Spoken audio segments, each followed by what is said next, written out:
You're watching NBC Sports, home of the NASCAR race for the championship. This is the Discover Card Countdown to Green as we get ready to go racing. 32 races into the Winston Cup season, and 5 drivers are still in a frantic scramble for the 2002 championship. Just 4 races remain. Today, your host is the lightning quick and always competitive Atlanta Motor Speedway, where only the swift survive.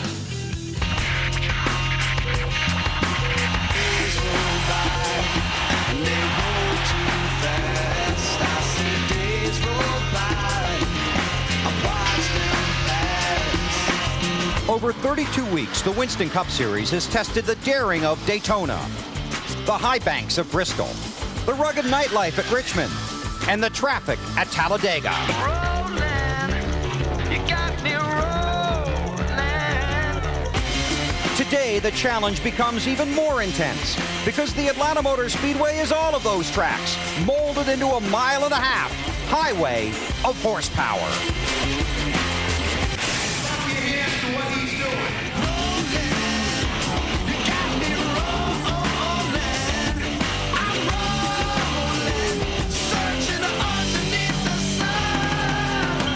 Tony Stewart led the field to the checkered flag here in March, and now he hopes to continue his drive toward his first Winston Cup. 5 men, 4 to go. The race for the Winston Cup Championship begins now.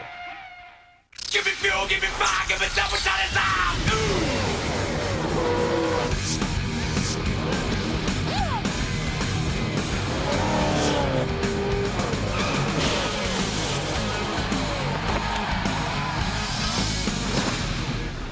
NBC Sports is live at the Atlanta Motor Speedway to bring you the Napa 500 for the NASCAR Winston Cup Series. Today, it is a simple formula. A sport built for speed at a place built for speed.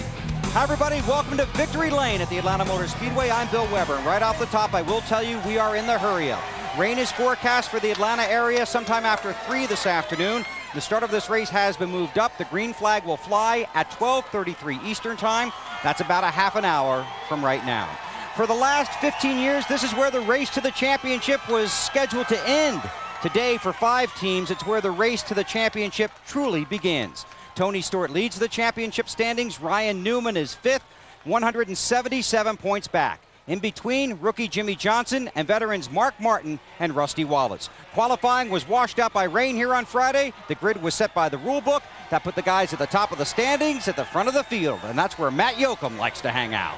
Bill, Tony Stewart's always known to have a fast race car on long runs, but he's had a fast race car period this weekend. How good is that race car, Smoke? It's much better than your hair is right now, that's for sure. We got a pretty good car. I mean, it was second in the first session yesterday, and then it was quickest in the happy hour session. So, you know, Snoopy's co-piloting all weekend, so I think Snoopy's done a better job driving than I have so far.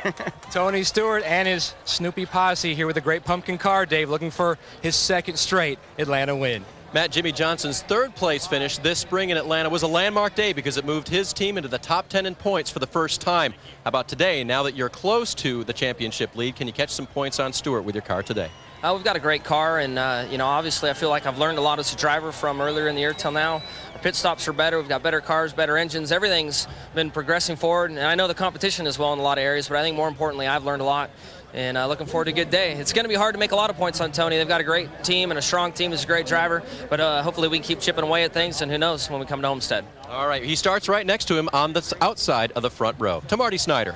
Well, Dave, 3 drivers could leave here with the lead in the championship race today. The 2 we just talked to, and the one I'm about to talk to, Mark Martin. You said a couple weeks ago you couldn't win the championship the way the team has been running. But this is one of your better tracks, Mark. You're good at these 1.5 mile tracks. Can you kind of turn the tide a little bit today? Well, we've had mechanical trouble in 3 of the last 4, so, you know, what that meant is that, you know, you got to go out and clobber them from there on, and we're not doing that, but we've not done that all year, so, you know, proud of what we've been able to do, but, you know, we got ourselves in a little hole there. 3 races in a row we had trouble, so we'll see how it equals out, or if it equals out here at the end of the year. He's a 2-time Atlanta winner and sits 123 points out of the lead. Back to Matt. And Marty, Rusty Wallace, a former Atlanta winner. Now, you have been so close so many times this season, so confident. Is today the day? God, I hope so. I really do. We worked real hard on the car. We've got a really aggressive race set up in it. Damn, I hope it works. 2 wins here at Atlanta, but Rusty is trying to become the first Ford to win under the new track configuration that began with this event in 1997. Bill? And Rusty and Matt being shy, hanging out down there right behind the stage. You see all the fans, all the drivers being introduced to the crowd here. Could be 130,000 fans here for the Napa 500 this afternoon. Coming up as the countdown continues, Dave discovers when you race at Atlanta, the force is against you.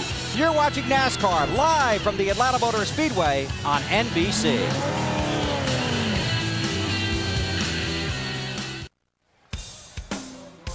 Discover Card Countdown to Green on NBC is brought to you by Discover Card. It pays to discover.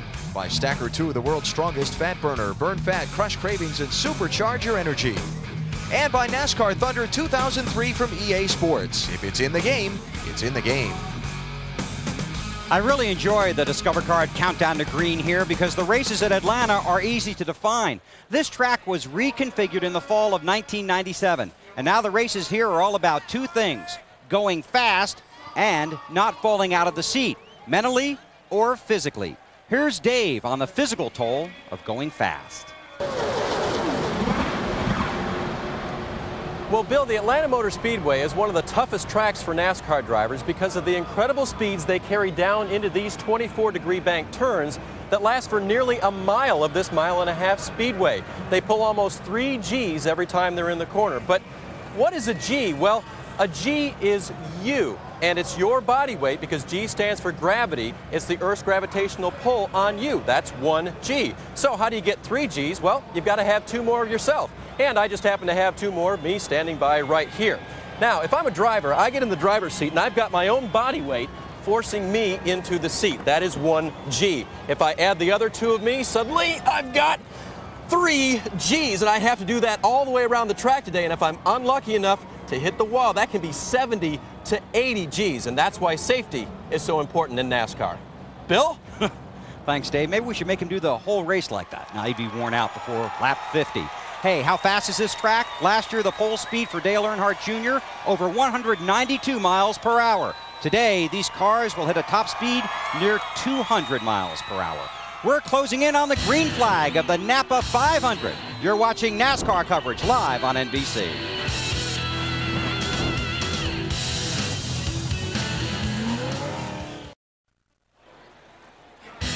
Dale Jarrett starts 11th today. He's trying to hold on to the 10th spot in driver points. He has 1 win here in March of '97, the last driver to go to victory lane before this track was redesigned. Marty? Ryan Newman sits 5th in points. Bill, now if you're going to have a shot at winning this championship, you need some help from the guys up front, but you also need to help yourself by winning a few races. Maybe one today? Well, we'll see. The bottom line is we need to win races, and that's what wins championship. And we've only won 1 this year, and you know, we got 4 races left. We'll see what we can do, but the all-tough Ford's running good, and a lot of tough competitors like always, and this is a good track to pass on, so it's definitely going to be the best drivers and best cars race. 177 points and 4 races to make all that up. Dave? Jeff Gordon has won here in the past, but it's been a couple of years. Seems like a long time to me. Can you bounce back from last week and pick up a victory here today? Oh, absolutely. You know, one of the greatest things about our race team is we're able to throw away the weekend prior to. It doesn't even matter if it's a win, but when it's a bad finish like we had at Martinsville, put that aside and we go on to the next one, which is here in Atlanta, a track that's been good to us. We ran real well yesterday in practice, starting fairly close to the front, so I think we're definitely capable of a great day today. Never count Jeff out when we come to Atlanta. Matt?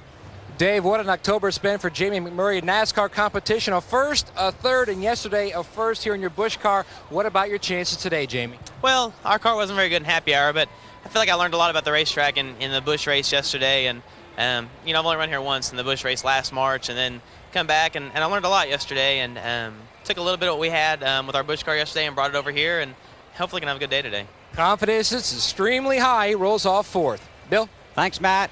Now, McMurray starts right in the middle of those 5 contenders for the Winston Cup, and here's something to think about.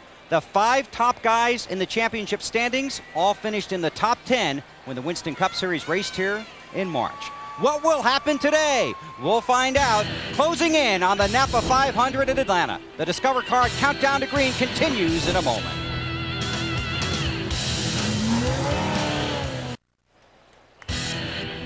Atlanta has been a colorful part of the Winston Cup picture since 1960. The men and the moments here are measured by time and trophies. Dale Earnhardt won here 9 times, Cale Yarborough 7, and the King, Richard Petty, 6. Now with the championship clock ticking, we wait for the next man and the next moment. We're getting ready to go racing, so let's go upstairs to the 3 guys that are taking us to the championship: Alan Bestwick, Wally Dallenbach, and Benny Parsons. Okay, Bill, and there's just no place to start our coverage of this race than talking about the championship. You know, each year when these guys start in Daytona, the championship is like a pinhead, and each race it gets larger and larger. Now for 5 guys, it's almost the size of a large pumpkin, and that's all they're thinking about is the championship. And qualifying, everything becomes important, even qualifying. Yeah, you're right, Benny. If it was up to the championship drivers, they'd like to have qualifying rained out for the rest of the year because they get to start up front. Unlike Tony Stewart last week at Martinsville, he had to work his way up from the back of the pack. But probably more importantly is those ever-important pit stall picks. They get the good pit stalls, and that is very important. You know, the promoter of the racetrack, Ed Clark, made a guarantee to race fans buying tickets for this event. 30 lead changes would happen in this Napa 500, or for every lead change under that, they get $1 off a ticket to a future race here. Is he going to break the bank today? I don't know. For television, for our purposes, I hope that we have about 40 or 50 lead changes. But for you fans, I hope we have about 10, especially if you want to watch a race here next year. Well, I will tell you this. 10 races since the track was redesigned this way in mid-1997. There's only been 1 race with fewer than 20 lead changes. Whatever happens, 20 lead changes in a race, it's going to be exciting. And, Bill, I looked that up so you don't have to. Thank you very much, Alan, and we'll be watching the laps and the dollars here today. Alan Kawicki won the 1992 Winston Cup Championship at this track. With 4 races to go, he was 144 points behind leader Bill Elliott. The 4th race from the end of the season in '92 was at Charlotte. Kawicki gained 97 points that day when Elliott finished 30th and Kawicki finished 2nd. Who won that race in 1992? '92 championship contender Mark Martin from the 2nd row picked up his 2nd win of the season. Today, championship contender Mark Martin starts in the 2nd row, looking for his 2nd win of the season. And you don't have to look that up, because I did. Countdown's at 0. The Napa 500 is coming up. This has been the Discover Card Countdown to Green. Let's go racing.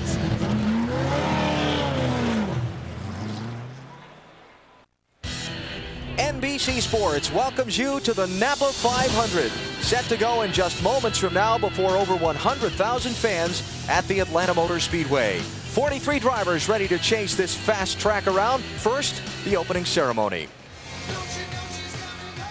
Hats as the U.S. Air Force Color Guard present today's colors.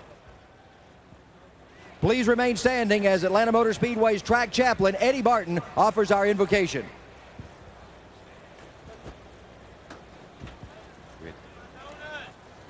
Fathers, we pause for a moment just to thank you for a wonderful opportunity today to come here and to enjoy a race at Atlanta Motor Speedway, praying for the safety of every driver, every crew member, and every family that's represented here, and thanking you for each one of them, but most of all, thanking you, Father, for blessing us and taking care of us.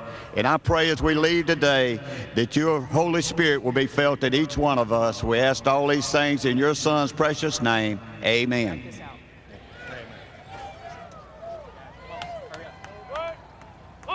And now, ladies and gentlemen, please join Kathleen Bertrand, the Vice President of Cultural Affairs for the ACVB, in the singing of our national anthem.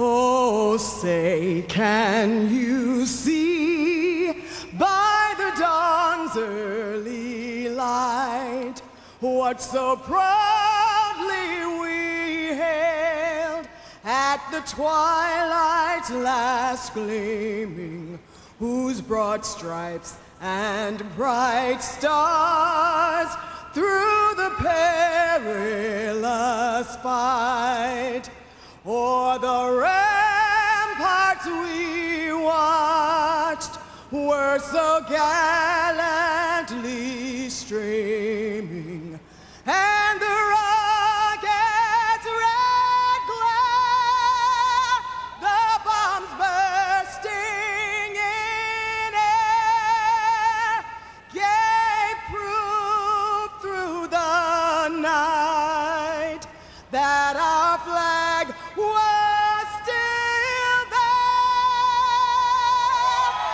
Oh, say does that star-spangled banner yet wave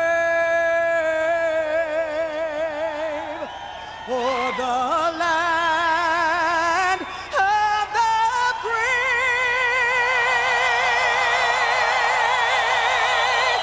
and the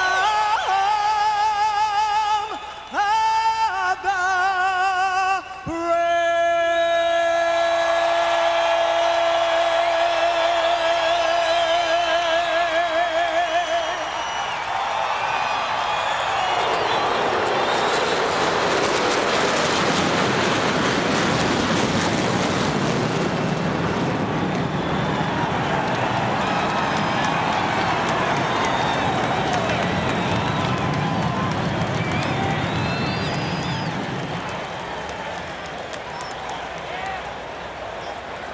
underway. Please welcome the Grand Marshal, the President and COO of Ford Motor Company, Nick Shealy.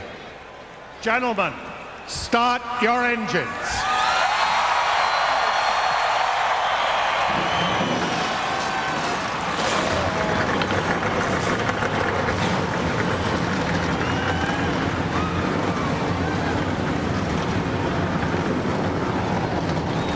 All of the championship contenders get to start at the front of the field today. Who among them will finish there, and whose title bid will take a turn for the worse in the Napa 500?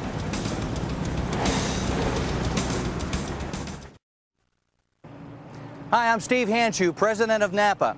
On behalf of over 6,000 Napa Auto Parts stores and more than 11,000 Napa Auto Care centers across the nation, welcome to today's NBC broadcast of the Napa 500. It's shaping up to be a great day for racing here in Atlanta, so thanks for watching and enjoy the race. Getting set to go with the Napa 500 at the Atlanta Motor Speedway. You see the cars just beginning to roll from the pit lane to begin their parade and pace laps before the start. This big, fast, mile-and-a-half track BP, we're going to see guys all over it today. And we'll show you that as we go inside EA Sports NASCAR Thunder 2003. And as you said, we can run high, we can run low. We decided to run high with our NBC car, but you see Jeff Gordon on the inside, no problem. Coming off turn, oh, little contact there. Kind of aim for the start-finish line on this quad oval. And once again, we can see these cars actually 3 wide as they go through the corners. Trouble. I would not suggest that much contact, especially if you want to hoist a trophy at the end of the day.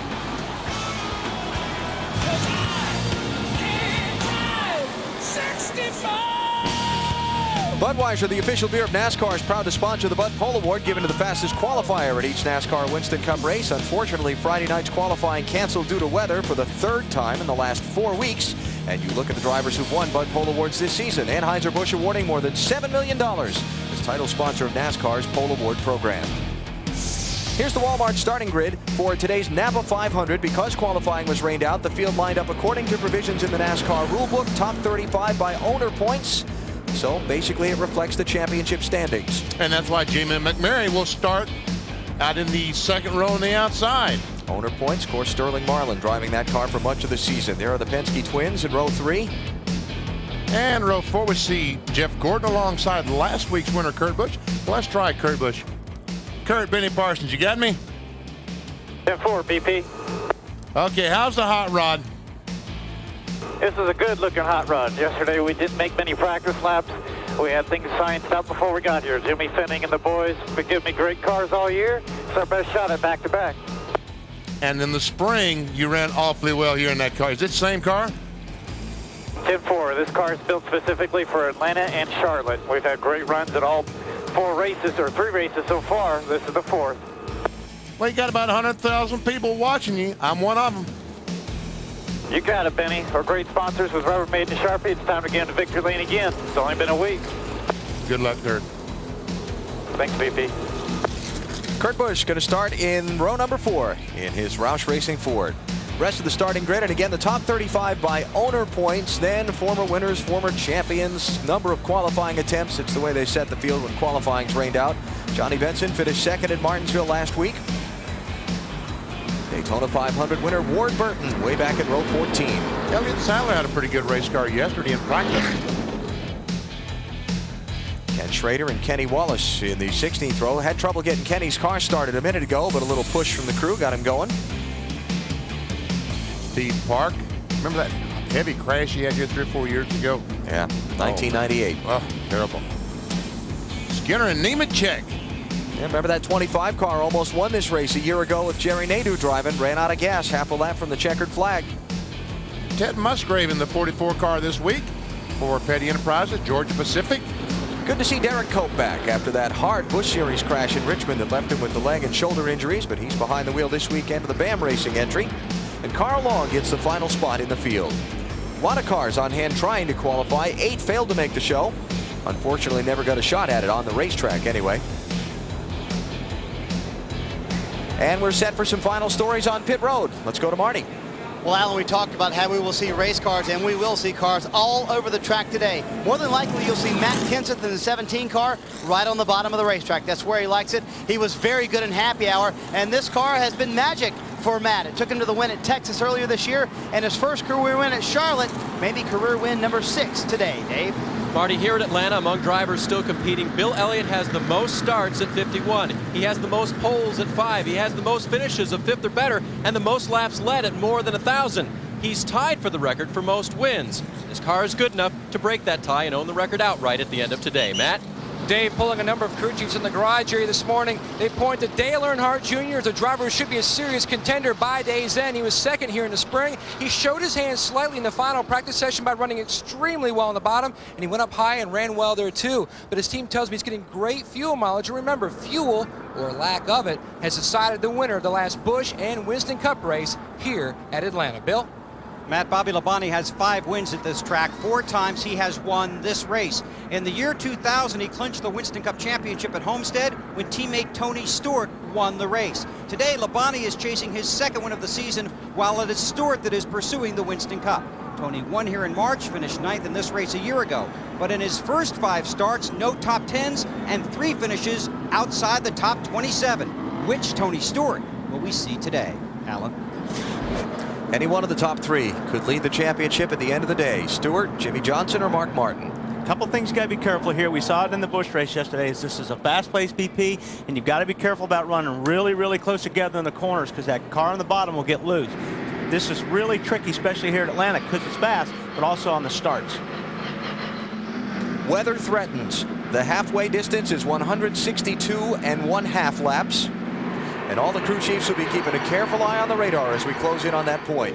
Better than 100,000 on hand at the Atlanta Motor Speedway for the Napa 500. All on their feet now as the field comes down for the start. 4 races to go to decide who will be the NASCAR Winston Cup champion. Tony Stewart brings him to the green.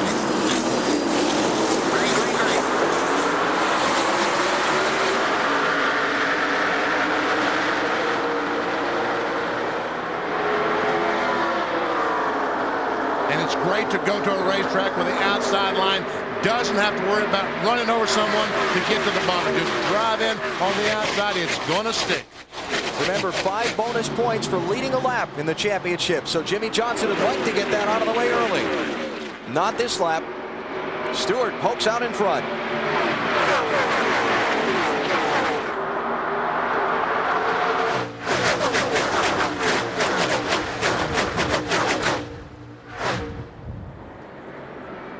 Stewart leads. Johnson is second. McMurray edges out ahead of Martin for third. It's Ryan Newman in 5th. Side by side for 6th, Jeff Gordon and Kurt Busch.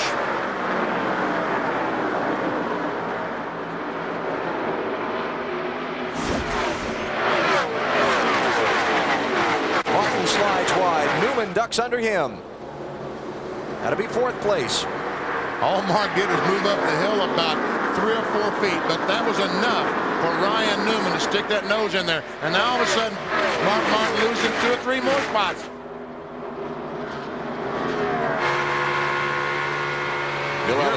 Oh, Elliott had a great run on Matt Kenseth. That's for 7th place. Kenseth in 7th, Elliott in 8th in the red Dodge.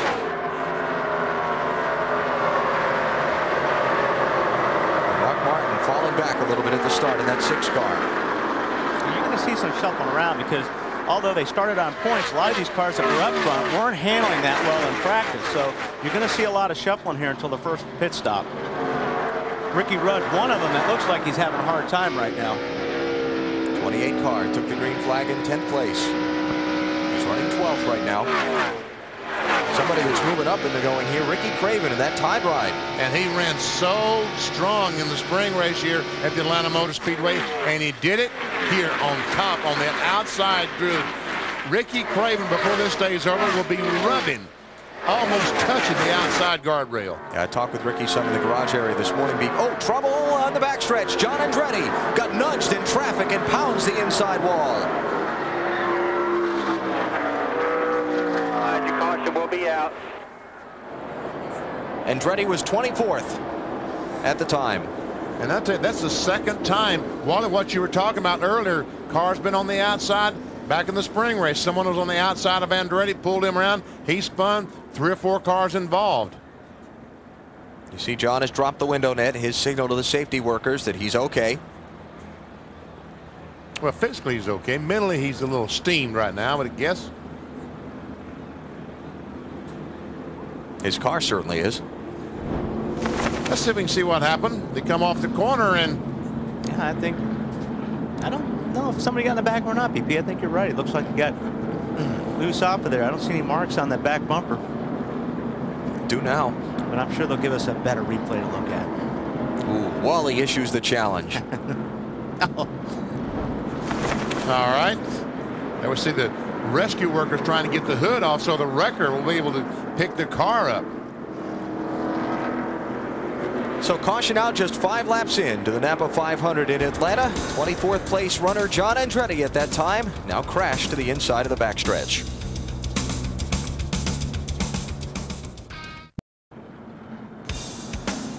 NBC's coverage of the Napa 500 is brought to you by Napa Auto Parts. Napa, we keep America running. By Coca-Cola, the official soft drink of NASCAR. By Chevrolet, more champions depend on Chevy. We'll be there. And by Wrangler, and Wrangler's new 5-star premium denim jeans. Early caution in the Napa 500. John Andretti crashed on the back straightaway. All right, I told you we'd have a better shot. Now watch right here. Here's John. Now watch as he gets through turn 2 there. To me, it looks like his car gets a little bit loose right there. Then he corrects it, gets up in the 19th. I think he's trying to turn away from the 19th, not to spin him out, and took himself out. That's what I'd guess. He was trying his best not to hit Jeremy Mayfield, spin him out, and in doing so, around goes the 43 car. And that was such a better shot compared to the first one we had to work with. You are a demanding taskmaster, you. So as they take Andretti's car back to the garage, let's check our Wendy's race menu. What's coming up as we continue to follow the race for the championship on NBC and TNT. Next Sunday, the mile in Rockingham, North Carolina. That one's on TNT, noon Eastern time is the beginning of our coverage. Then the final 2 races on NBC, Phoenix, Arizona, Homestead, Florida. Who will wear the NASCAR Winston Cup crown this season? Find out. 4 to go, including today. Go back to Richmond County to Rockingham and see all my friends there. Lived in that county for 21 years. All right, we're coming to the green. 10 cars pitted on that caution flag. Bill Elliott, Rusty Wallace, Todd Bodine, Bobby Hamilton, Ken Schrader, Kenny Wallace, Casey Atwood, Brett Bodine, Carl Long, and Joe Nemechek. Marty, how come Rusty stopped? Lots of changes. Very loose race car. They added a rubber to the right front, down on the track bar, added air pressure, took out some wedge. They did everything. Dropped from 7th to 35th. Green flag on the track in about 2-3 seconds out. Bill Elliott made 2 pit stops. Under the caution, follow up on that in a minute. But that's actually a good break for Rusty, because if his car was really that bad, he didn't have to ride it out for so long, so he can come in and make those changes. Ricky Craven, everyone goes to the bottom of the racetrack. He said, hey, my groove's on top. I might as well start there the first lap. Craven running back in 8th position.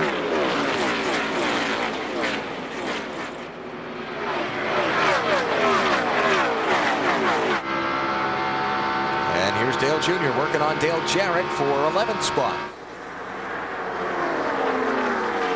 Both those cars going by Mark Martin.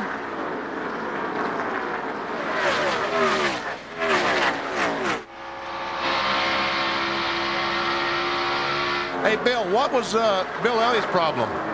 They have a vibration, Benny. They think it might be something in the drivetrain rather, maybe the drive shaft? Yeah, drive shaft, thank you. Okay. But they looked underneath the car, couldn't find anything, changed 4 tires, sent him back out. He says the vibration comes when he gets to 3rd gear. Hasn't said anything since he went back to green. Anytime, Bill. Thanks, Benny. I'm glad you're there for me. We're here for you, buddy. Jeff Gordon around Jamie McMurray for 4th spot. And here comes Kurt Busch to his outside in the 97. And Ricky Craven trying to pass Matt Kempseth on the inside. That might be the only time today we'll see that. Here goes Busch by McMurray. Jamie McMurray, winner of yesterday's NASCAR Busch Series race here. Matt, how about last week's winner, Kurt Busch? Well, Alan, he's certainly hoping that the temperatures don't rise, and he's glad it's 69 degrees because he came on the radio under that caution. When the car gets up to full song, the cool box is cut out. When he came down from being in high, the cool box is kicked back on. They're hoping that they don't have some electrical gremlin starting that could get progressively worse as the day goes on. Alternator issue or something like that? Keep an eye on that. Jeff Gordon on the move, looking around Ryan Newman while Newman looks around Jimmy Johnson. How about a 3-way race for 2nd? It's good for me.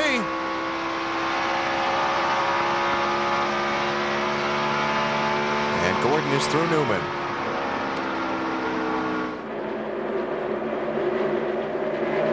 And now look at him go by his teammate Jimmy Johnson, talking about the 24th jury of Jeff Gordon.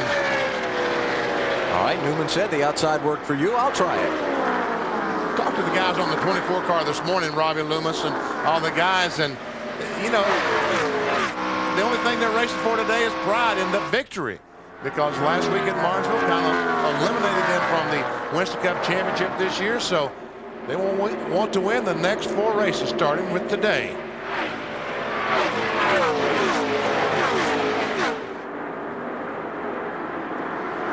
NBCSports.com. You can check out in-depth coverage of NASCAR. Wally's got a Winston Cup race preview. That for today? Yes. So log on and see if, 2 hours from now, if he was right. You can also fire your questions off to BP's mailbag, NBCSports.com. We've also got an online poll for you there, too. Your chance to participate in today's festivities. Boy, Junior is hanging that 8 car on the bottom of the racetrack. By the way, the poll we're talking about is if you agree with taking points away from drivers for violations found in pre-race inspection. Thinking back to when Rusty Wallace got tagged for the thing they found at Talladega Friday morning and Jimmy Johnson at Daytona before the race started. Check it out, NBCSports.com. Kurt Busch going by, taking over that 3rd spot. Make that 4th spot. Ryan Newman is 3rd. What do you think about that, BP? Caution. Hang on. Caution for rain. Raindrops in turn 2. No. Yes, sir. Come on, Alan. Tell us something else. Tell us there's a hot dog wrapper over there. I wish I could. Well, we were talking about the .com thing and a couple other things. I've been monitoring NASCAR radio traffic to their spotters in turns 2 and turn 3, and unfortunately, there it is on the camera lens of Michael Waltrip's car. That's what they were seeing. Oh. Well, no. Not too good. Now, what was your question, Wally? No, about the situation with taking points away from like on Rusty's situation. Yeah, I agree with it. I agree with it. I don't agree with it. Well, there you go. And I don't agree with it because if it's before you get on the racetrack, how about all those guys that are sanding on their bodies that didn't get stickers? They're not legal when they showed up for pre-race. Well, again, it's intent. They intended to go to the racetrack and run that piece, and the fact that NASCAR caught them before the race shouldn't matter. If they go to the racetrack intending to do something that's wrong, they should be penalized. But they showed up with a car that they were intending to get through inspection that wasn't right, so they had to sand down the car. Why wouldn't they fine them for that? And they might start down the road doing that. They just might start doing that. Your opinion? That would probably save a lot of work. Yeah, it would. Jerry, if they did. All right, nobody's pitted yet because the pace car does not have the field Tony Stewart is maintaining quite a slow pace speed, so sooner or later he'll catch up with the pace car that's over in turn 2 already, and then we'll see if anybody comes to pit road.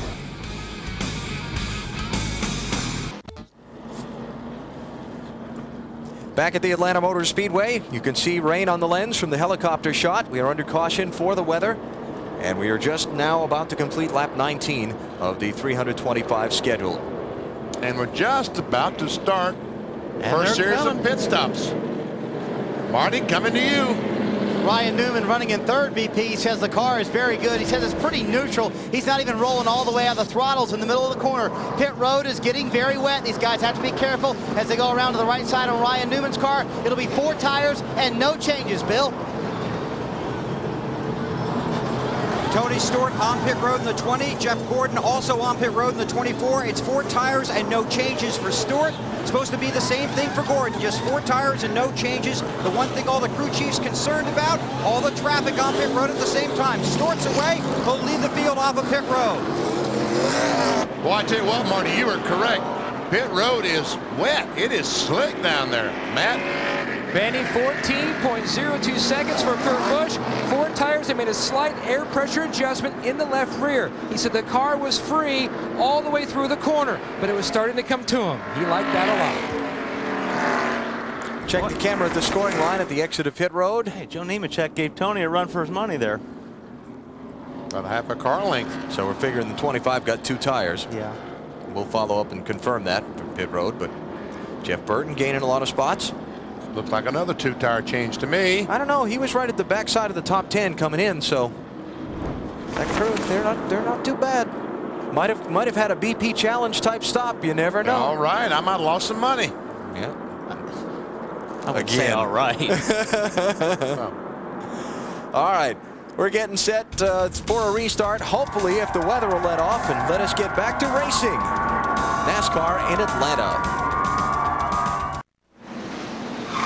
Coverage of NASCAR on TNT next weekend starts Friday from Rockingham, but pole qualifying's at 3 Eastern time. Saturday, the NASCAR Busch Series race after Winston Cup happy hour, and then Winston Cup racing next Sunday, noon Eastern. It's all on TNT next weekend.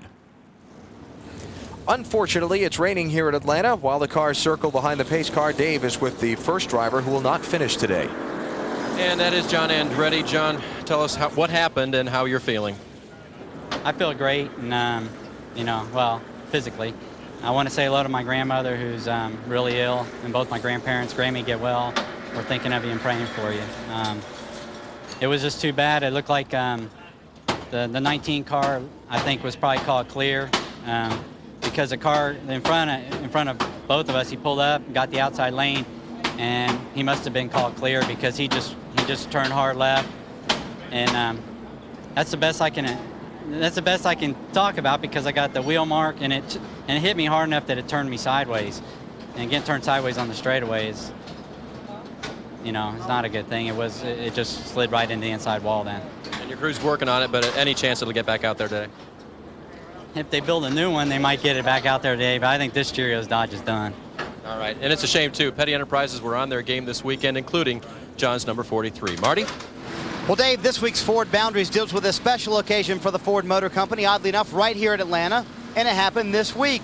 There to celebrate the occasion with him, 1999 Winston Cup champ, Dale Jarrett.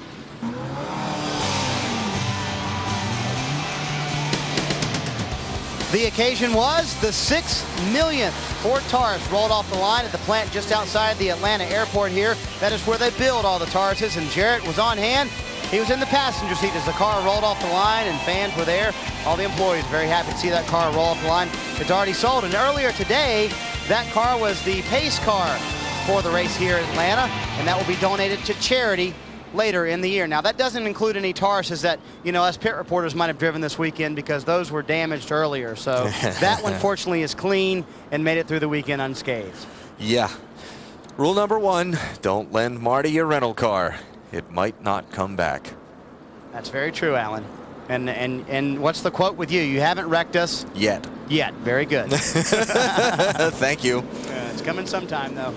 By the way, this was the aforementioned car. That would be the Mercury Sable badged version. Nice going, Marty. It's perfect. Kyle Petty did not pit under the caution. He's the leader of the Napa 500. Track's getting wet, though. It's raining here in Atlanta.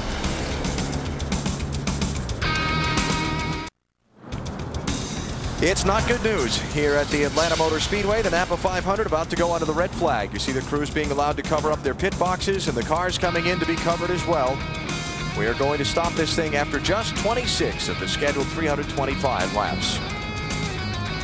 Yesterday here in Atlanta, we didn't think the rain would let us get in the NASCAR Busch Series event, but it did run to its conclusion, and it was a thrilling one. Michael Waltrip dominated the race. I mean, he dominated in that Aaron's car. Joe Nemechek, though, tried to stretch fuel to the finish, ran out, coming to the white flag. Jamie McMurray, talk about having things all going your way lately, stretched his fuel to the finish, took the checkered flag ahead of Waltrip to pick up his first NASCAR Busch Series victory. He's making a habit winning these races here lately.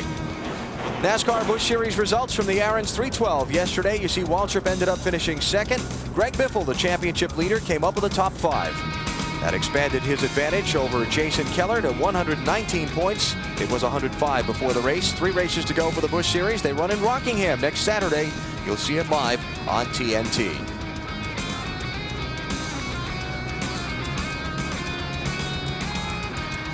Cover up the air cowl opening on the car so no water gets down into the engine breathing space. Scott Deal doing that on Tony Stewart's car. Kyle Petty's your leader.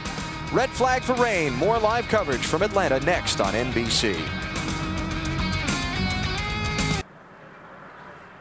NASCAR on NBC live at the Atlanta Motor Speedway, where the Napa 500 is just underway and stopped again. 26 laps complete. Rain has fallen on the speedway and the red flag is out, halting this event not long after its beginning. Updating the Coca-Cola Racing family, Kyle Petty did not pit on this caution just before the raindrops, so he's the leader right now. Tony Stewart led most of the laps that have been run, 19 of the 26 so far. And John Andretti, the only driver still not in the race. He had the crash back at lap number 6 that has put him out for the day. Bill Elliott, a couple of pit stops to try and fix the vibration. That's why he's so far back in the running order.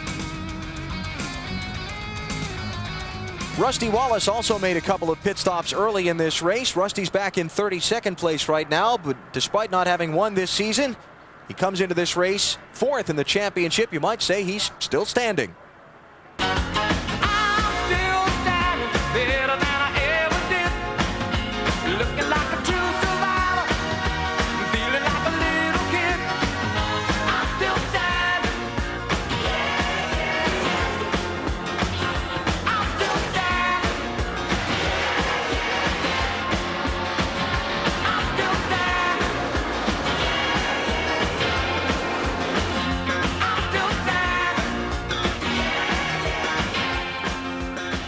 He certainly is still standing, and I think the song that might have been better, that would be Staying Alive in the championship race. But let's talk about this pit stop you made. I mean, 6 changes I think I counted on that race car. That's a lot of changes in one stop. You gave up 7th place to go back to 35th. Was it worth it? Yeah, it was worth it, no doubt about it. I made a change this morning. Billy and I talked about it. We put a smaller sway bar in, a little more left front spring in the car, because it was a little on the tight side yesterday, and this track notoriously gets super tight as the day goes on. So we just started out way too loose, and so we made a pit stop, put a spring rubber in the right front, dropped the track bar, put some wedge in it, made some tire pressure adjustments, and that time it was pretty good. It was working pretty good, and the car was coming around quite nicely. And so this last change, we went just a little bit farther, so hopefully we got it now. I mean, the biggest problem I always have here is getting the car to turn good. Trust me, that wasn't a problem. I got the baby turning.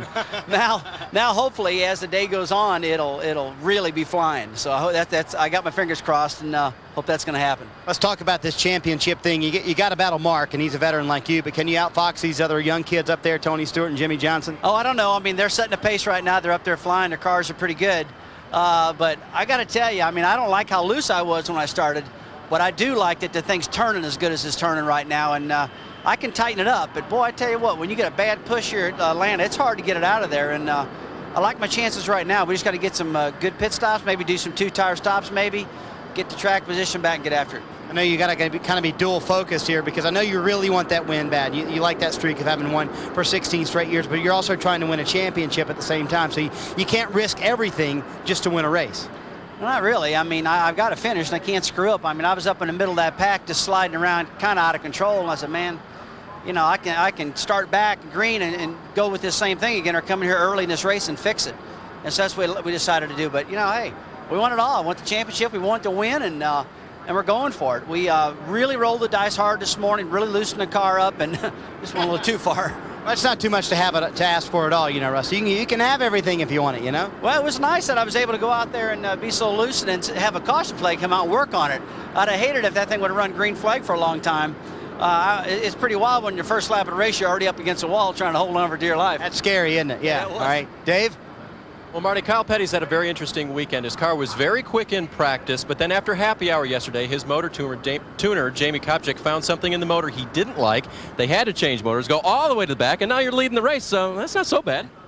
Yeah, we didn't pit, though. That's how we're leading the race, which we're in a pretty tight points race. Everybody's concentrating on those first 3 or 4, but we're pretty tight from about 17th or 18th back to about 23rd or 24th, and 5 points can mean a big difference. So we were 42nd or 43rd in points this time last year, so trying to bust that top 20, and 5 extra points will help us. And there were a couple of races last year that you didn't even make, so this team has really turned around this year, hasn't it? Oh, incredible. I think the Mike Egge Racing engines, when you look at Stephen Lane and this whole group, David Hyder and Joe Fiorelli, the entire group here has just gotten stronger and stronger and stronger as the years gone on. And you know, I think Robin Pemberton was a huge help to the entire group. I think if you look at all Petty Enterprises cars, the Georgia Pacific car, the General Mills car, the Sprint car, each car has gotten a lot better. So, yeah, we're up here kind of riding around in front of everybody. Tony, I'm sure Tony was surprised when he said, well, who's that idiot that didn't pit? And then he said, oh, it's just Kyle, so never mind. Now, tell me, is it just my perception, or has your car been really fast this weekend, and why, if so? It's been incredibly fast this weekend. We've been pleasantly surprised. Jerry Nadeau came down here and tested, and I said it in a press conference the other day when we were doing something. Jerry was a breath of fresh air for Petty Enterprises. He really helped us a lot, and he came down here and tested with Gary Putnam and the guys from the Georgia Pacific team, and then hurt his arm, so he couldn't come back and capitalize on it. So Ted's getting to drive that car. But I think we took a lot of that information and we put it together, and we're a lot stronger this race than we were the first race here. And I think a lot of it has to do with Jerry, a lot of it has to do with Robin, but I think a lot of it goes to the engine program and all those guys that work over with Mike Egge. All right, so now we dry up here eventually. You're leading the race. Then you're going to have to let all these guys go by at some point and pit before them. What changes do you want to make to the car, if any? Well, we hadn't run long enough to make a change. You know, I think that was a big deal. They had the caution after 5 laps, and I ran down on the inside to see how John was, ran over some stuff, so we pitted and put tires on the end. Now we've run 8 laps and green flag laps. So we really, you know, the car's pretty decent. I've passed more cars than I've been passed by. I will say that. So that's a pretty good thing for Kyle Petty sometimes. But we'll just go and run along green, or hopefully get a green flag, and then we'll start making adjustments. Well, the season's been a really good thing for Kyle Petty, and so far this weekend, Atlanta's been a good thing for him too. Alan? Kyle Petty, the leader of the Napa 500, stopped after 26 laps because of rain. So hopefully we'll get this thing stopped and dried up and get it back going again. Hope somebody can stop the rain. The Atlanta Motor Speedway, where track drying procedures are underway. We're under the red flag after 26 laps of the Napa 500, race 33 of the NASCAR Winston Cup season, and the current NASCAR Winston Cup championship leader is Tony Stewart, who also started on the pole for this race. He's found a place back here to just kind of like get comfortable. How are you? Just hanging out. Yeah, I'm going to ask you about your car and your weekend and all that stuff, but your pit stop was like under 13 seconds or something. Yeah, that means we get some of Benny's money. I don't get it. I want the guys get it. I mean, yeah, well, you don't get it. They get it. No, I know. They'll take me out to lunch. That's how good a group of guys we got. They had an awesome stop, obviously. Tell me about your race car to this point. It's only 26 laps in, but you and I were talking earlier. It's a very good car. Yeah, it's really stout right now. It's just a matter of getting a long run and seeing what we can do. And, you know, obviously the upper grooves come in a hurry. So it's just a matter of getting out there, running some more laps and seeing what we got. But pretty happy with what we got so far, and just you know, hope God and Mother Nature here will work with us a little bit today. Can you just tell the fans, Tony, a little bit about the atmosphere surrounding this team being in the championship chase at this point of the season? To be honest, I'm really proud of this Home Depot team. I mean, these guys have not let it affect our attitudes or anything about the way we run on a race weekend at all.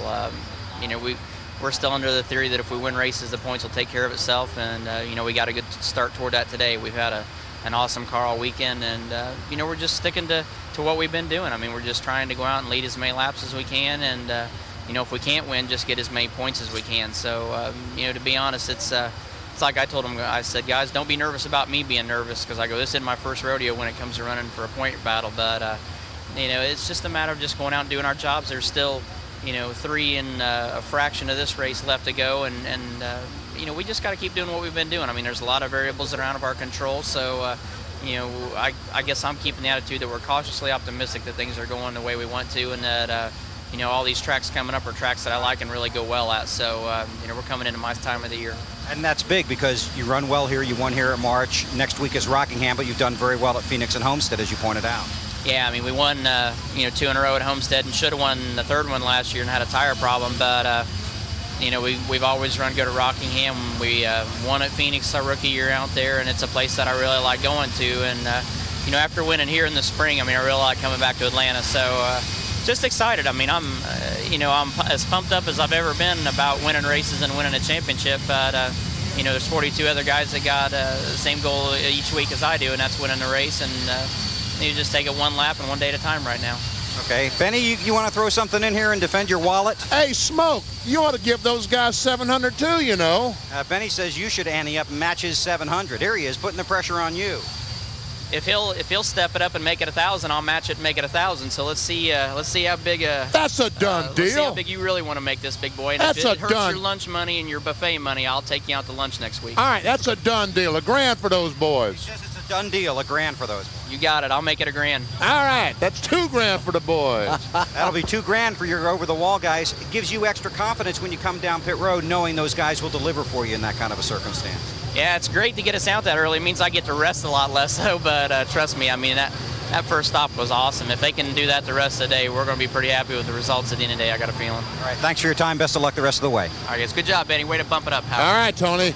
Okay, so Tony Stewart, the Winston Cup point leader, trying to hang on to that as we go through the final 4 races of the season.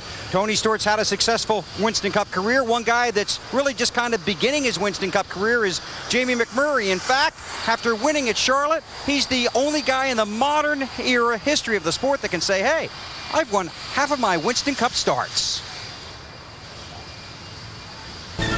Jamie McMurray, a 26-year-old rookie from Joplin, Missouri, tries to pick up his first NASCAR Winston Cup win in only his 2nd start. They're going to run up, these leaders are, on a big pack-a-lap traffic here. Could be Bobby Labonte's opportunity to pounce.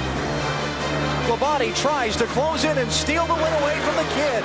One final set of corners to go. Labonte's going to have to make a desperate move here. He rides into the corner deep.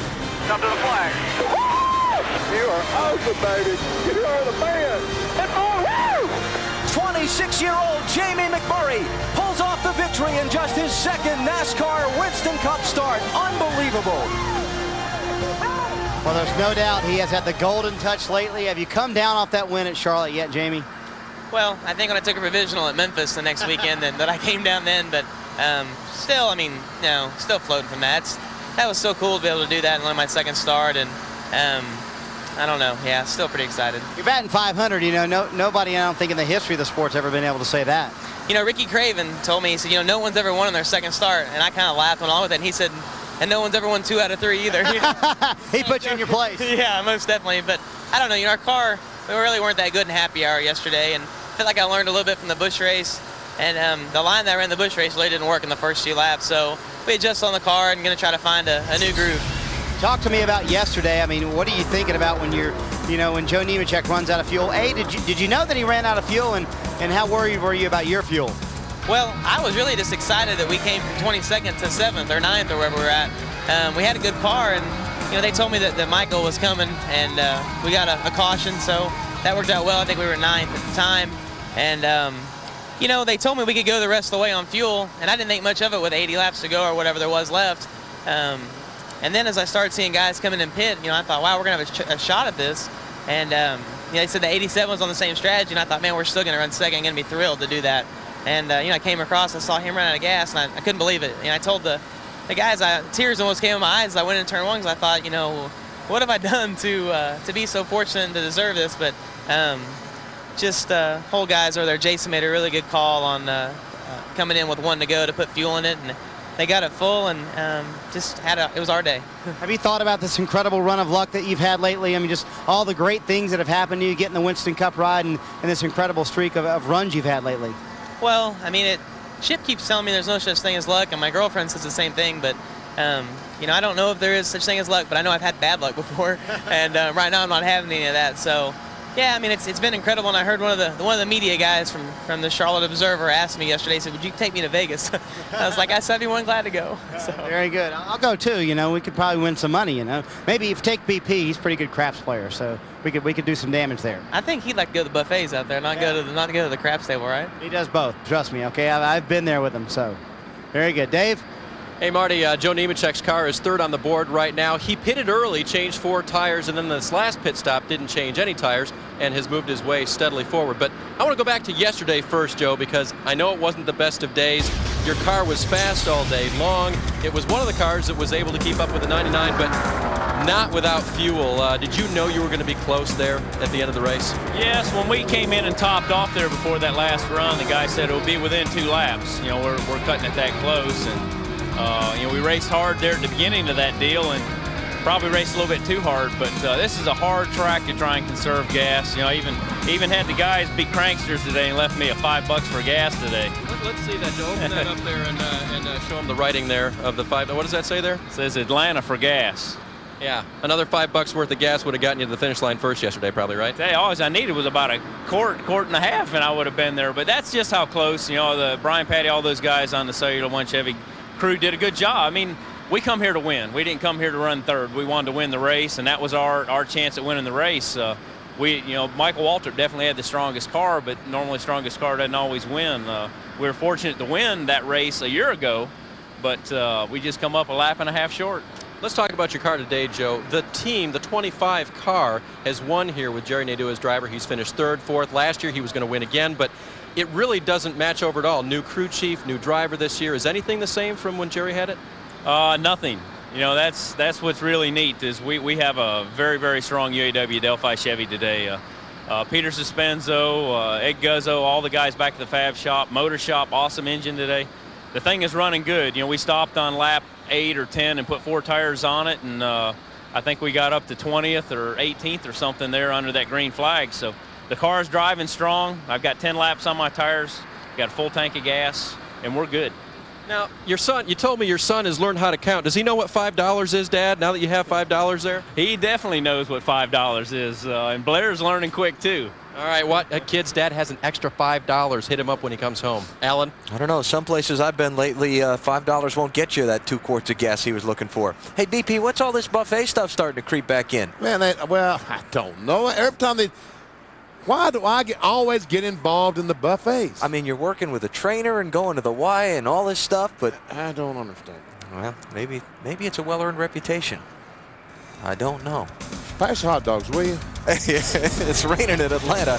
You're watching NASCAR on NBC.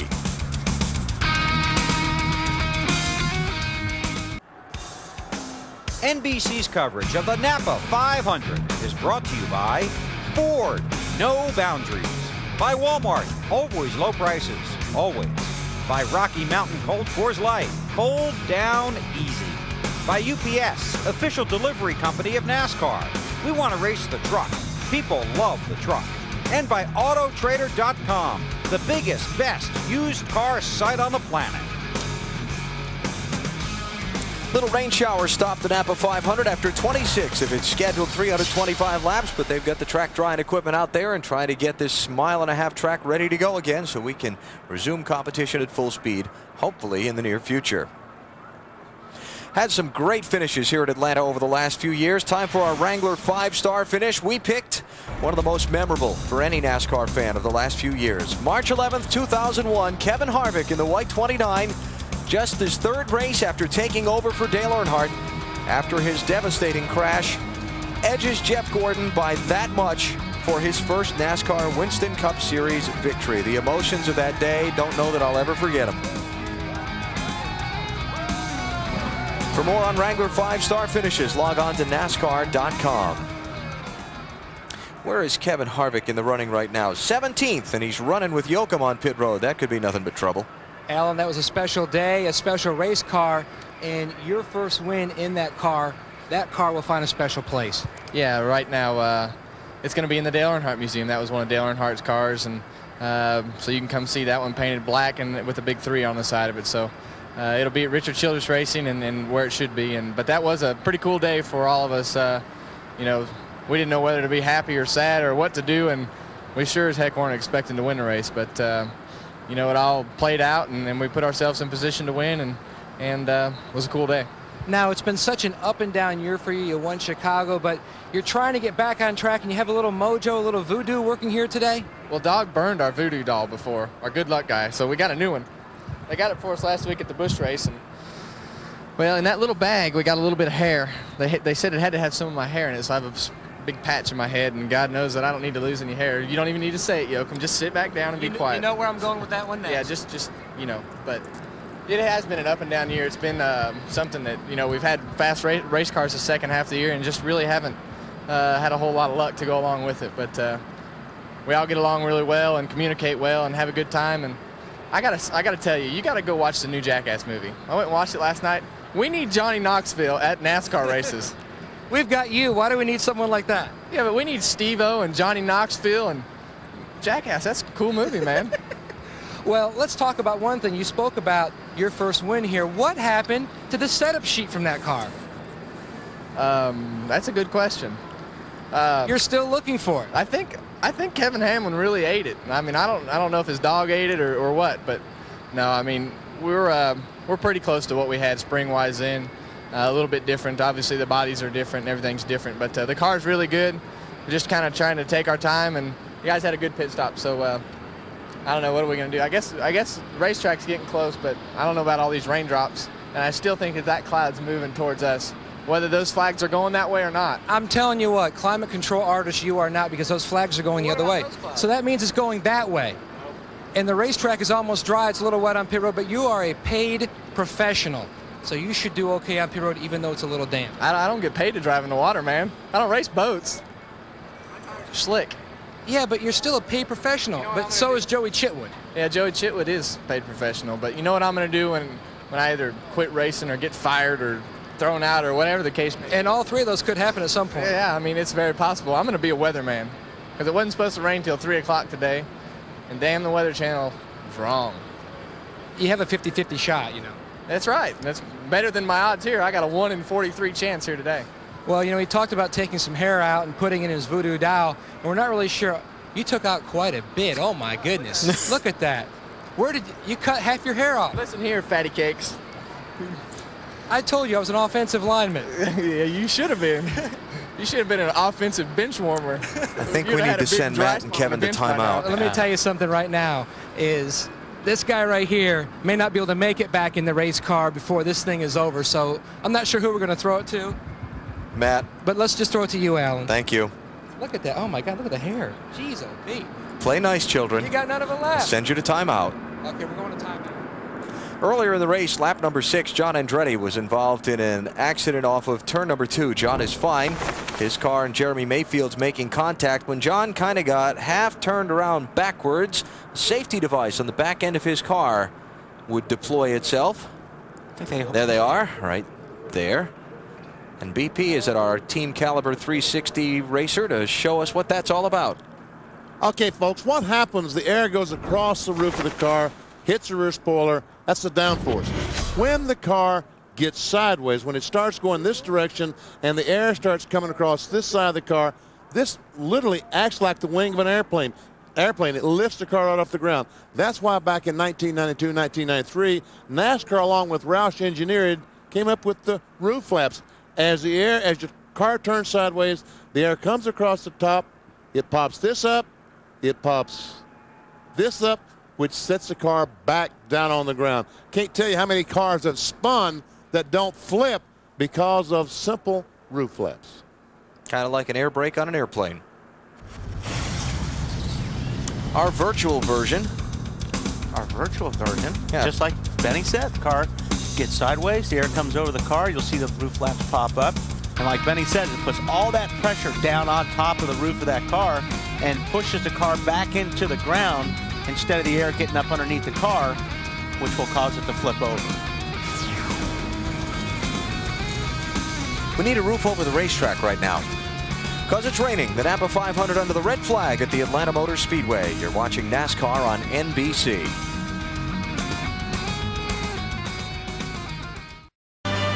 And there have been a lot of sunny days for Jimmy Johnson this season. Unfortunately, this is not one of them under the red flag for rain here in Atlanta. First of all, what are you doing back in, I think you're 10th or something. What are you doing back there? I had a little trouble on the pit stop. I did getting in the stall. Our teammate Jeff, the guys came around the front of his car, and they all fell down because of the wet pit road, and I had to make some maneuvers to get around them, and we lost some time there. But anyway, we had a great stop, just lost some time getting in the stall. Slipping back a little bit. The car's been pretty loose. We've been afraid to really work on it because this place always tightens up, center off, and we knew that in happy hour that we were a little too loose, but we were hoping it would come to us, and we're just going to kind of ride it out here for a little bit before we change too much, and it'll turn into Atlanta again and come back and get tied off, and we'll be good. So 26 laps in, no major deal for you?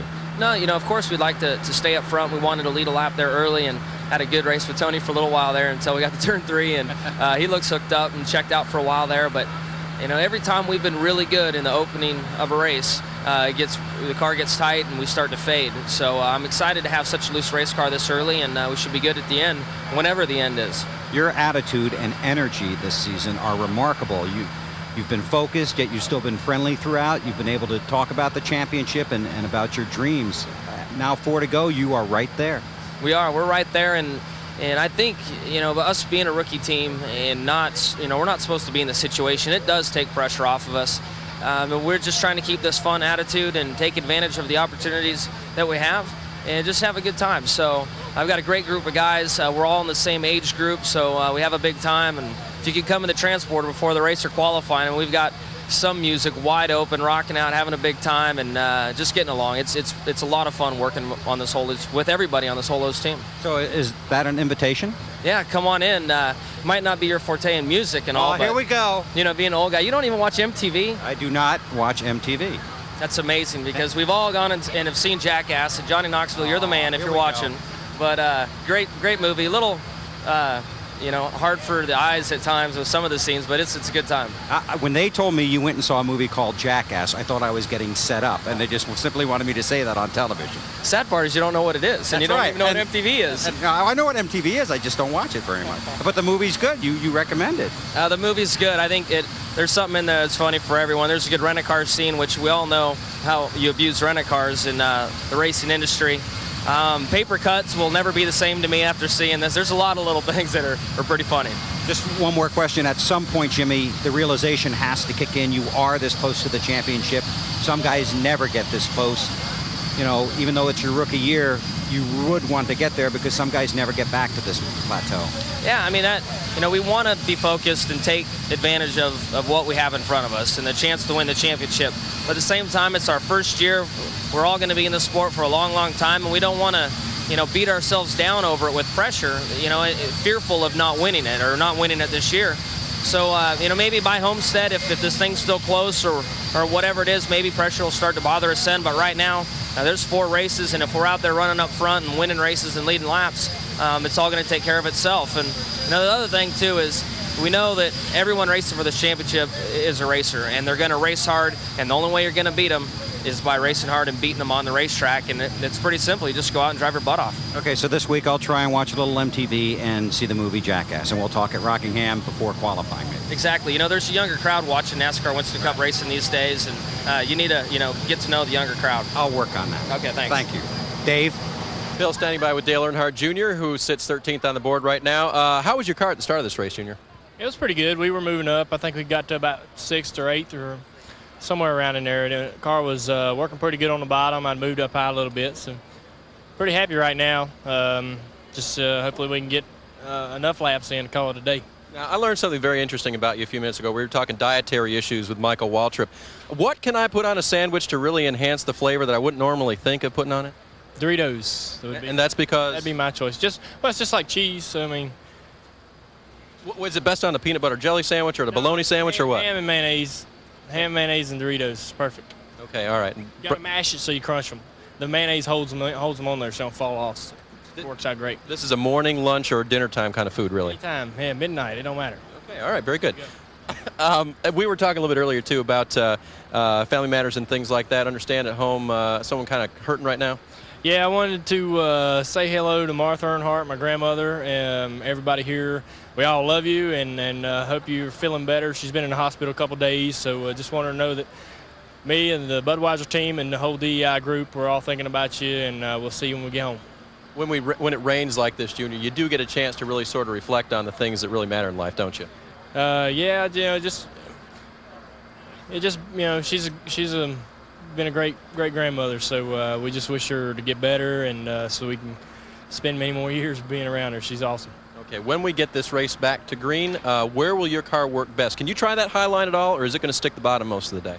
I think that as the race goes on, if we run continuously for many laps, it'll be good to get up top. I mean, the bottom's a good place to run when you're by yourself, but you can't really get underneath there and make a pass on old tires. And so as you'll see guys start running up high, that'll be where you'll be able to make your pass, get on the outside of somebody and force them to give you the spot. And if you can have the whole track, you'd like it to be able to start low, move high, and all that? Yeah, the way my car's driving, I need the whole track right now. So we're going to take a little air out of the tires and try to get a little more grip late in the run, because my buildup on air pressure is just a little too high for us right now and gets a little uncomfortable, kind of gets on top of the racetrack. So we've been working on that all weekend. I think just dropping them air pressures about a pound all the way around on each stop, and we'll get to a point to where we've gone too far, and we'll just bump it up a notch. All right. Well, Junior has learned the Atlanta Motor Speed. Remember, last year he was on the pole, running okay here this year, and hopefully we'll get dry, give him a chance to win this thing. Marty?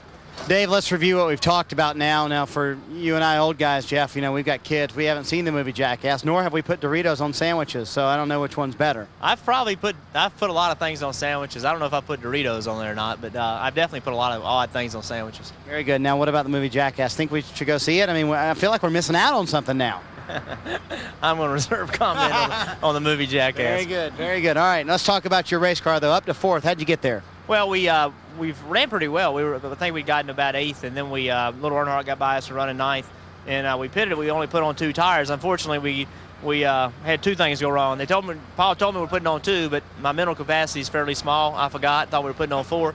But then on top of that, the 21 car was coming in as we were trying to leave. So we put on 2, but we really didn't gain a whole lot for it because just I forgot, and then the 21 was coming in. Now, that's good for you because this is not your best racetrack.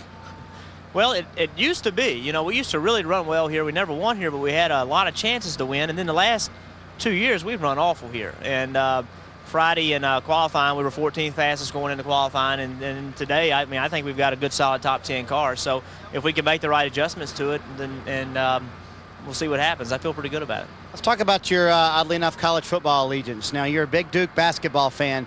You can't really be a big Duke football fan, can you? That doesn't even go together, does it? Well, it's about like being a Carolina football fan. Don't go there. Hard to be that too. It's hard to be a Carolina basketball fan now, isn't it, Marty? Yes, it is. I hear your basketball skills are diminishing a little bit in your older age. No, don't believe your guys on the team. Chip on my place. Chip, what are you doing, Chip? You change tires now? Carrying tires? Carrying tires, yeah. He's a point guard on my league team. He's pretty good, actually, but my skills have not diminished. I've lost a few steps. What position do you play? About a 3 now, 3 or 4, the small forward. Huh? You can't lose steps with feet like that. Oh. Well, I mean, I'm slower now. See, I gained a little weight, and I'm getting old, Jeff. You've actually lost weight. You're looking good. I've lost weight, yes, but since my high school days, I have gained weight. And that's not helping my game at all. They are big feet. But Chip's job's to get me the basketball. He does a pretty good job of it, so. Yeah, I will put it in the hole next time. I'll work on that, Chip. You're avoiding the conversation. What position do you play? Small forward. Small. So you're Charles Barkley of your basketball. Oh, thank you. No, Charles up to like 340 right now. No, I'm not Charles Barkley. No, you're not. Thank goodness, right?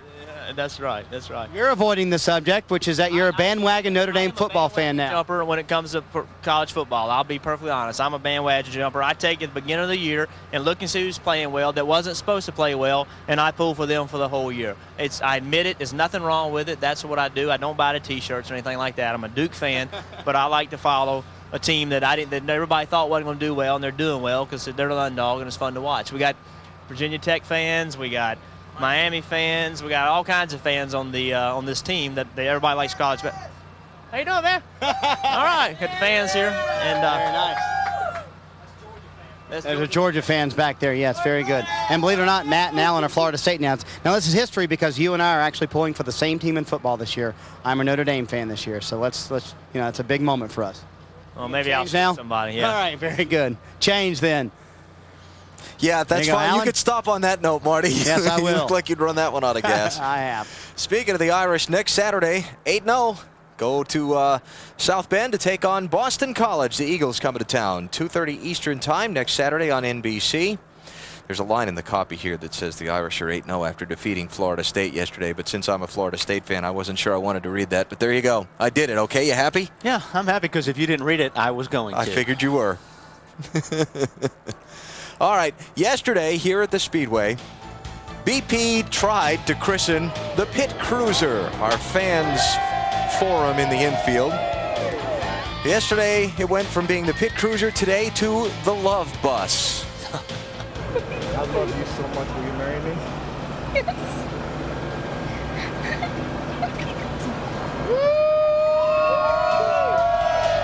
Now, there's the rest of the family. I have to be honest, I don't know their names. She said yes! But she said yes.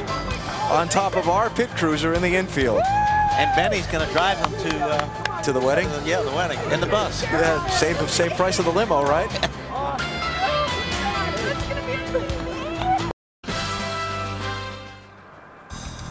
And here at the Atlanta Motor Speedway, the track drying crews are still out there doing their thing, hoping to get this surface in raceable condition where we can resume the Napa 500. Race stopped after just 26 of the 325 scheduled laps. Kyle Petty's the leader. He did not pit when the rain caution came out. Tony Stewart has led all of the laps so far.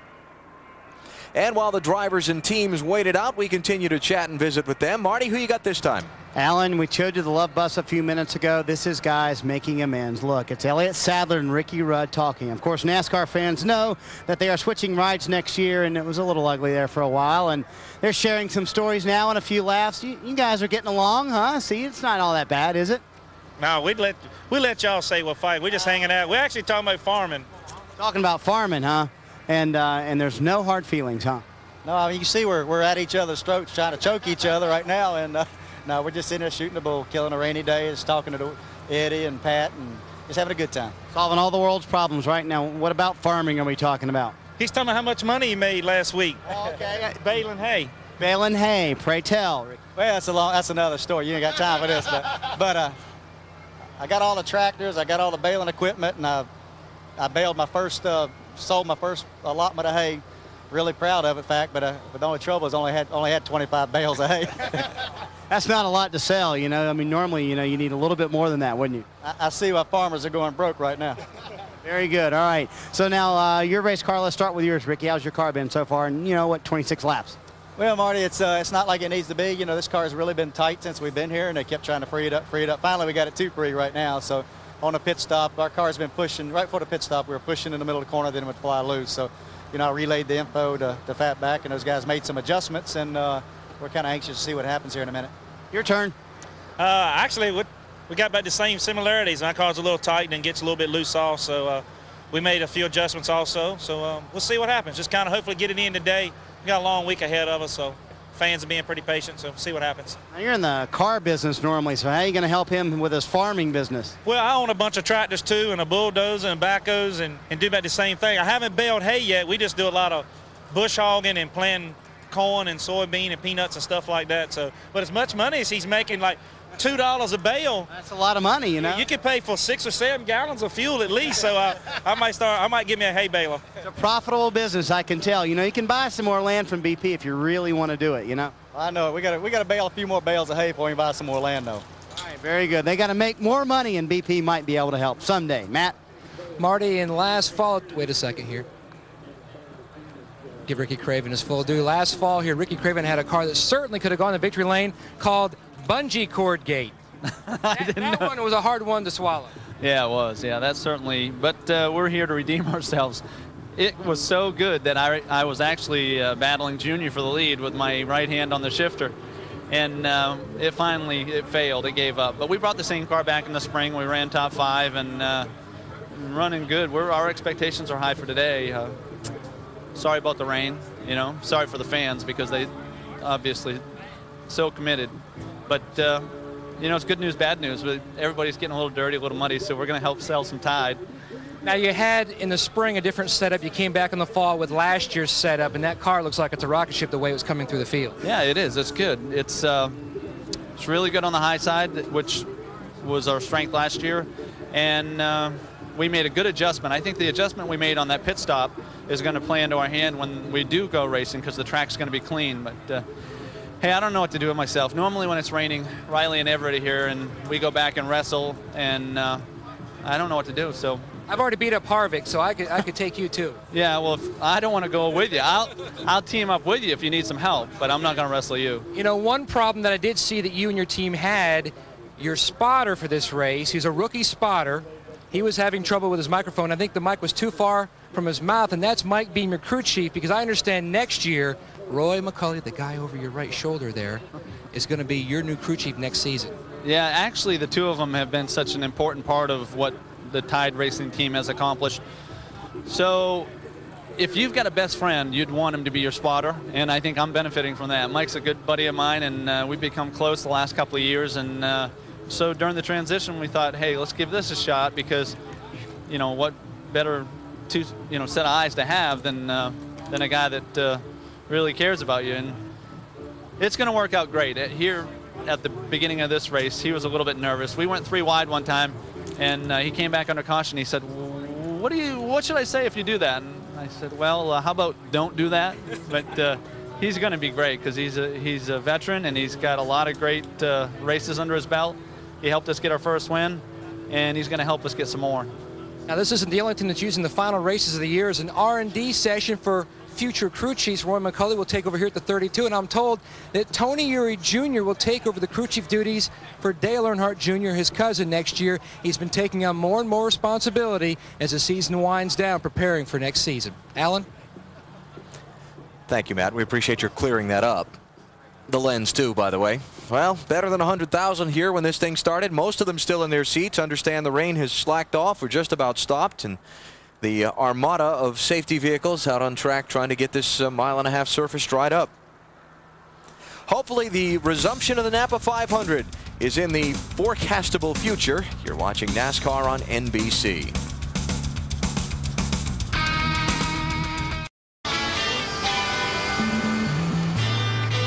In Atlanta, and we want it to rain tomorrow, but not anymore this afternoon. Hanging out on pit road with Ryan Newman. How you doing?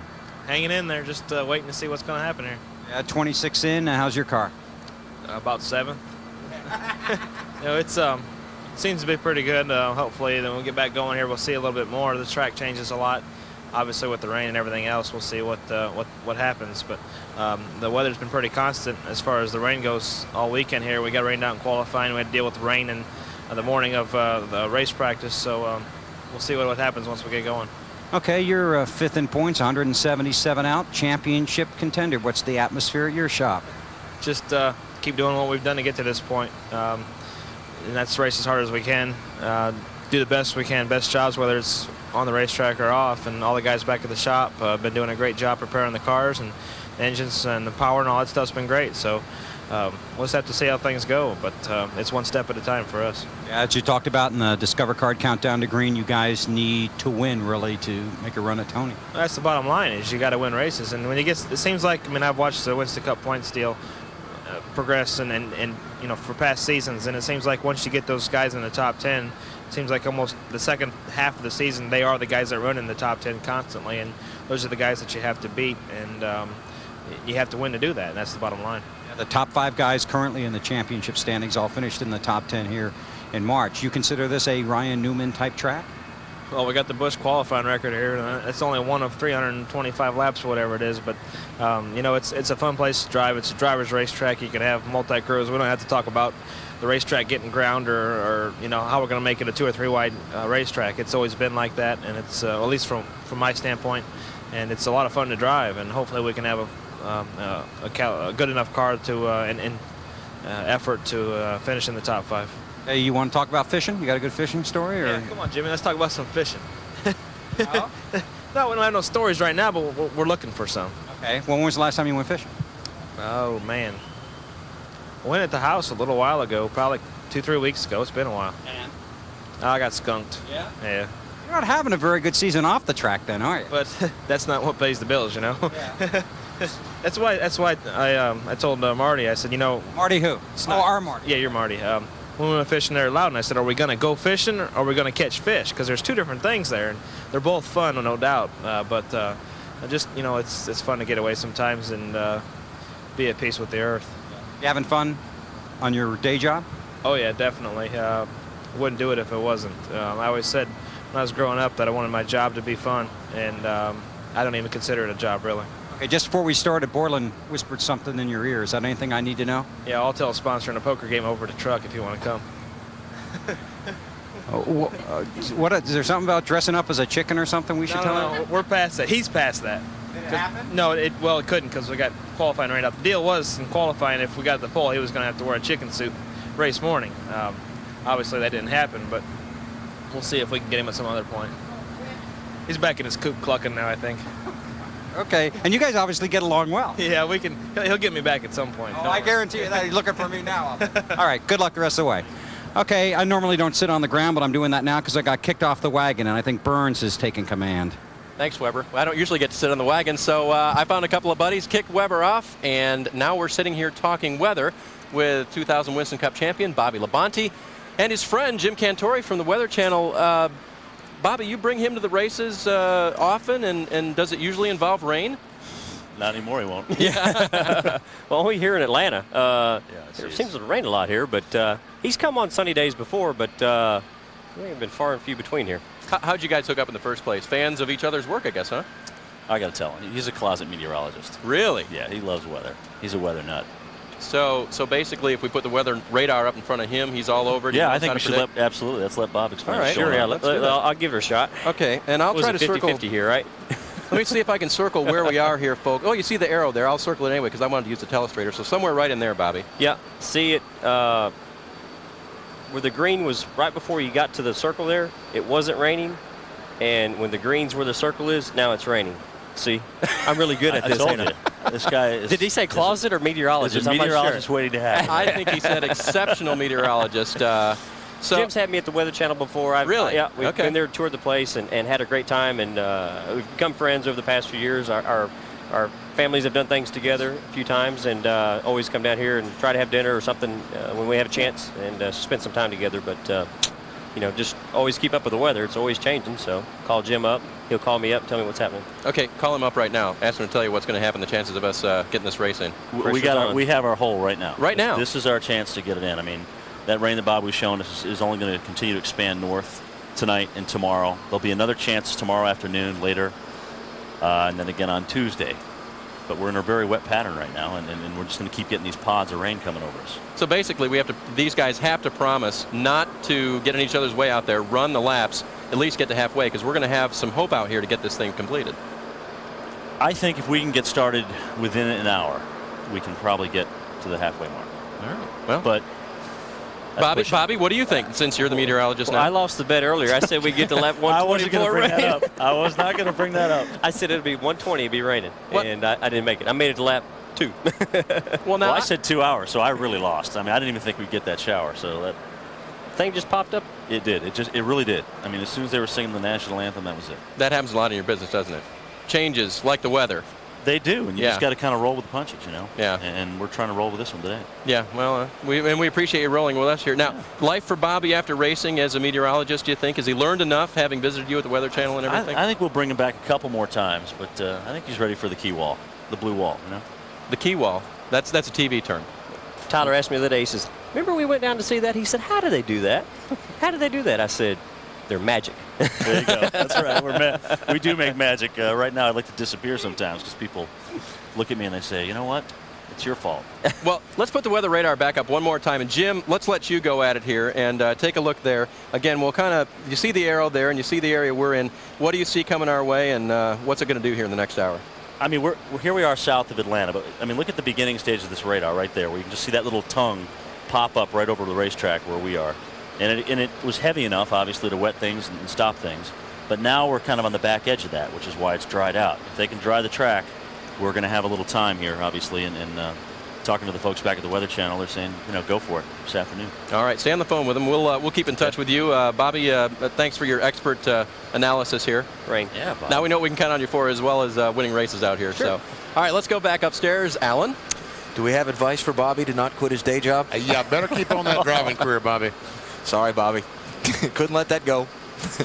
Thanks. It's still dry down there in fantasy land, though, right now. So yeah, exactly. It's dry up here in the booth, too. Yeah. Napa 500 under the red flag. For rain. Hopefully it's going to dry up soon. You're watching NASCAR on NBC.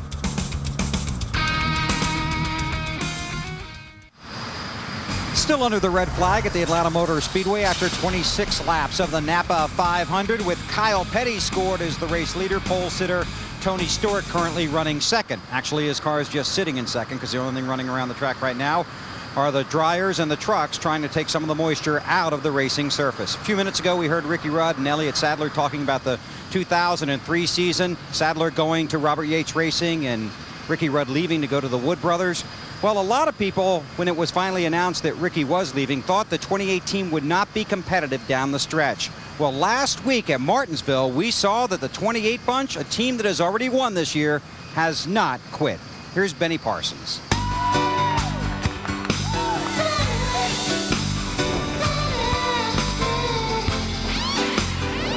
The controversy over Ricky Rudd and the 2018 has been going on since May. Everyone wanted to know who's going to drive the car next year, who's going to be the crew chief. As the controversy picked up, some people wrote off the 2018, but the team kept working hard and actually built a new car for Martinsville. Why would they make that effort? One word, folks: pride. After last week, after blowing the tire early, getting 2 laps down, the team bounced back to finish third.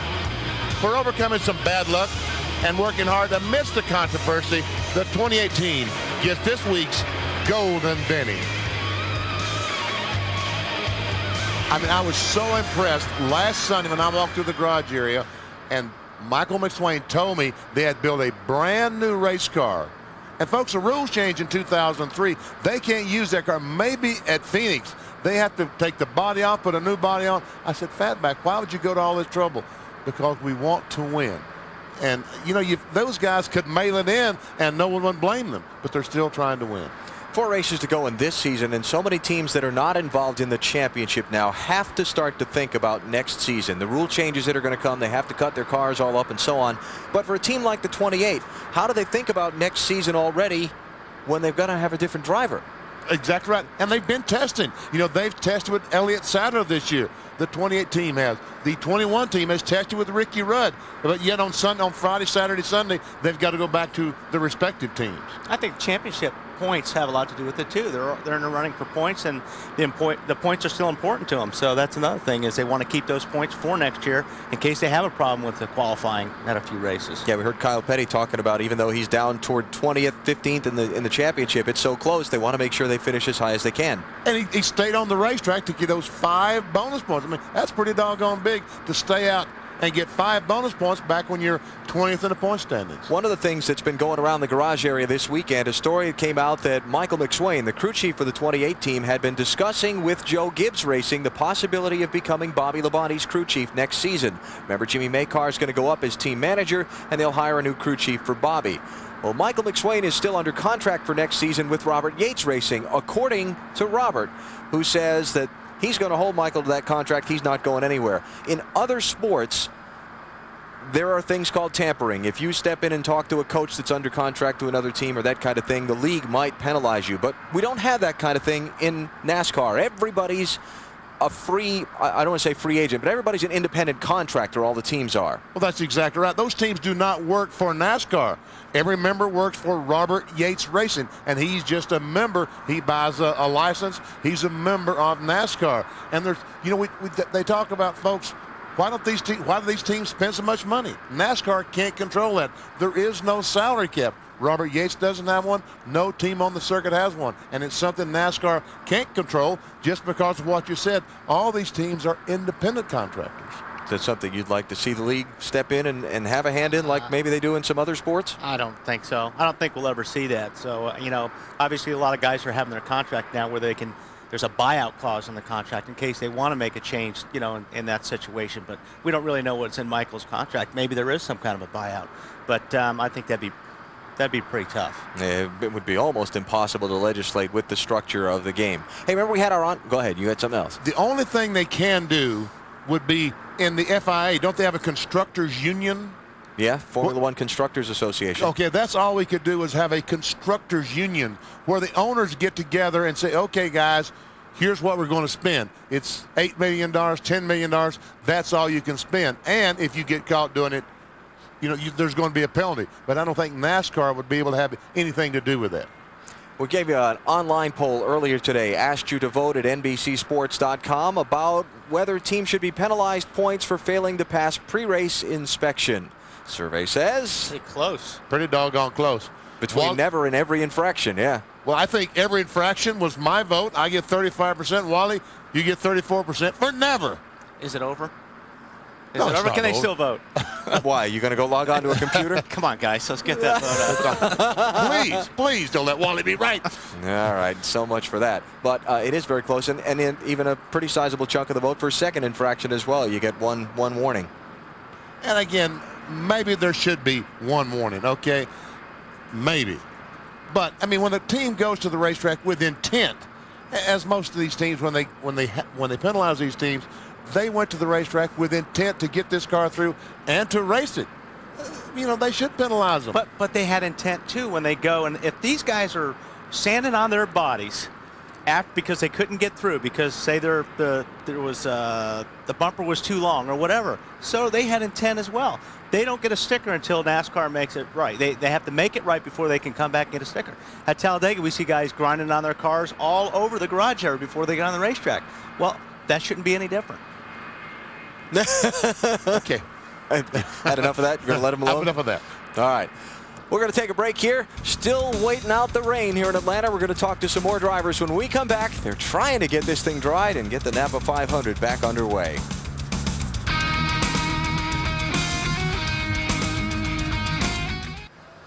Under the red flag at the Atlanta Motor Speedway for the Napa 500, and unfortunately the rain does continue to fall, but they try and dry the track here as we hang out on pit road with Mark Martin and a cast of thousands. You know all these people? Yeah, I know them. Yeah, they work hard for you, don't they? Every week. They got you right in the middle of that championship race, don't they? So far. Yeah, so what's going to happen next? If it'll quit raining, we're going to race. Yeah, I don't know. We're not too good on the starts, but our car's a long haul setup. That's what we've been, doing a lot, and we don't expect to see a lot of cautions. If this thing goes green, it should be a good solid top 10 car. If it goes caution every 20 laps, I'm not too sure. I hope that doesn't happen. That may be a long day. So you need the long green flag runs. Get yourself up front. That's the kind of car that we've got. The guys, we focus on that. We'd do it all if we could, but we can't have it all. So it seems like we've got to either be fast at the end of a run or not be fast at all. So we pretty much work on the end of the run or the late, the second half of a fuel stop is where, our car's real strong. If they start out there right before the caution came out, we were actually starting to even up off of the guys around us and, already at 10 laps of green. So I think it may come around quicker than I anticipated, which will be good. That usually is a sign of a good day. Do you remember most of your Winston Cup wins? I remember the last one. Yeah, because that's your all-time favorite, isn't it? That's my all-time favorite. Yeah, I remember the last one. I remember the one at Vegas. I remember real well. That was also like a first. Do you remember winning at Charlotte in '92, passing Kyle when you were in the thick of the championship chase with Kawicki and Bill Elliott?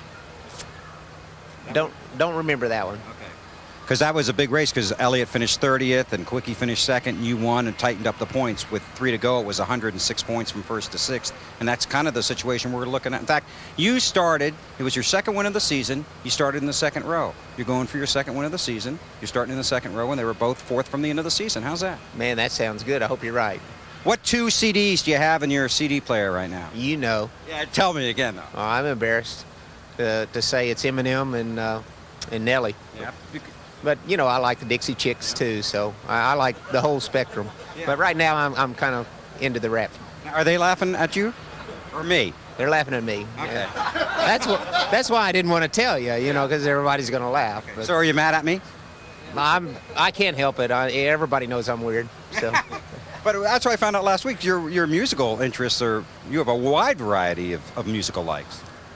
I can't help it. You know, There's nothing wrong with it. You know, I've been weird ever since I can remember. So, you know, why change now?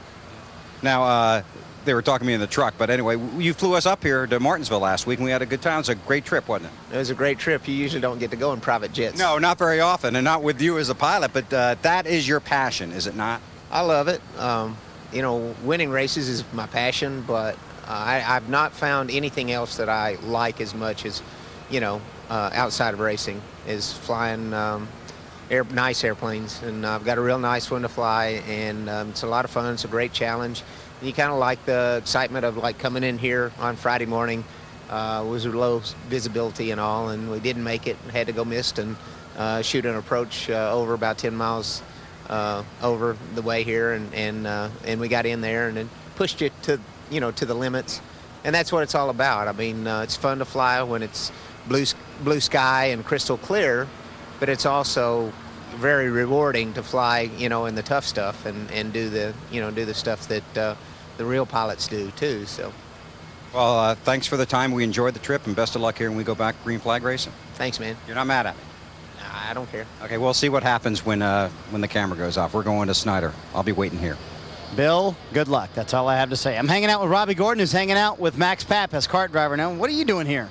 I came over here just to check the NASCAR award and see how my old friend Robbie is doing. So you're looking for a job, or I guess everybody's in the market, aren't they? Absolutely. I'm unemployed at the moment, so whoever wants me, I'm here. 3 kart wins, you know, you might be able to get some wins here in NASCAR, huh? I like a lot NASCAR, you know, it's a very good word, and I feel that I build a lot of fan bases over here in the United States, and it's something that I really, really would like to try in my next future, so hopefully something is going to come out. I'm talking to a few people. Very good, Max. All right, now your buddy Robbie here, you got an unusual character in your car. Now let's explain something. You're a big Anaheim Angels fan, like from a kid growing up, you know. Now, A, why did you become such a big fan, and tell me about the rally monkey that is in your car? Well, you know, I grew up in Orange County on Catella, which Anaheim Stadium is based off Catella, about 5 miles east of the stadium. We used to race off-road cars there. Mickey Thompson used to have an off-road series called Mickey Thompson Off-Road. I won a race inside Angel Stadium, so you know, I think it's great what the Angels are doing right now. And the way I watched their monkey pick them up the second half of the games lately, we had to bring him over here because we need some help on the second half this season. You need a little rally monkey, don't you? Yeah, I think we had one hanging back. That's a monkey right there, yeah. Monkey, but I think it's the wrong kind of rally monkey. But you know, it's good. It's been good to watch them throughout the World Series, and you know, going into the 7th game, it's going to be a lot of fun to watch. Car's pretty good for you, up in 12. Yeah, car's pretty good. We moved up quite a few positions early in the race. Started running the high side, and then had a close one with Jeff Green, and I had to get off the gas, and about 5 cars went by. That's your teammate. Don't do that. Yeah, you know, I figured I got at least back off my teammate and let him back in, and when I did that, about 5 cars slipped in. Caution came out. We pitted under rain. Guys busted off an awesome stop with the singular wireless car, and we're sitting here in 12th. So we'll just try to build from that whenever this race gets back going again. All right, very good. Now we've been challenged. I got to show you and Alan, and Benny, and Wally something. The 99 team has challenged the NBC guys to a playoff in football. Kickoff in 10 minutes, 7-on-7. See, there's 4 pit reporters and you 3 guys in the booth. So you need to get down here now so we can play some football.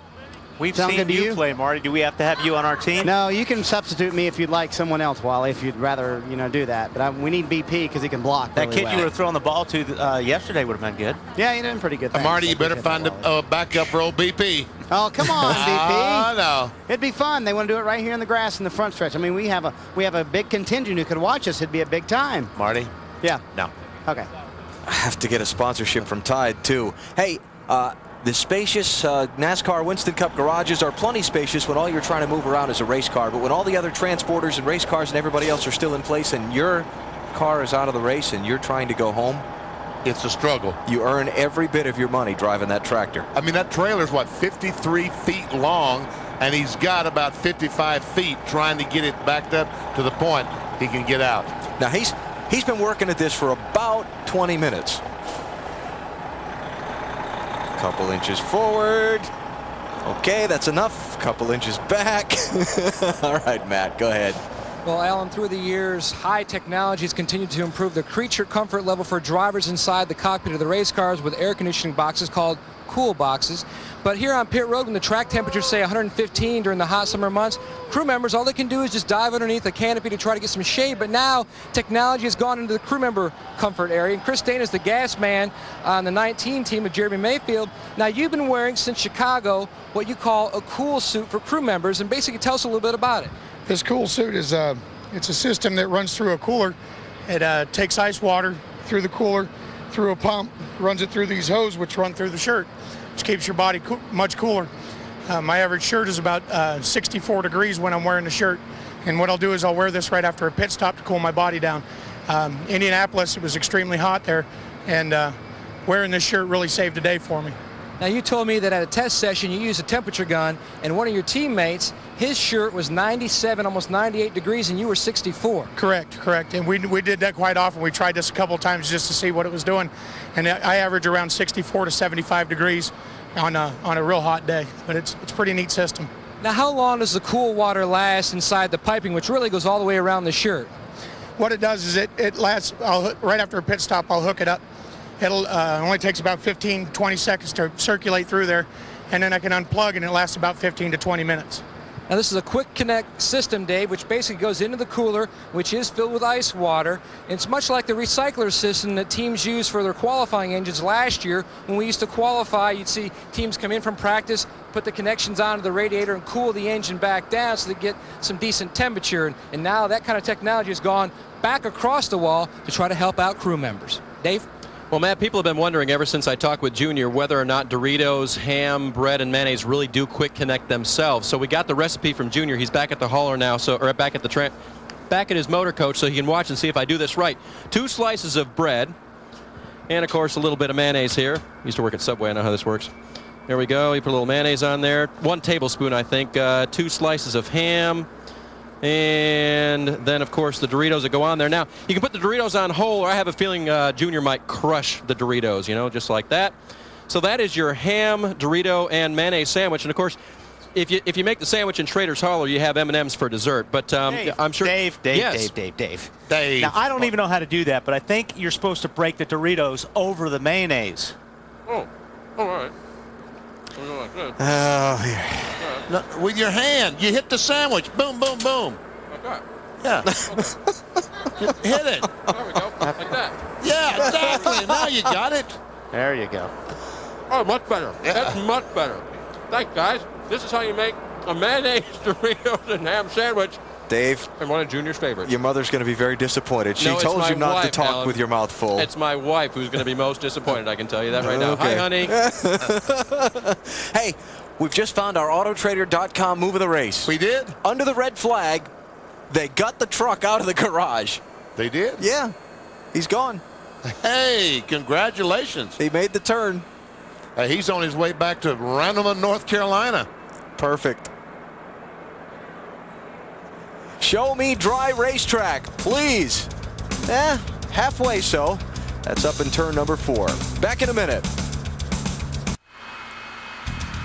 NASCAR on NBC is live at the Atlanta Motor Speedway. Rain has halted the Napa 500 after just 26 of its scheduled 325 laps. The condos are probably brimming with people enjoying themselves right now. We've learned that Dave still needs lessons on how to make a proper sandwich. Dave, you don't need to tenderize the ham. It's already been done. All right, Bill.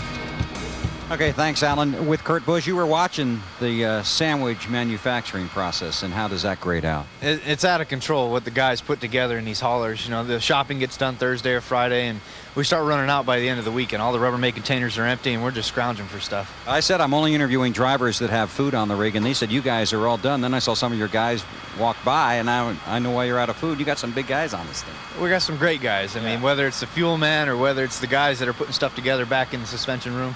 I mean, heck, I can pick out a few that need to go on a diet, but we won't make too fun of them. Kurt Busch has 2 wins this year at Bristol and Martinsville. That is very surprising. Impressive, but surprising. It is a bit surprising, being that we had to focus on our tests this year with the short track program, and the way that we've run at the mile and a half, we've run very well. I mean, like today, we just started off. Things are going pretty smooth so far. Moved up a couple spots.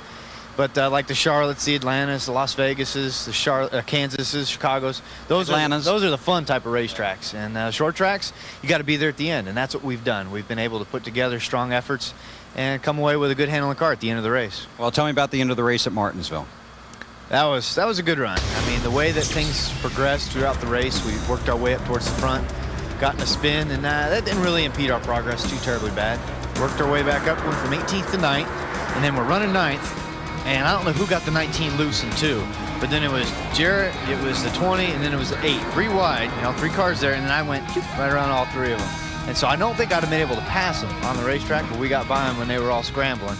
And that put us in position for that great pit stop. And then we worked on Johnny B and worked on Craven and got the victory. Oh, boy, this is going to be trouble. What do we got? Oh, we got some utilities now. So now you don't have we don't have to go shopping. Those nasty sandwiches they're cooking in the trailer. You got some macaroni and cheese. We'll get on this right away. Thanks, Jeff. Eat healthy. That's my boy. He's always taking care of you us. Roush guys, you all stick together, don't you? We help one another out, and the great sponsors we have all throughout the company, we're working out pretty good. Yeah, so he brought you a craft product and, of course, Coca-Cola. Coca-Cola. Imagine that. My craft affiliate is Tombstone Pizzas, so we need to get a bigger fridge so we can put them all in there and pop them in when the guys are hungry. Hey, did you think Benson was going to catch you last week with that traffic? Honestly, with 10 to go, Jimmy said 10 to go, and I said, wow, we got this one in the bag, no biggie. And then 5 to go came, and I'm looking in the mirror going, it needs to end now, because I was swatting flies, working through traffic. Car was starting to slide as I went into the corner. When it starts going into the corner, then it heats up the tires ballistically, and it starts sliding all around. So it was lucky that the race ended when it did. In the excitement of Victory Lane, I know your grandfather had passed away before that race, and that slipped your mind. It did, and we got all caught up in the victory, of course, and what it took to get there, and the sponsors and everybody. And I was surprised when I got into the media center afterwards that they were giving me a gift. I had no idea. I got a grandfather clock that will always be in our hallway now, and that takes the place of Al Keller, my grandfather that lived in Arizona from the Chicago area. It's my mom's dad, and Mom's been going through a tough week this week, as we all have. And hi, Mom. Hope Grandpa's doing okay up in heaven. I know he watched us last Sunday. All right. Thanks for your time. Good luck when we get going here. Thanks. We'll go shopping now. Okay. That's Kurt Busch. Won last week at Martinsville. The guy that finished second, Johnny Benson, is with Burns. And he is, and he's been looking around watching the weather situation. And what did you see recently that really made you wonder? Well, I saw Jimmy Spencer and now J. McMurray with their street clothes on heading the other way. I wasn't sure what was going on. I haven't heard any news, so. Neither have we at this point, so. You sure? Yeah, we have, yes. Good deal. I would tell you if I had heard some news. I'm assuming they'll keep us here for a while, so we'll just see what happens. And looking forward to it. I mean, I wish obviously that it wasn't raining. We get the race going and see what the Valvoline Pontiac can do. Carrying the UK colors this week, though. Yeah, that's kind of nice. This is new. University of Kentucky colors right here. In Georgia. That's big. Yeah. Hey, I don't know if you'd be the most popular guy. Don't step outside the stadium here. 100 what? Well, it's 100th year that they're been in existence, so I mean that's a pretty cool deal, and they've been around for a long time. And of course, the Valvoline being right up there in Kentucky, we've got the Kentucky car here, and met some of the guys. They were down walking around, and it's pretty neat. So you're like Kentucky fans' only hope for this weekend because they lost to Georgia last night. That's what I heard. Yes, I didn't get to watch that, but it's. I heard that, so we won't mention that. It'll be okay. Me being from Michigan and the other part of the owners being from Georgia, it's kind of a fun deal right now. Yeah, now I'm all confused. Let's talk about a race you almost won last week at Martinsville. Do we have some tape to show? Are we going to show JB getting close to the 97 car? Oh, you just showed that. Oh, you just showed Kurt winning. That would have shown Johnny going second. All right. JB, tell us, at the end of the race, a lot of folks wanted to know if you were going to get aggressive enough to bump Kurt. But really, you never could quite get to him, even to move him over, could you? Nah, I mean, I bumped him that one time getting into one, but that was the wrong spot to do it. And I don't know. I have a hard time with that. I mean, I could have easily wrecked him for a win, but it's just a matter of, working on him, trying to get around him to try to win the thing the right way, and just, didn't have enough time to actually loosen him up a little bit coming off the corners. I mean, the only place I get close to him is getting down into the corners. So it was, there's just wish I would have had more time to deal with it. And, we spent a lot of time in lap traffic, and which is the reason why I caught him. He was good in the short run. I was good in the long run. Kurt ran a good race. I feel that we ran a good race. It's just, I think we might have been just a tad bit better, but it was taken at the end of that run to make that happen. All right. Well, if it's any consolation, he's running a car this week for UK. Maybe he can brighten up their weekend. We hope it brightens up here so we can go racing. Right now we're going to go to a bright guy, Matt Yoakum. Well, Dave, I'm with five-time Atlanta winner Bill Elliott. Now, that was back on the old configuration. Which do you like better, the old or the new? Obviously the old. But the new has gotten better. We chatted about it here just a minute ago. But, to me, the way the racetrack used to be was a pretty neat deal. But Now when they first came and repaved it and redesigned it, I never could get a hold of it properly. You know, a lot of people had a good bit of trouble with it. But now that the racetrack has gotten a little bit of age on it, it's gotten several more grooves. You can run high, you can run low. It's more like the old Atlanta that I kind of used to know. And it seems like we've been a little bit better here. You know, we sat on the pole here in the spring. We had a pretty decent run. Ended up in a wreck off turn 2 on the back straightaway there, the first race here. And this race we got a vibration, and we're trying to figure out what we need to do with it. Now you're back in 41st. What's the strategy going to be? Because now, for track position, you guys may have to make some decisions or gambles on pit road. Well, first off, we're going to have to figure out how to fix our problem and what we're going to have to do with it, and first address that, and then we'll let the rest unfold. You know, we're only, 24, 25 laps in the race or whatever it is. There's still a lot to go. I mean, depending on what the weather does, if they run it halfway, if they run the whole thing, you know, and that's other things that's going to have to play on the decisions that we make. Now, on a more happier note, you had a chance to pull out your dirt car last night, and you kicked a little dirt. Well, I had a good time. I enjoy doing that. The track promoter came over to me before our race started, and he said, how many more of these surprise visits are you going to have, over the next several years? And I said, I don't know. I said, I just like showing up and doing it. It's a lot of fun. But the guy that works on my car, Jim and Kent, that are the two guys, and another guy, Bobby Turner, that has run Dixie and was a track champion there last year, he's driven my car a couple of times. So they carried it over there. And I said, well, if I don't show up, Bobby can drive it. So I left my fan club deal, and I said, oh, heck, I'll go over and check it out. And it was probably 15 cars, 250 people in the grandstands, and we had a good time. Well, anytime you go to a dirt track in the Southeast, you just never know who may show up to race. Dave, Marty? Matt, I'm hanging out in an undisclosed hauler behind a closed door. Let's see what's going on back here. Let's be very quiet, see what's happening. Let's go in. Oh, my goodness. It wouldn't be a card game, would it?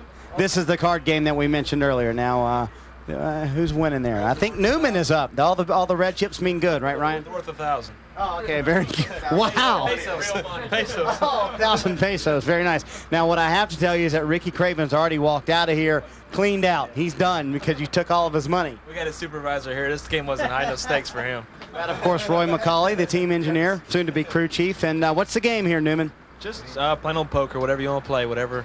I mean, the more wilds you get, the crazier we get betting. What are we playing right now, though? We're waiting for the dealer to call.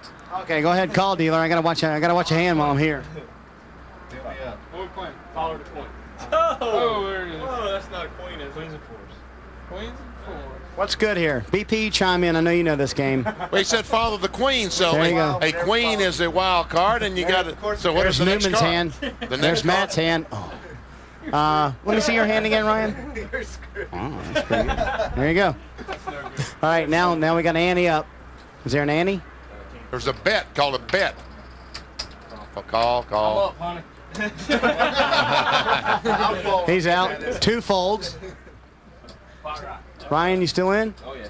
All right, you still in, Matt? Oh, yeah. All right, very good. Matt Borland is crew chief right here in front of me. You can only see his back because he's concentrating. How many cards will we get here? He's also trying to not to let Ryan see his cards in the reflection of the wall of the truck. Very good. Yes. Alan, you can take over here if you'd like. We can come back and check in on this if you want to. We'll see who wins his hand. I'd be willing to say the driver will win. Well, maybe not. More from Atlanta in a minute. They're getting the track dry. Stay with us.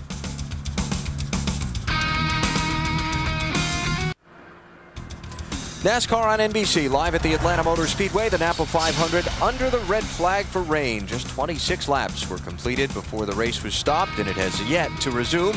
You can see they're working on trying to dry the track, but every time they make some good progress, a little shower kind of dampens the enthusiasm and sets them back on all of the good ground that they've made.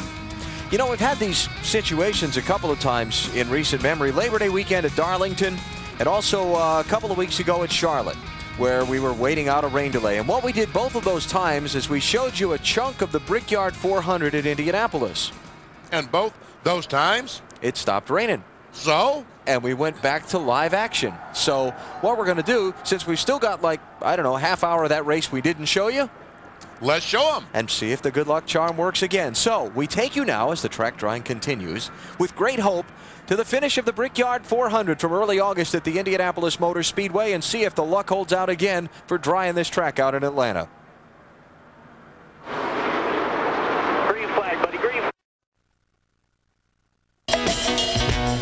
I know it's up for me.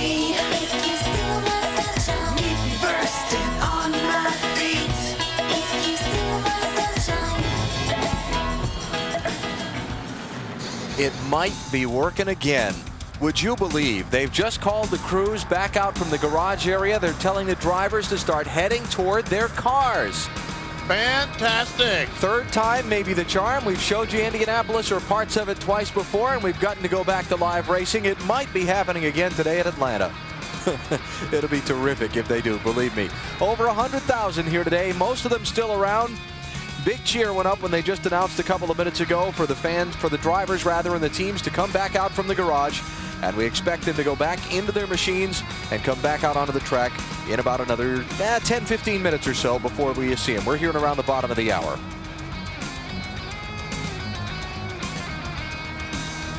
Tony Stewart coming back out. Peter Jellin, one of Bobby Labonte's crewmen, next to him there in the Interstate uniform. Gas man on the 18 car. Eddie Jarvis, Tony Stewart's right-hand man, walking along in front of him. Yep, business manager. How about that? I would not have believed. You know, the racetrack looks pretty doggone good. You know, if you could just shout over there and get Wally to come back over here and pay attention, we get him involved in this too, and we can kind of, you know, get our broadcast back going again. Come on, Wally. Let's go. I might have put my headset. Well, no, Wally's got his right headset on. Okay. Yeah, thank you. Okay. Nice of you to join us. Thanks. Sure, I was taking a nap. Did you get the word? We're going to go back racing here. I heard you from about 3 booths over. Perfect. Todd Bodine waving to the crowd there, bottom left of the screen, getting set to go racing. Let's see, where did Todd end up at the red flag? 27th. How about that? Peter Suspenzo foreground. Now Matt Kenseth. Hoping to give the Cheeseheads a cheer today. Ryan Newman. I wonder who won. He was up. He probably still on top. And still time for the autograph, too. All right, believe it or not, we're going to get set to restart the Napa 500. Thanks for hanging with us. You're watching NASCAR on NBC. I'll see how fast they can move.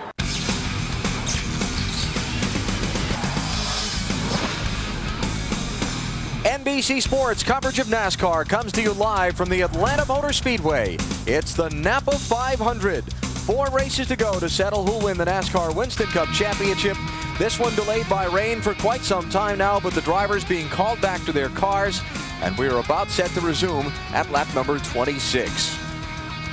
Let's see, went to the red flag at 1:01 Eastern time. It's 3:15 Eastern time now, so that would be, check my math here, Wally, 2 hours, 14 minutes. Hey, pretty good. I am impressed. Napa field summary so far today. The only 2 leaders, Tony Stewart out in front for the first 19 laps. And Kyle Petty has led since not pitting under the caution when the rain came out. And he is out in front for the last 7. Only car out, John Andretti, involved in a lap 6 crash on the back straightaway. His Petty Dodge retired for the day.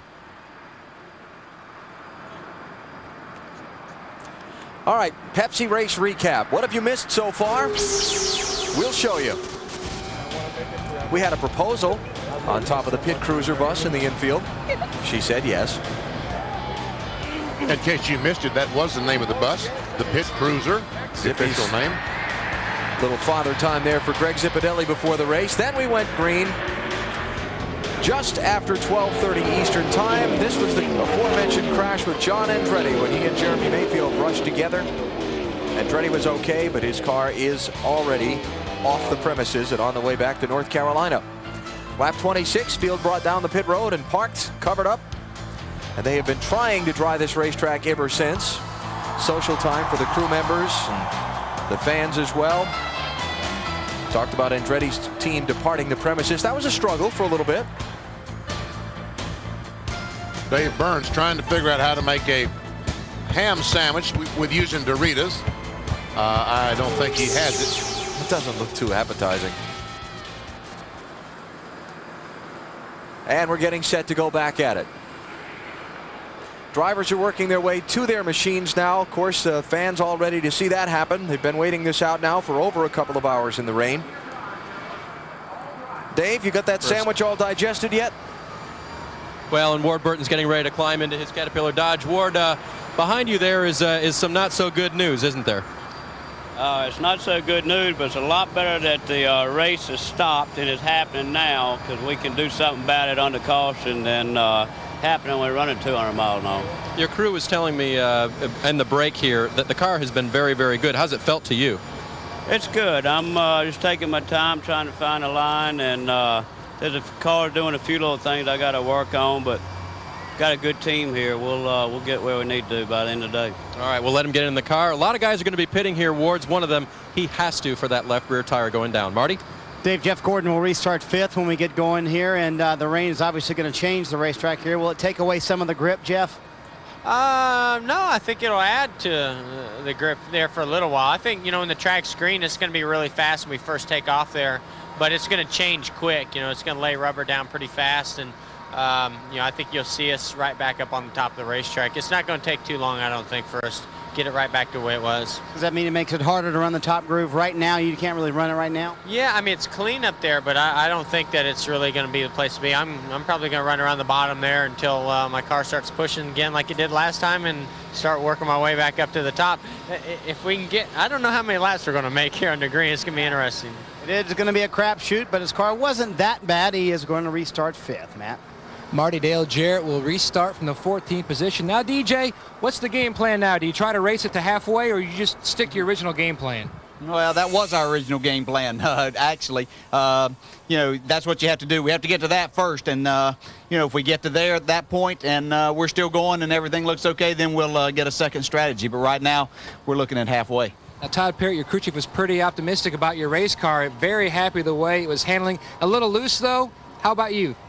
Yeah, maybe just a little bit to the loose side. In particular, off turn 2, as I tried to stay on the bottom. Otherwise, the car's pretty good. So we know this racetrack's going to change. We're not going to adjust too awful much right now. We'll just see if it'll come to us and see what we can do with it later on. So just kind of a bad day for everybody, the fans and everybody watching on NBC. But hopefully we'll get this in. Say hi to my grandmother, Jarrett. She hasn't been doing too well, but see if we can go out and win a race for her today. You certainly would like to do that. Win a race, something that a Ford hasn't been able to do here at Atlanta since DJ last did it in the spring of 1997. Bill? Thanks, Matt. Of course, Dale Jarrett's win here was on the old surface. He was the last driver to go to victory lane before this track was reconfigured for the fall race in 1997. Kyle Petty will lead the field off of pit road. Will you stay out or do you come in? Oh, no. I got to come in and get some tires, man. No, I got to come in and get gas. We pitted early when John wrecked, like I said before. So we'll come in. We're not going to come in until after they run a few laps and then get a little heat and everything, but we'll come back in and top off and go to the back before we start. Feel good to be up here, though? Hey, I led for about an hour or so. Hey, I'm the first guy that's led all year that had like a turkey sandwich in between the time he was leading and all that stuff. So I had a turkey sandwich and a Coke, and it's been a good day so far. And he's getting all strapped in. Dave? Matt Kenseth is already inside his car. If you look up on the board, his car registers 9th right now. How good was it so far, Matt? That was okay. We started off a little bit too tight, so we made some air pressure adjustments on our first stop, and I think it'll be all right. It was still fairly fast, and it was just kind of taking easy in the beginning of the race, so I feel pretty good about it. Okay, all he's got to do is put on his helmet, fire up the engine, and he's ready to go. Marty? Michael Waltrip sits here in 8th. Going to get a real quick chat from his crew chief, Slugger Labby. You took 2 tires on that stop before the rain, Mikey. How's that going to react with the weather here? Worked yesterday. We only had 13 green flag laps on our lefts, and we did it yesterday, and were able to get the lead and running clean tracks, so it really paid off. The Napa Chevy is great. Feels a whole lot like the Aaron's car did yesterday, so we're real optimistic that we can be a factor in this race before it's over. And, as a race car driver, you just want to have a chance, and I believe today we got a pretty good chance. And you say it feels great, almost as good as that car yesterday, because that car yesterday was pretty awesome, Mikey. Yeah, these cars, in my history, they're a little bit harder to drive. You hear people say it both ways, Busch cars harder, Cup cars harder. But these cars, to me, are just a little bit more difficult to drive. So it's not quite as easy to go up top and run like I did yesterday today. But nevertheless, the feedback I get, what the car's telling me, how it feels, is very positive. And I was just really starting to get into a groove and feeling real comfortable when it started raining earlier. So just thankful for the opportunity to drive this DEI race car. It's so cool to have all the resources we have to draw from, thanks to Coca-Cola, Nabisco, Klausner Furniture, Napa Auto Parts, Aaron's Furniture, all of our sponsors. You know how y'all been killing a lot of time. Thought I'd kill a little bit right now. Thanks. Take a breath, Mikey. He will restart 8th. Matt? Robbie Gordon will start from the 12th position. Now, you've just got about everything in here. You got a monkey on the roll bar, a voodoo doll on the roll bar. That's got to mean this car is going to the front. Well, the monkey there is for the Angels, obviously. That's their rally monkey. And we thought we would take him for a ride because it's been working for those guys all year long. And thought maybe it'd help us out the second half of the season. Guys gave me a good pit stop there. We were running pretty good in the first part of the race. Starting 12th. Starting to get closer where we thought we would qualify if we would have had qualifying on Friday night. So that's one thing good. And let's try to build from this and get farther forward up before it starts raining again. You can see the confidence. Dave? Steve Park is currently 15th. Steve, what do you think about when you get ready to go back out onto a track that's been watered down and now re-dried?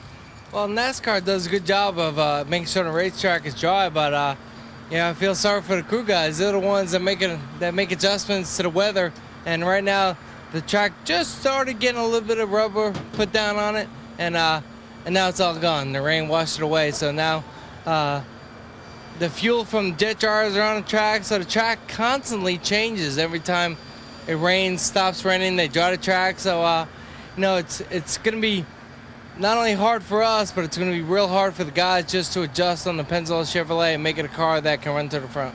All right, the challenge never ends in NASCAR, Bill.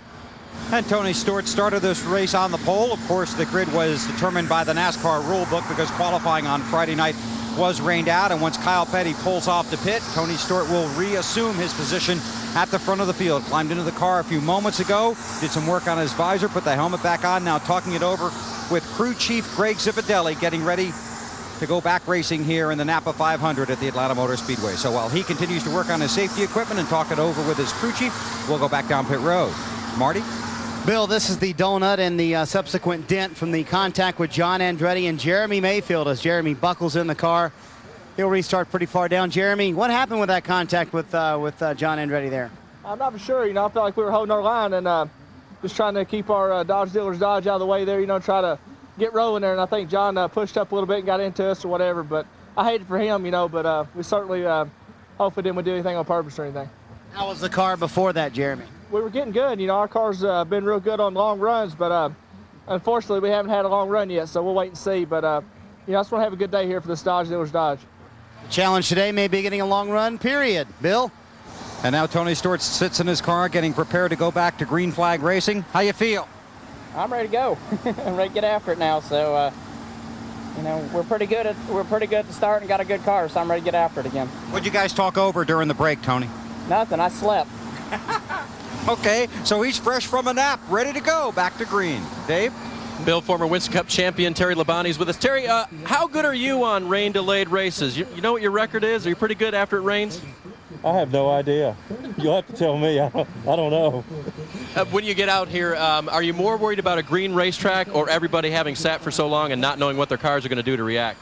No, not really. It'll be back like it was real quick. And, you know, however your car was before the rain's probably going to be how it is after the rain here. And the biggest difference would be is if we run in later tonight, you know, then maybe the track will be cooler. So that might change a little bit. And how good were you before this break? We weren't bad. We were really pretty good. Our car was working good. So we didn't make any adjustments on our pit stop. We just put on 4 tires and tried again. Okay, thanks, Terry. Let's go to Matt Yoakum.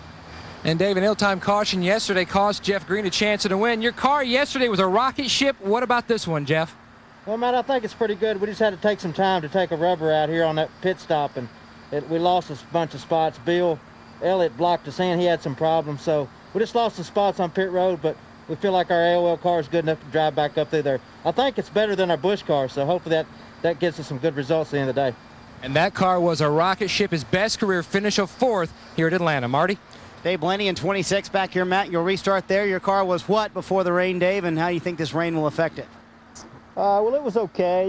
It started tightening up, you know, like we thought it would. We weren't real happy with it yesterday. Made a whole bunch of changes, Ryan and the group did, so we were pretty cautious to start. And I don't think this rain's going to affect it much. And big thing, I slid through my pit on that stop and cost me a half dozen spots, but it's early. It's been a big week for your team. Jeff Foltz, a fabricator on your team, won the All-Pro Championship.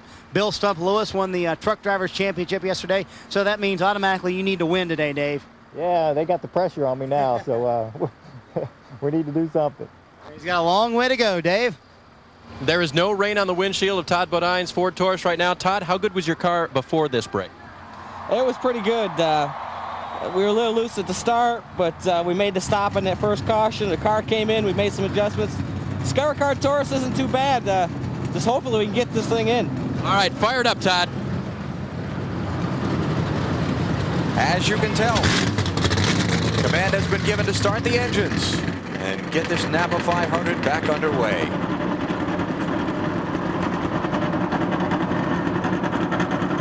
After all this time sitting in the rain, isn't that a sweet sound? It sure is. Elliott Sadler ready to go in the Wood Brothers car.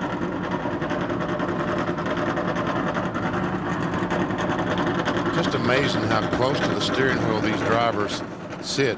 Looked like Elliott's helmet was no more than 6 inches from the steering wheel. All about leverage. That way you're able to get your entire shoulders and upper arms, everything, and turning the wheel. Right now the roll call is going on up and down pit road. There is a NASCAR official standing by each car, and the official's job is to check with the driver and make sure that all of his safety apparatus is hooked up the way that it's supposed to be. Check the steering wheel, make sure that it's locked into place. And momentarily all will signal to the control tower by raising one of their arms that the driver is ready to go.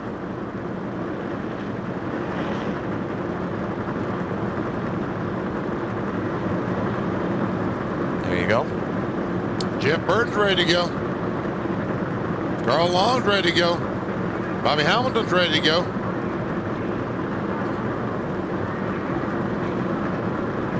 Looks like most of those guys are ready to go. I got one that I see that arm's not up. Okay. Red flag is withdrawn. We're back under the yellow, and they're going to roll the field off. Remember, Kenny Wallace couldn't get his car started on the initial get-go of the race. What's up there, Dave? Well, I talked to the crew, and there's actually a flywheel problem. The starter connects to the flywheel, and there's some sort of a problem on the gear on the flywheel. So basically, they have to get it to the sweet spot, which they do by rolling it, and then it engages. So, but they'll need to do that. They'll need the record to do that, obviously. Wake up, Marty. I'm here, and Bill Elliott has just pulled behind the wall. The car, they pulled the red flag, so they brought it behind the wall immediately. They're going to make him push it forward just a little bit more. What they're going to do is change the gear. Remember, he talked about the driveline problem and all that. They're going to change the gear, try and get this vibration fixed for Bill Elliott, and they went to work immediately as soon as the red flag was pulled. Good work on these guys' part. They had a plan they put together during the red flag. They are now executing that plan to a T.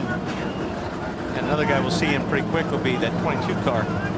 Ward Burton, left rear flat. Yeah, by the way, they allowed the 22 team to put air in that tire so Ward could run around the racetrack and get back to their pit stall. Well, they allow all the teams to go over and re-air their tires and make sure the air pressure is correct. Because where he was parked on the pit lane, BP was past his pit stall already, and he's not allowed to back up. So. And well, they let any of the teams go over and adjust the air pressure, so we knew that they'd allow Ward to do that because. And look at that. It's something to do with an axle shaft, wasn't it, Marty? How about that for the quickest gear change in history? All they did was change the gear, BP. Let's grab Mike Ford real quick. No, they didn't change a gear. They did not change the gear. They changed an axle shaft, maybe. They're making them, there's some discussions going on here, and I'm going to get out of the way. So some discussions going on, and we'll let Mike Ford and the officials clear it up. But I think they sent Bill back out on the track is what happened. So we thought they got it done quickly, but that is not the case, and they're going to make them go back out and come back in again. Huh. I'd sure like further explanation there. And Dale Earnhardt Jr.'s car, well, I guess he had to adjust the steering wheel. He stopped on the front stretch to do that. Looks like everything is going okay now. And the 22 didn't come in. Well, pit road is closed right now because it's still wet, and they've got some of the drying equipment that they've been working on. So, okay. I would have come in anyway, but still go to the tail end of the longest line anyway. Yeah. And you can see that pit road is a wet place. Well, that's going to be wet for a while. Yeah. They probably will run the jet dryer down pit road a couple of times, trying to help in drying it off. That's exactly what they're going to do. So they're trying to get all the crews. See all the blue fans laying out on the pit road that the teams are using to try and dry their boxes. They're trying to get all those back off pit road and get all the crews out of the way so they can bring those dryers back up and help out the situation. What color fans were they again? Well, most of them were blue. The ones in the previous picture were blue. What is with you lately? We had to find some red ones. That was beautiful, guys. I had to wake you up to come back to work, okay? Oh, those are the blue ones he saw there. Those are the blue ones. Thank you, Mr. Director, for bailing me out on that one.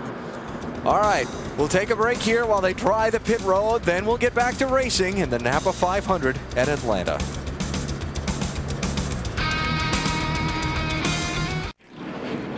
NASCAR on NBC, live at the Atlanta Motor Speedway, where the Napa 500 has resumed under caution after a 2-hour, 26-minute, 12-second delay for rain. This thing should be just about over by now. Should be, but it's not. Still got a long way to go just to even get to the halfway point. And we'll be going on to whatever's next. Well, scheduled to come up next on NBC is the Gravity Games presented by Dodge. 2002 games. Yeah. Oh, yeah. Looks like something you've done before, but not on purpose. Yeah. I've done that, and I didn't save it. Yeah. Scheduled to be next on NBC. We'll see how things go with the live NASCAR action. We could be here for a while. If the rain comes back in, you never know. I will tell you that the radar does still look kind of ugly, so every lap they complete today is a bonus at this point. As you've noticed by the gleaming spots coming off the roofs of the cars, though, they do have lights here at Atlanta. They are on. Darkness is not the issue. Even losing the hour of daylight with daylight savings time going away last night. It's just a matter of the weather. And we can see the wet spot right up next to the outside retaining wall where most of the drivers are running, trying to use the race cars to dry that off. From your experiences as drivers, when you sit around for a couple hours after you get all psyched up and ready to go, and is it very hard to put yourself right back in the mode where you were? And I don't necessarily mean physically, but frame of mind. This is such a concentration heavy task. I always felt like it was. Because I felt like at race time, scheduled race time, that was the height of the adrenaline. That you'd worked all weekend, 3 or 4 days to get to that point, and when they introduced you, you walk across that stage and you got in your race car, they threw the green flag. That was the height of the adrenaline. And anything now, it is starting going the other direction. And I just never felt the same way. Yeah, I agree. You don't get to that point again. Yeah, you never Certainly get to that after point. that rain delay. But I think everybody's a lot more calm. Yes. After a rain delay, as far as driving goes, a little bit more patience out there. So what you're saying is, if we get this thing going, we probably won't see a lot of caution flags for a while. Because of driver error. I mean, mechanical problems, yes, but driver error, Wally is right. You are much calmer, because I'm telling you what, Sunday, just before the green flag, you walk across that stage, somebody better not step on your toe, because you might backhand them. You really get to that point. Yeah. What about the race car? Sitting there covered up for a couple hours, temperatures probably cooled off, all this moisture around. I don't think it's going to hurt anything. They allow them to cover up the air intakes and what have you, so the filters do stay dry. They ought to be okay. It's just a track. The track conditions definitely going to be different. That's the only thing that should be changed. Different because? Yeah, the water's washed all the rubber away, and now we've had the jet drivers out there for 2 hours, and like I said, they've got to throw a little bit of that kerosene on the racetrack. Although they dry the racetrack, there's got to be a little bit of that kerosene that comes out and stays on the surface. And there they are right there. But I mean, they do a great job drying the racetrack, and they get the track back fast. So the first 10-15 laps, they'll be working the rubber off the race cars back into the racetrack, and the track will be back to good. When they come to the start-finish line, they will be given a signal 5 laps to go, and they'll look for driver responses from there, whether the drivers think the track will be raceable in 5 more laps or not. Check the Manufacturers Championship. With 4 races to go in the season, Ford could clinch the Manufacturers title today with a first, second, or third place finish among the brands. They take how they award the points for the Manufacturers Championship, the highest finishing car for each brand. So the highest finishing Chevy might be 3rd in the race. But if it's 2 Fords ahead of them, then they get second place points in the Manufacturers Championship, and so on. Ford could clinch it today by finishing first, second, or third. So who came up with all these ways to do points? I'm telling you. Yeah, it's confusing. What we've got to figure out is who invented or came up with the idea for these jet dryers.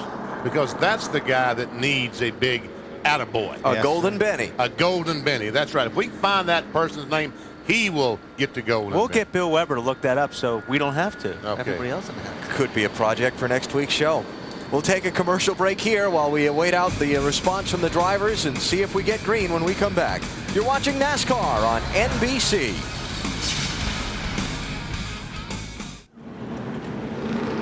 Back under the yellow here at the Atlanta Motor Speedway in the Napa 500. Tony Stewart, the point leader, is on pit road. This is a planned stop. They planned this from before the red flag was withdrawn and the yellow put back out. So it's 4 tires and fuel, no major changes to the car. Basically just resetting themselves for the race. A few other teams on pit road, but none of the top front runners at this point of the race. No. Wow. That is unbelievable. At the track position, Tony Stewart is going to lose. That's going to set him back around 35th in line. Other guys who pitted there: Kyle Petty, as expected, Rusty Wallace, Bill Elliott, Kenny Wallace, Casey Atwood, Dave Blaney. Ward Burton came in, got that problem all fixed up. And Brett Bodine and Tony Raines. And Mike Wallace. Wow. Now, talk about setting yourself back. You talked, Wally, about how they loved not qualifying and starting up front because of the point system. Yeah, he blew that theory, didn't he? Now, 35 laps into the race, he set himself all the way right back into the 30s anyway and got to come through all that traffic. Now, he does have 9 or 10 laps more fuel on some of these guys. I mean, that could play, but oh, it looks like a heck of a gamble on Tony Stewart and Greg Zipadella's part. Let's check out where he is here as he comes back to the stripe and see how much track position he gave up. Although it's a lot easier to get back through traffic here than it is at Martinsville. Tony Stewart's gave up 30 spots from 2nd to 32nd.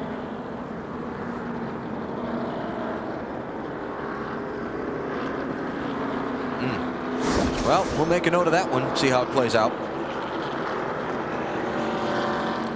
The quick calculation of the championship standings as of the new positions on the track would take Tony Stewart's 82-point advantage over Jimmy Johnson and cut it to 17. Johnson's in 8th place now. And Rusty Wallace, who stopped with Tony Stewart, gets him out of the top 5. Bill, what are they saying down there now?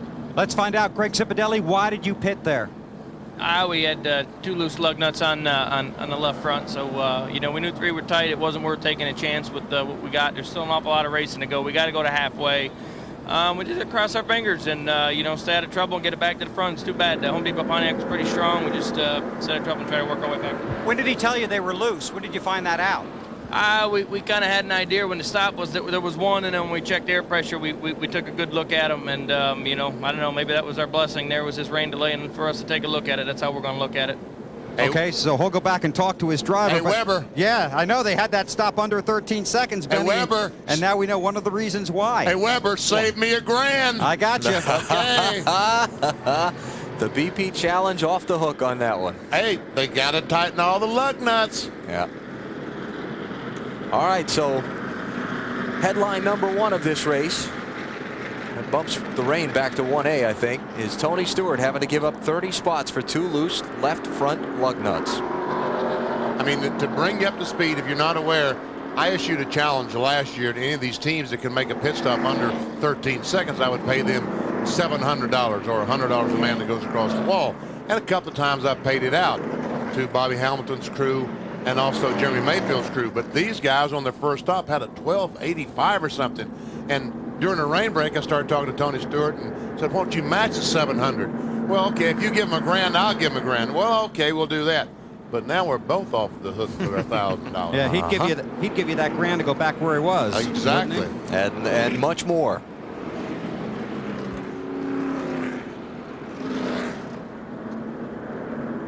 Kyle Petty had to give up the track position too, Dave. Yeah, and he didn't have any problem on his car like Tony Stewart was experiencing. Crew Chief Stephen Lane just told me the rubber gives up so quick here that Kyle being out front there would just gotten eaten alive by the guys that pitted on the last stop. So they stopped, put on 4 fresh tires, and made no changes. But I guess you got to give them the call. They had the time of possession for the lead today, didn't they? That stat, they're going to look pretty good. Yeah. So far. I think time of possession only works when you win the game. Yeah. And now that Kyle and Tony have pitted, the new leader is Joe Nemechek, who got fuel only on his lap 19 stop. You see Jeff Burton right behind him. Got right side tires only on his lap 19 stop. Now we see all those guys down on the bottom of the racetrack. While it looks like they're saying, okay, they're going to throw the green flag. We might as well get where we're going to be dry. Right. Actually, NASCAR asked them to get right along the bottom and try and make sure that it was as dry as it could be. There's just a couple of spots right along that line that they wanted to make sure they got dried up. They asked them to do the same thing on the top side of the backstretch. See everybody mostly getting out by the wall there.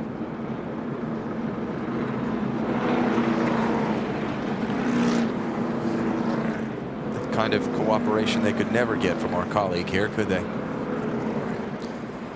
No, they couldn't. Why is that, Alan? It's just not in your nature. Have you heard the term contrarian?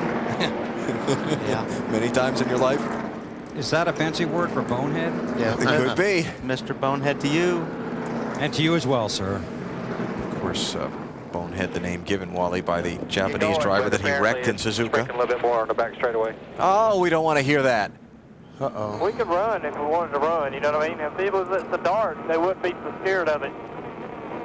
But the darkness kind of makes them think it's worse than it really is. If it was kind of just one single cloud on a clear day.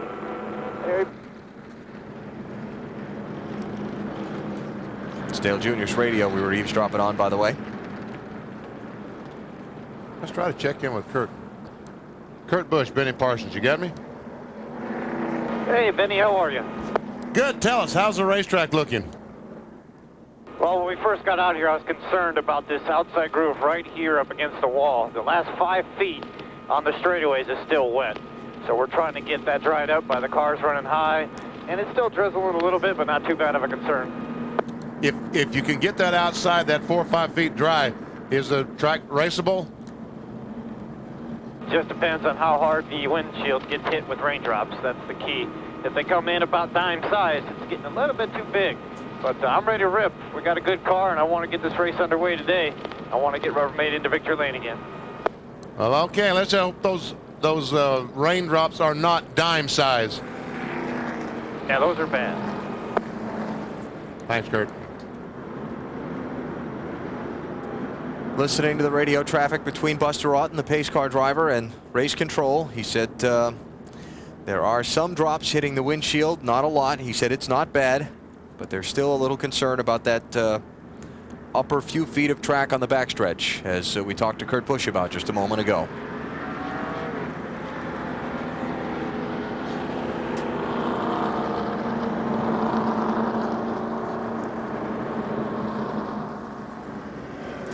Okay, we need to get you guys' minds back in gear and all back in shape and strapped into the seat for the resumption of this race. How about our Little Debbie trivia quiz? The only NASCAR driver to miss an Atlanta NASCAR race while holding the Winston Cup championship lead.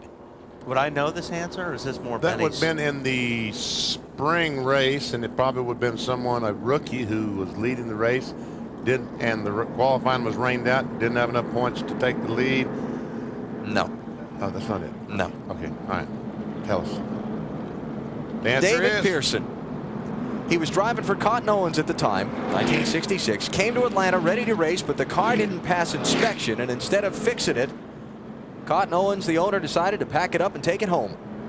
Pearson still went on to win the first of his 3 championships. He won 15 races that year.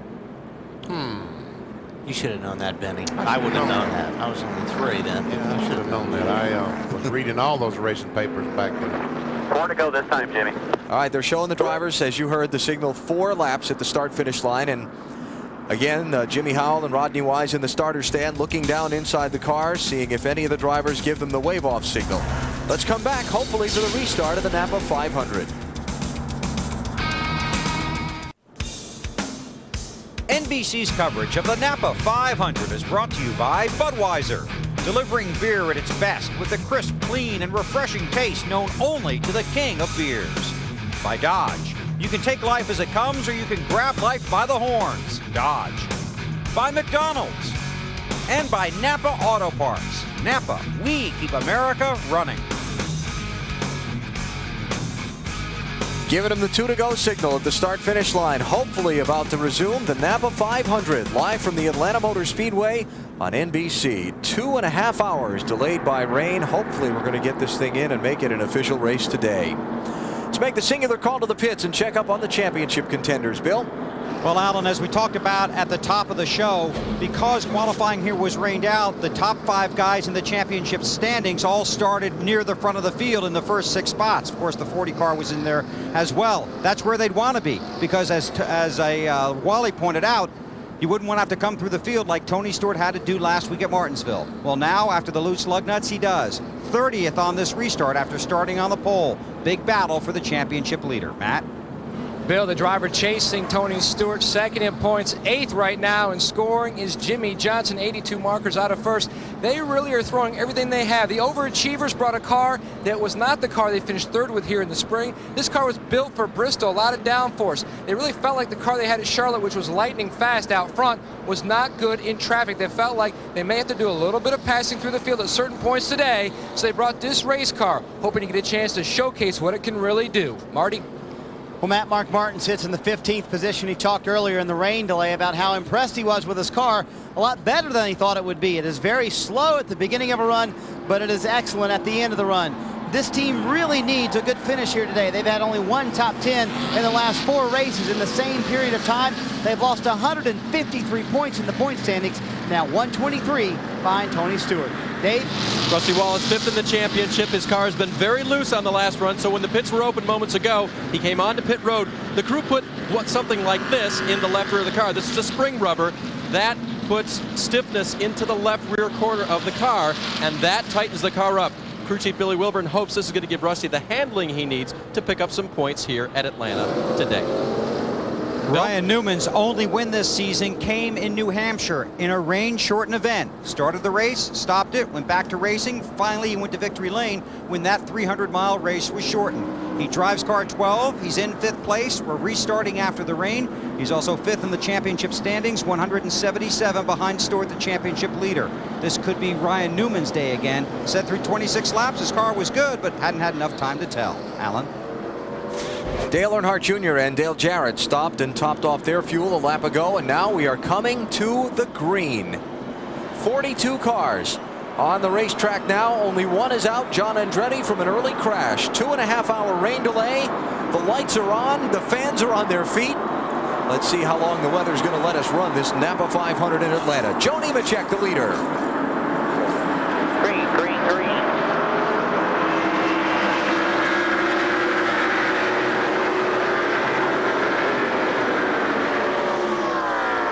And the fans in the grandstands gave NASCAR a round of applause when that green flag waved. Oh, ooh. Jimmy was trying out the groove up there. He was trying out that 5 feet of wet racetrack. 2nd place, Jeff Gordon on the move underneath Jeff Burton. And here comes Kurt Busch, last week's winner in the 97.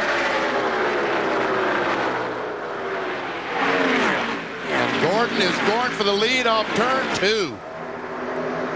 Remember, Nemechek took no tires on his pit stop a while ago. It's a long time ago now, lap 19.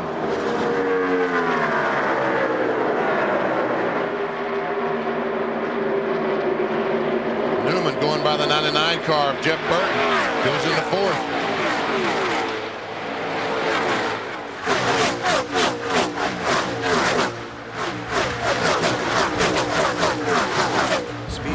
Wet there. That time by Tony Stewart was 23rd. 2nd place, Kurt Busch going to use the outside around Joe Nemechek. How about Stewart? Last time by, as I said, he was 23rd. Watch this on the outside. Whoa. Oh, man. Goes by 2, 3 cars. Oh, boy. That was close. That was close. You see the interval from Tony Stewart up to leader Jeff Gordon. Oh, is he going to go 3 wide? Oh, yeah. No. Maybe not. I think he kind of decided against that wisely. That 3 wide disappears coming off of turn 2. Here comes Kurt Busch for the lead.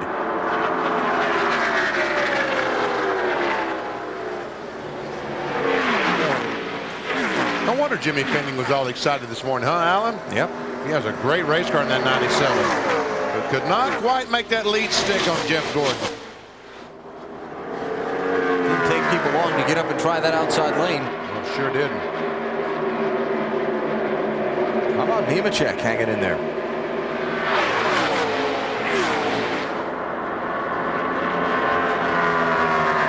Kurt Busch inside, Joe Nemechek outside. Second place, Ryan Newman trying to see which one advances quicker.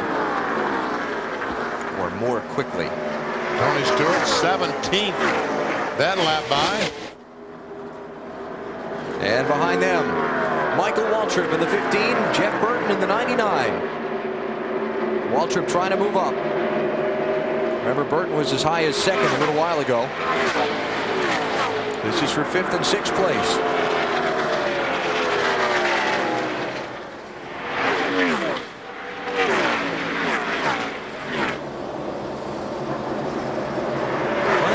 Looks pretty good already. It really does. This guy's getting a very good grip up high.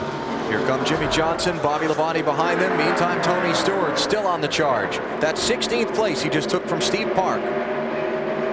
And on the radio a second ago, they said, just be patient. And Tony shot back on the radio. I know, I'm way ahead of you. Oh, yeah, right. I mean, he was as fast as a leader that time, and he was in traffic. Around Robbie Gordon for 15th. Next up, Mark Martin for Tony Stewart. Meantime, look at this fight. Michael Waltrip, Jeff Burton still hung side by side, and now 5 others have joined them from behind.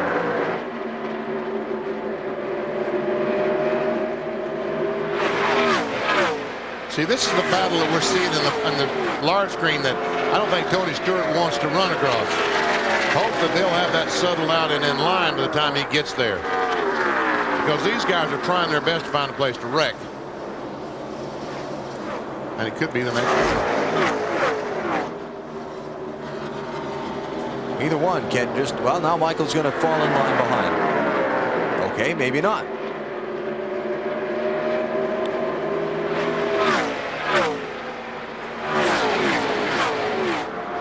And Bobby Labonte going to try and be opportunistic.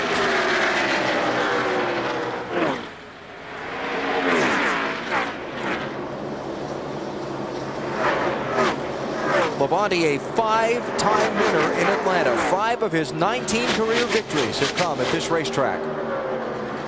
And somehow Ricky Craven off turn 2 squeezed in between the 15, 18, and the 99.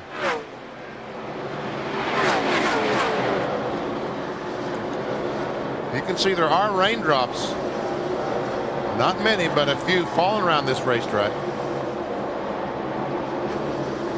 Matt Kenseth digging down low in the yellow car, 17.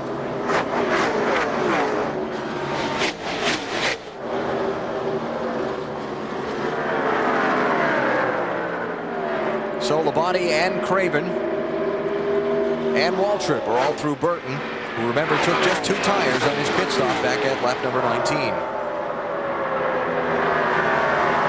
Kenseth there, Jimmy Johnson just behind them in 48, and then Jamie McMurray, the Charlotte winner, in the 40. Kevin Harvick, 29 car, also coming into the frame. And this is all going back from 8th, 9th, 10th. McMurray's 11th, Harvick there is 12th.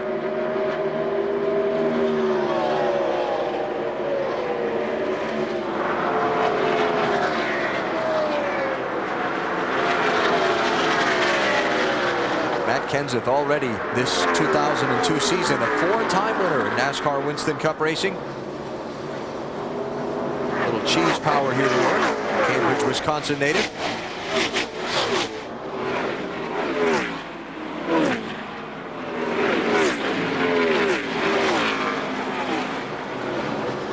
I don't know whether to be disconcerted by those drops on the lenses or if you know, those cameras are out on the retaining wall, so you can't get to them to clean them off. before we go back racing, or if those are things from before.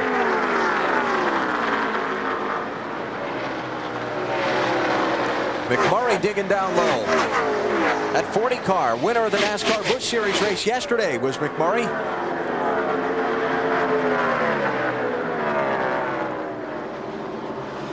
And Kevin Harvick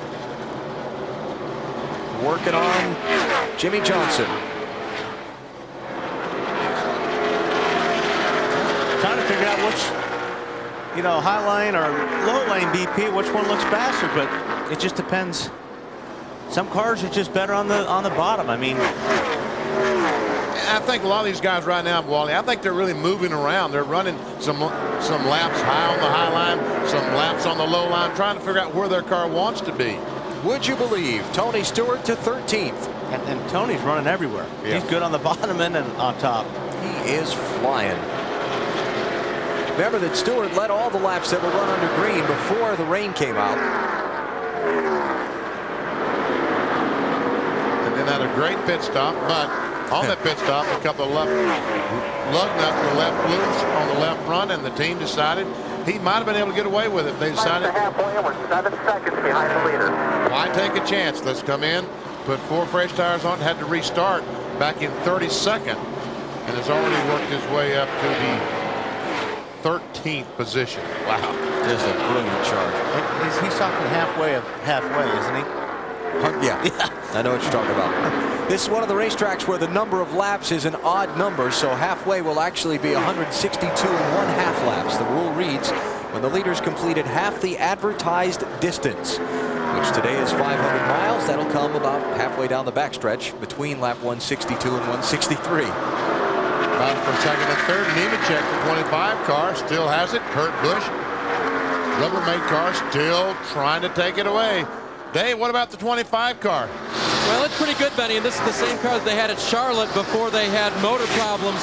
But the word went out to Joe shortly after they went back to green, save your fuel. When the green came back out, most teams were talking up and down pit road about only having to stop one more time before the halfway point. And indeed, 60 to 65 laps is a normal fuel run as he gets passed now by Kurt Busch. But make no mistake about it, this one's going to become a strategy gem when we close in on that midway point, or even on these fuel stops, because you don't know, because the way the radar looks, which is ugly, how long this race is going to run. If you're new to NASCAR, once the race goes past half of its advertised distance, if for some reason the race gets stopped by weather, NASCAR can call it an official event. And we'll probably call it an official event since we've already been here for 2.5, 3 hours longer than we should have been. And the 25 car last year with Jerry Nadeau at the wheel ran out of gas on the last lap. How about this 20 car? Pretty hooked up right now. Man, he is fast. The 59 car is Carl Long, and watch him go by both of them, Wally. 2 cars and 1 corner. Man. Almost. So let's see, that's 12th he got away from the 48 car. He's trying to get 11th away from the 29. No contest. And boy, that's a dangerous thing, that 20 car working on the bottom. Yeah. If he gets a car that works on the bottom, and he is tough to beat.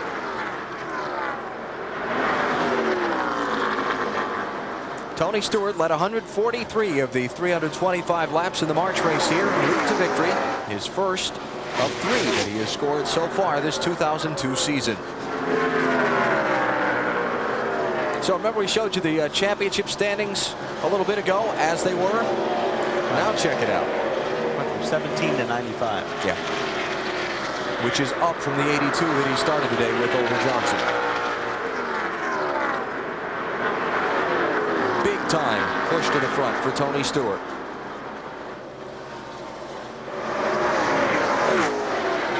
Just past 100 miles of the Napa 500 in Atlanta, Jeff Gordon out in front, the 5th different driver to lead this event.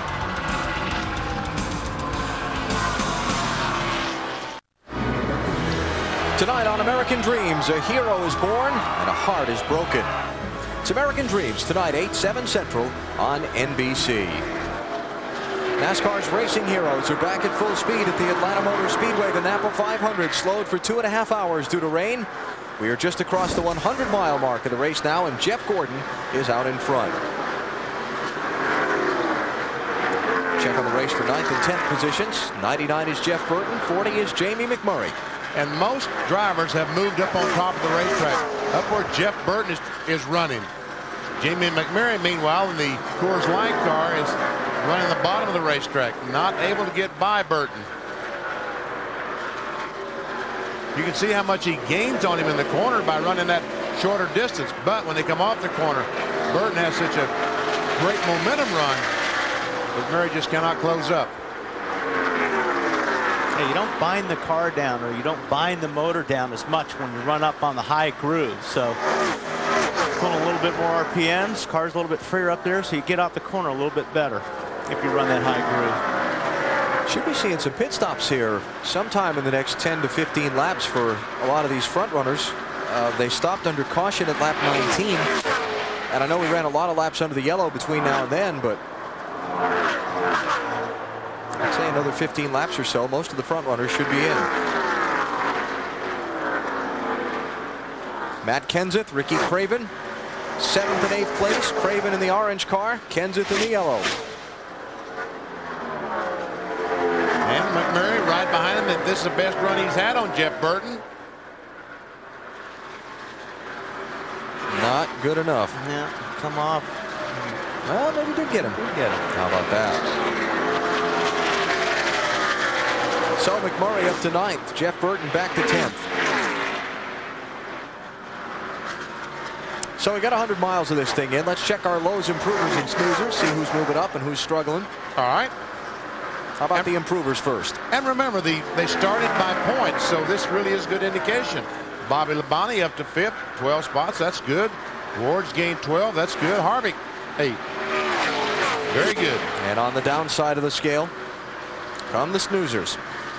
Well, Bill Elliott has had all those problems with whatever the vibration, and he's gone back from 12th to 41st. Rudd had an unscheduled stop or stopped on the caution flag.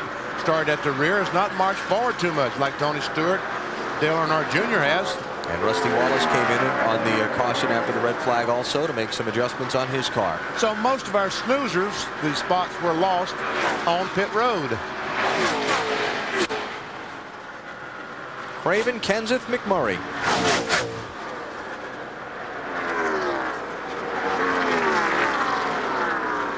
Perhaps soon to be joined by Tony Stewart, who's trying to reel them in from behind. Tony Stewart was really going gangbusters till he got to about 12th, and then he started slowing down. He has caught Jeff Burton, or about caught him.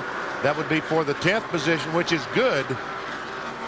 Hey, but from 32nd, where he was after that extra pit stop, that's a lot of bullets to dodge for potential accidents and things on a racetrack that was still green after a rainstorm and all that. Yeah, he's still the fastest race car on the track right now. I see that, Wally. Last time by, he was the fastest car. Even as hard as he's running the car. Yeah. I mean, Jeff Gordon's out there in front, not really contending with too much traffic, and Tony Stewart's in a lot of traffic, and he's busting off quicker laps. And we can truly call Tony's car this weekend the Great Pumpkin. Oh yeah, he's the super duper pumpkin. Right now it's all treats and no tricks for Stewart as he's up into the top 10 after being as far back as 32nd. Hey, somebody else who's recovering nicely, Dale Earnhardt Jr. Remember I mentioned he topped off the fuel on that last caution. Junior's moved himself up to 15th from 36th. Yeah. So he's coming back. All right, let's check it out. We'll see who's faster. That time, the second place car was faster than the leader.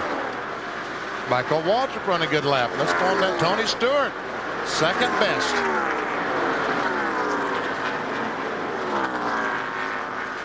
Hey, you know something I'm wondering about? If for some reason rain shortens this race and we don't get the full 500 miles, I wonder if the promoter's 30 lead change guarantee still holds. I wonder, yes. Ed Clark, if you're listening. 4 laps, that could be 4 tires and put a half a round on it right rear, 3/4 round. Got some pit stops coming up here. That's Jeff Gordon's team. Just to quickly recap that, the promoter, Ed Clark, at the racetrack made a guarantee to fans buying tickets for this race that they would have 30 lead changes in the Napa 500. If not, for every lead change under 30, they get $1 off a ticket to a future race. Crazy Ed's bargain basement. Very nice. So only 5 lead changes so far today. We'll see. Remember, since they reconfigured the track in this manner, there have only been 1 race of the 10 that have been run that's had less than 20 lead changes. Wow, Elliott, Bobby Hamilton, Mike Wallace. Wow. Gordon has found the traffic. Yes, he did. He found them in a big way. Tony Raines going a lap down in 74. It's Ted Musgrave in 44 being put a lap down. Ted's in the 34th position. Bobby Hamilton in 55. Easy there. Yikes. Remember what happened at Charlotte on the wet grass. Todd Bodine clipped it with his left side tires and set off a accident that collected 10 cars. And Kurt Busch right behind these cars. Closing in. Last time he was only, well, you can see, what, he's 3 car lengths behind the 24 car. Oh, Hamilton looks like he's hanging on to that 55, yeah. huh? He's sliding a lot.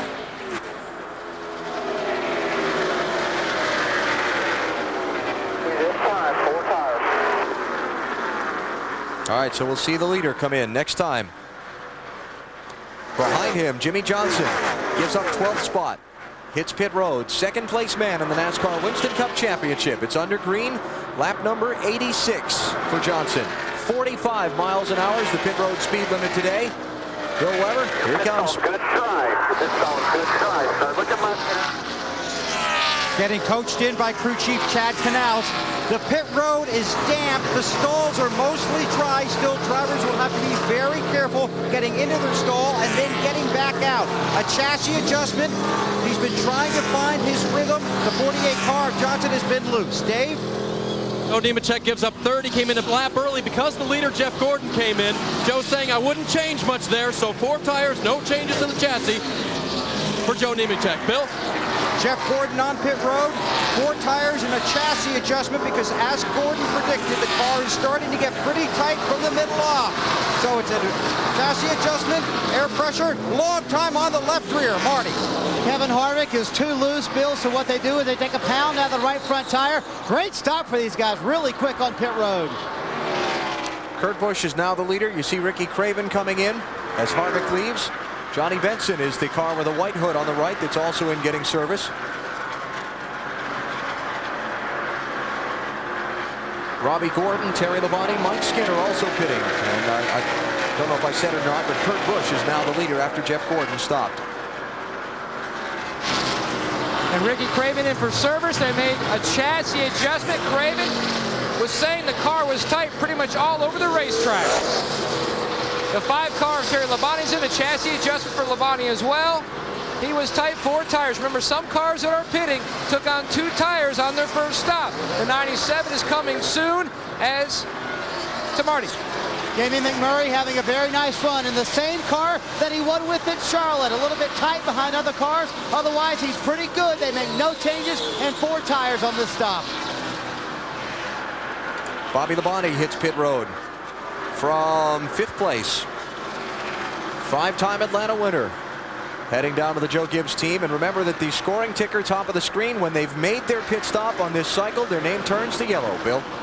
Labonte and crew chief Jimmy Maycar had a long talk during the rain delay just to be patient when this race restarted. Not much conversation on the radio. Then just before he pitted, I'm a little loose. I'm not complaining at all. Slight air pressure adjustment, fuel. He heads back out as the 97 comes down pit road, pointed for Matt. And Kurt Busch relinquishes the lead. He's coming down for service. Mark Fall and the boys. Scott Radel leaps over the wall with the jack. Kurt was saying the car was loose. They're going to make a track bar adjustment. Also, the car chief, Sean Parker, crew chief Jimmy Finning, have also decided to go for an air pressure adjustment in the left rear. They're going to take half a pound out. Service complete, 13.41 seconds. To Marty. And Matt Ryan Newman stayed out 1 extra lap so he could get the 5 bonus points. It was a very quick call on his crew chief, Matt Boland's part. Give him credit for that. He told Ryan to stay out at the very last minute. The car has been very good. He said, I'd like to feel a little more secure going into 3. Just a little bit loose there, but they decided to make no changes on this stop. He said, it's not anything I cannot live with. last time this car saw the racetrack, it finished second at Kansas. A little bit longer than a stop than they would like, but he's off pit road with 4 new tires. 14.2 is not bad, Marty. Good stop. Michael Waltrip took over the lead for a lap after Ryan Newman pitted. Now Michael is on the pit road along with Steve Park and Elliott Sadler. There's the Napa car. Jeff Burton is also in. It hands the lead over to Tony Stewart. Bill? Michael Waltrip comes down pit road, driving the Napa Chevy in the Napa 500, similar to the circumstances yesterday in the Aaron's 312 for the Busch Series. His car just a little tight, going to add a half pound of air to the right rear tire just to try and free him up a little bit. He gets 4 tires this time, only took 2 on his first stop, but hung in there pretty good. He's got fuel, he's got tires, he's got a gear, and he's on his way. So the names in white up top for those who have not stopped yet. Dave? Alan crew chief Robbie Reiser told me this morning we've got a top 10 car. That's where Matt's been running, but his car is a little bit tight. Catch-hand man Dave Toronto put a wrench in the back of the car. They're going to make that chassis adjustment, try to free him up a little bit, make the 17 car faster. He is gone.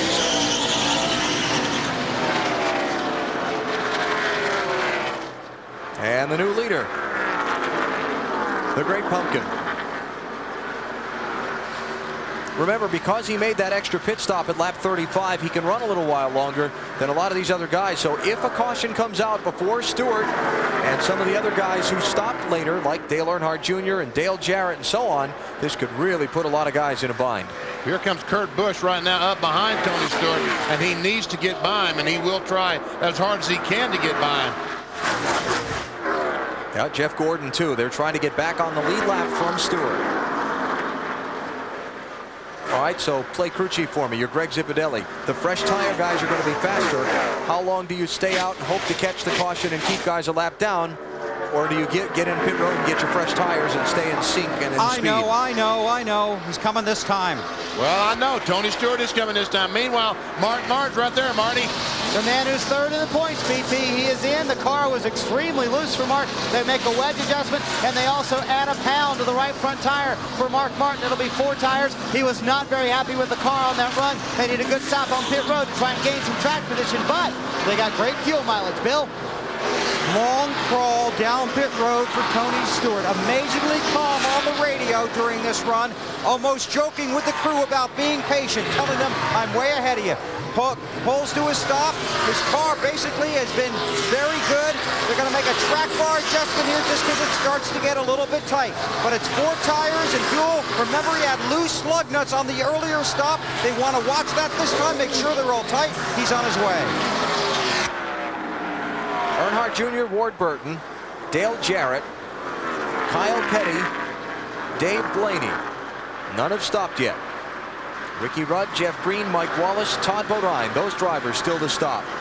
Bobby Labonte trying to unlap himself on the leader, Dale Jr.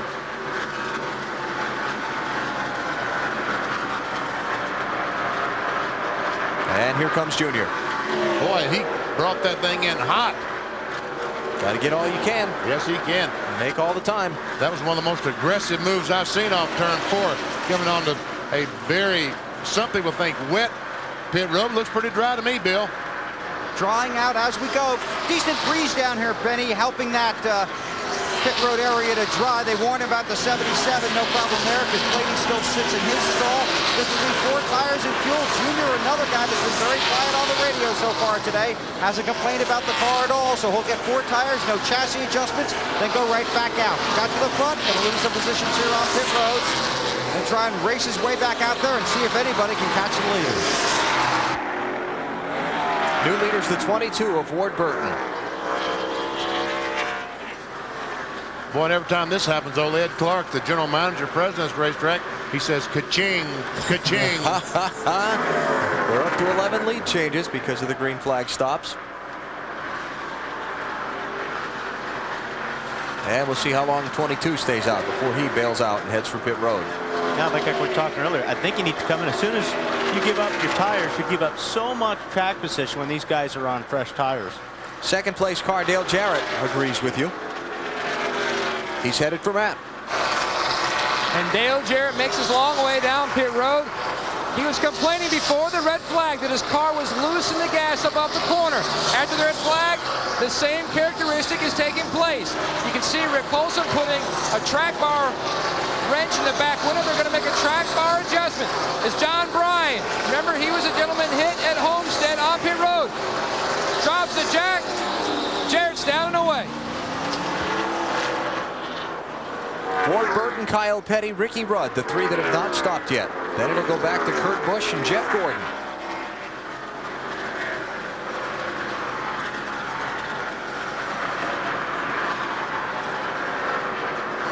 Ricky Craven getting a lap back from leader Ward Burton. Is Ward coming in here? Yeah, looks I think like so. he might. Here, buddy, 3,400. Watch it, 3,400. Second gear. It's a part of that new crew chief thing. Spotter and the crew chief talking to the driver at the same time about the same thing. Marty. Yeah, you can hear Frank Sauter's barking out. 4,400 second gear. Car's been not too bad for Ward. A little tight getting in the center. The biggest problem for Ward is that he's loose off of the corners. They pull a tear away from both sides. What to combat the loose off the corners? They go down a pound in both rears. It helps the car dig into the track, give him more forward bite. Dave? Ricky Rudd is in. He wanted to stay out because he feels the raindrops, but he needed to come in for fuel. Track bar adjustment made on that car. He was loose in, tight through the center, and loose off. They also made an air pressure adjustment. 60 laps from halfway. Less than that now. Kyle Petty, the leader. Still going around the racetrack, still leading, but Kurt Busch is only about 6 seconds behind him. So when Kyle makes his pit stop, he probably will go a lap down. Here's our bestest rookie challengers, both of them side by side. 8th and 9th place. And Kyle Petty gave it up. He is on the racetrack. Dave?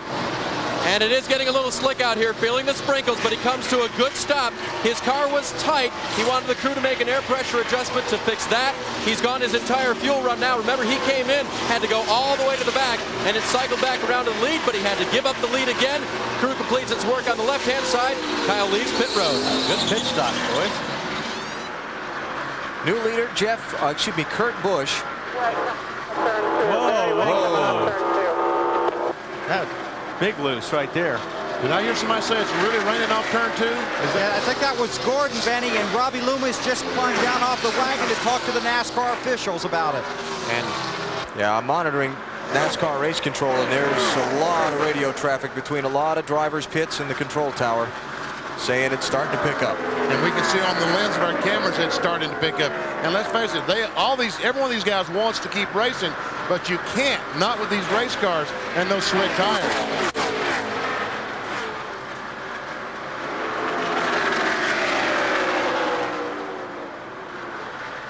Listening to race control, check with spotters. Really hard coming off of 2. That's Robbie Gordon's radio. And if Robbie says it's raining hard off of 2, it is. Because Robbie knows how to race in the rain. Road racing background, other forms of racing where they do run on treaded tires and keep going in the rain. No, it's too wet for the road racers. It's wet.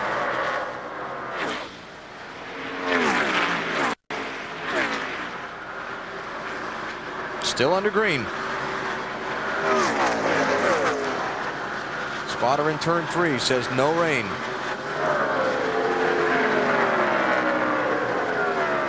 Kurt Busch is the leader. Jeff Gordon is almost 2 seconds behind him. Then Joe Nemechek. Mike Wallace. With a lot of sync on his pit schedule, but he's in 4th. Jamie McMurray 5th. Then Ryan Newman, Jimmy Johnson, Bobby Labonte, Tony Stewart 9th, and Michael Waltrip 10th. How about a course pit summary for you?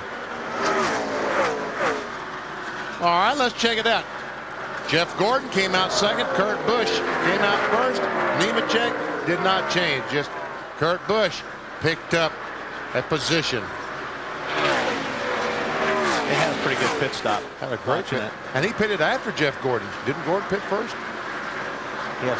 And remember last week at Martinsville where his crew did such a great job gaining him some positions once they got through the spin and started working toward the front. I'll tell you what, that running good helps more than the driver. It helps the front tire changer, the rear tire changer, the jack man, everybody on that crew.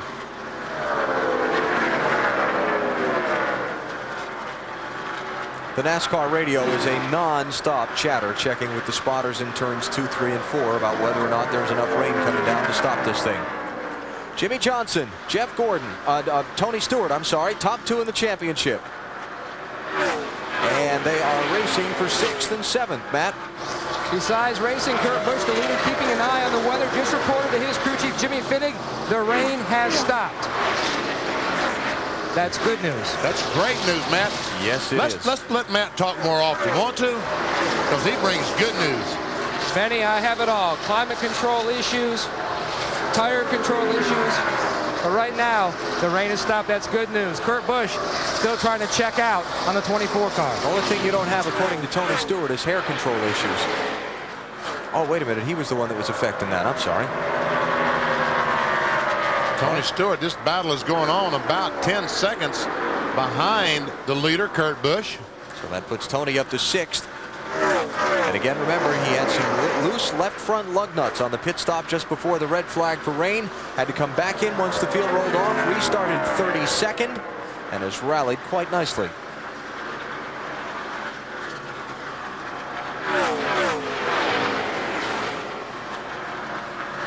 Now things are going to start to get interesting, because now we're closing in on halfway. We know the weather's in the area. We know it could stop at any time. Let's do some pit stop calculations and see who can get to halfway on fuel and all the rest. We'll do that in this break. Talk about that when we come back. Kurt Busch is the leader of the Napa 500 in Atlanta. You're watching NASCAR on NBC.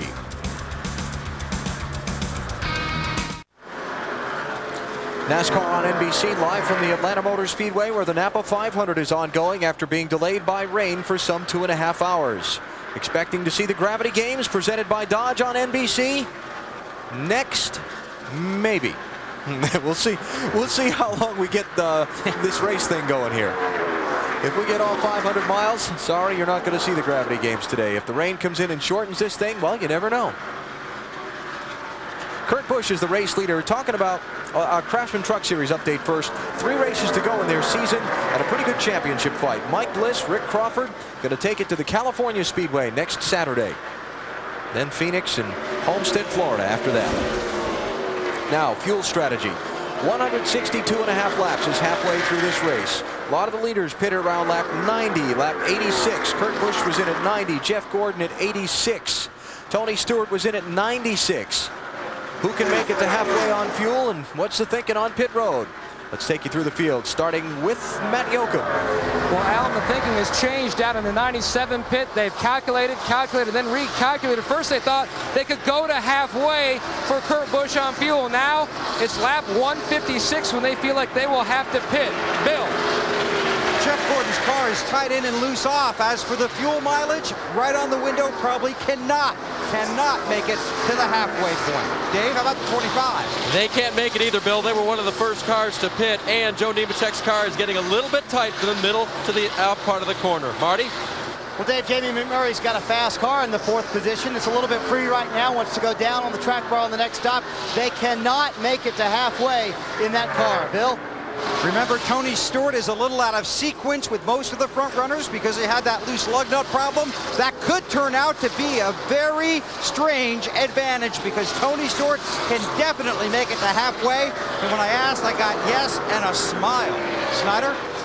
Brian Newman is 5th in the race for the championship, Bill, and 6th in the race for the win today. The car has been very good, gets really good at the end of a run. They, too, cannot make it to halfway, Bill. Well, the 48 car of Jimmy Johnson, another Hendrick car. The 24 can't get there. The 25 can't get there. So guess what? The 48 cannot get to halfway either. So they'll need fuel if we stay green. Bobby Labonte's team, 5 laps short of making it to halfway. So the Interstate Batteries guys will have to get fuel before we get to the halfway mark. And he just got by Kurt Busch. So good run so far for Bob. Jimmy Johnson, Bill. Jimmy Johnson. Thank you very much. And as for the 15 car of Michael Waltrip, they probably can make it to the halfway mark. Oh, this could get really interesting. A battle for second spot right now between teammates. Jeff Gordon in the 24 car, Joe Nemechek in 25. Battle for second spot, and it's only 3.5 seconds behind the leader, Kurt Busch. And let's just frame all of this discussion about fuel and so on, again, with the knowledge that the radar shows the rain is not all that far away. And once the race gets past half the advertised distance, if the rain comes in, it's not likely that it's going to go much farther. Here comes Nemechek. He's right there. Can't quite make it.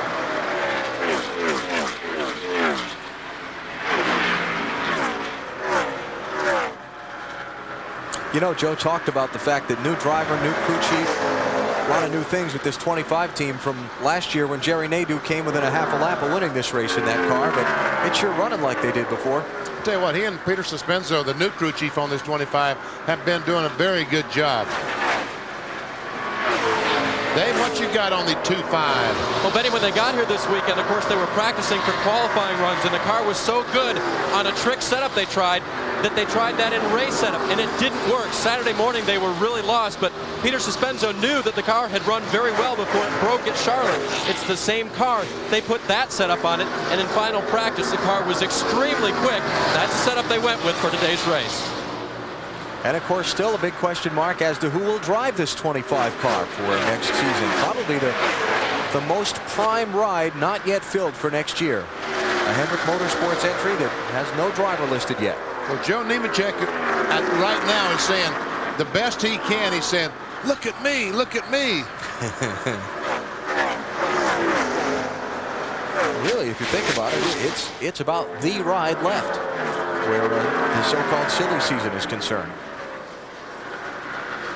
Jeff Gordon going to try and put a lap on Bobby Hamilton. 55 cars, couple laps down to the leader, Kurt Busch now, 36th place. Ken Schrader has taken his car behind the wall to the garage. They came down pit road, lifted the hood. He went back around another lap, drove it in behind the wall. And Tony Stewart has caught the 40 car, the Jamie McMurray Coors Light car, a battle for the 4th position. Man, that Tony, his car is handling so good. You see him just come off turn 2 up against the wall and just turn away from it. Yeah, he's got that thing working. It's okay. I think I'll push there. No, I think I'll try the bottom, the white line, see if I can hang down there. Lee McCall telling his driver, well, he's got fresher tires. He's supposed to be faster. He'll probably be faster when he had the same tires on. Unscheduled stop for Kevin Harvick, Marty.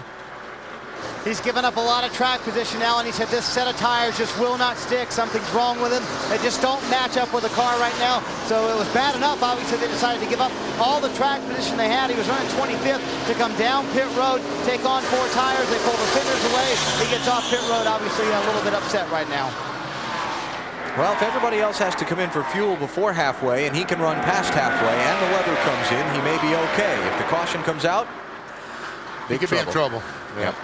Big trouble. Back to that second place race. Jeff Gordon, Joe Nemechek. And right now, Kurt Busch is driving away from these guys. He's put a second on them in the last couple of laps. What a great thing about this racetrack. See the 2 different lines those guys took through the corners? Yep, couldn't do that a long time ago when this place was just paved. You could not do that. This place you have to run right down on the bottom. You've got 2 or 3 lanes here right now. As soon as this surface aged about 3 or 4 years, it has become one of the best racetracks on the circuit. 30 laps from halfway. Weather threatens the Napa 500. Kurt Busch threatens to run away from the field right now. Nearly a 5-second advantage on Jeff Gordon. There are the laps that have been run since they last pitted, and you see the maximum really stretching it on the fuel window to get to 70 laps. 162.5 is halfway. Will the rain come in around that point? How's it going to shake out? You're watching NASCAR on NBC.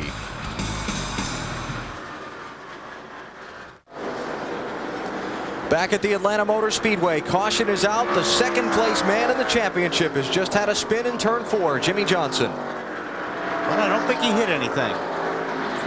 Now, the real concern, will the tires stay up together until he gets back? We see the left front, the left rear flat. Will they stay together at this speed till he can get to the pit road and change them? Because if they don't, you're going to start seeing bodywork flying because it just tears everything apart. We'll pit this time. We'll pit this time. And fenders are your friends. No, let's wait. Let's get caught up. You're on the inner liner, right?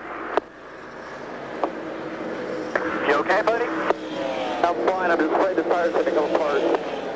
That's exactly right, Jimmy. And if they do, like I said, he's done for because you take the fenders off the car here at Atlanta and you're through. They're going to send him around.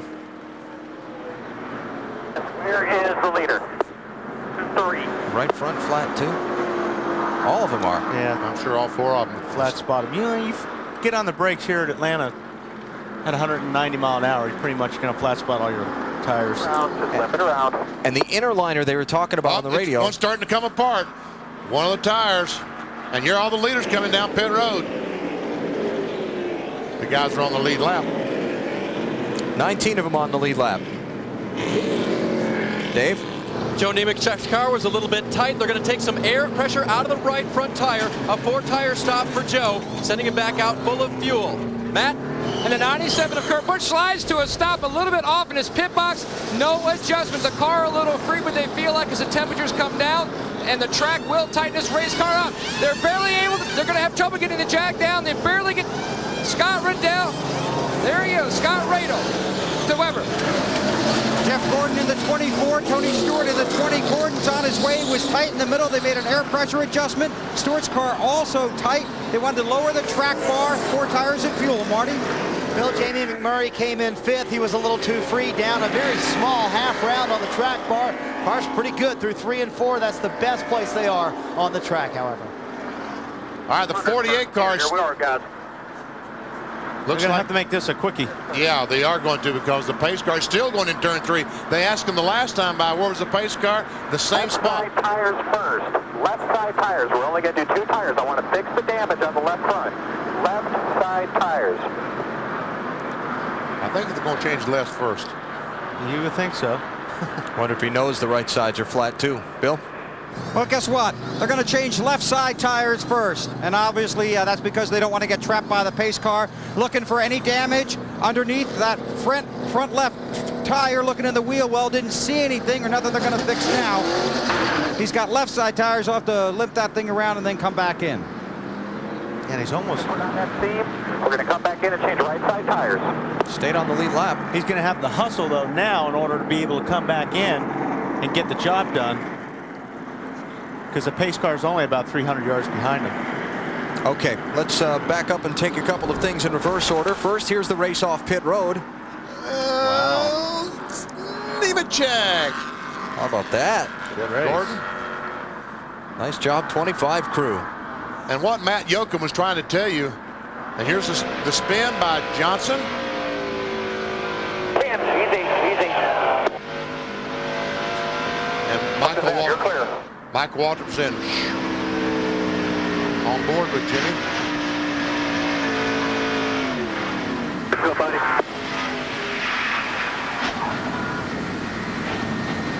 Hey, if we can stay on the lead lap, the caution is out. Keep digging. Good save.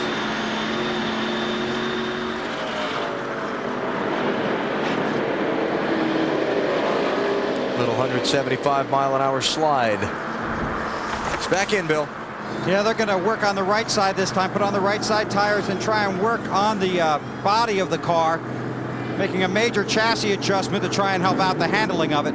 Want to tape down the left side right above the wheel well where the hood meets the rest of the fender. They slap that on there. They may need to come back and tighten that up. So anyway, under caution here at the Atlanta Motor Speedway, the number 2 man in points with trouble, Joe Nemechek, your leader. You're watching NASCAR on NBC.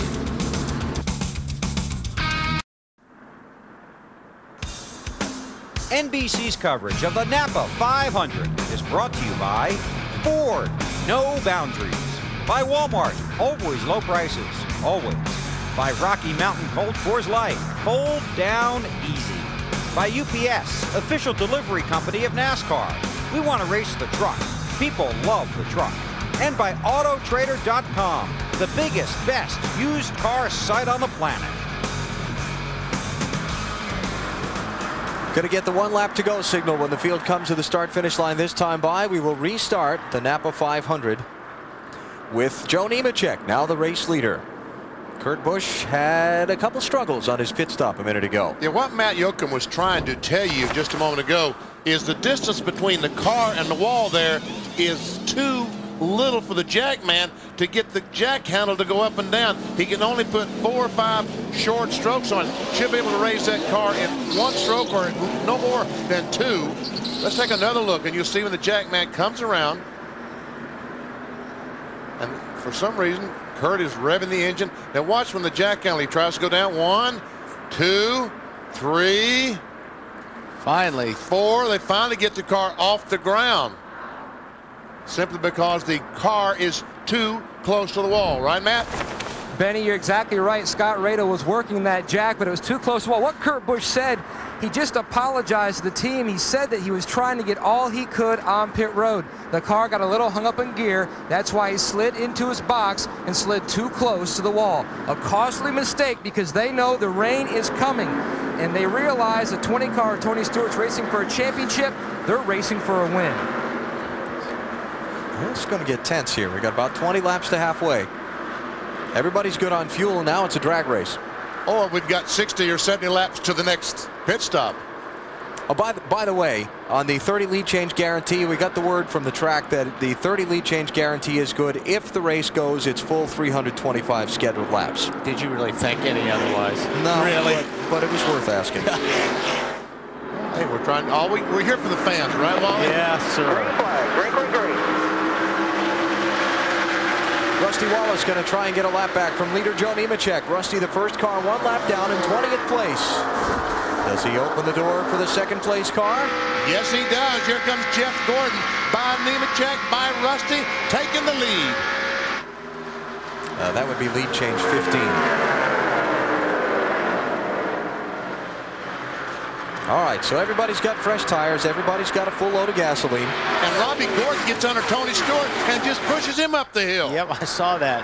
Tony Stewart got a little bit loose coming out of 2.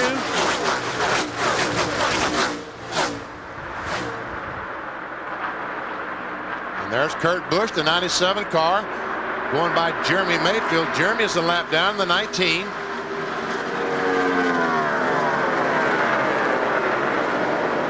Ken Schrader's car just reported done for the day, engine failure. How about Jimmy Johnson, driver who brought out the caution? Restarted last on the lead lap in 19th spot. He's picked up 3 already in these first couple of circuits around. He's up to 16th.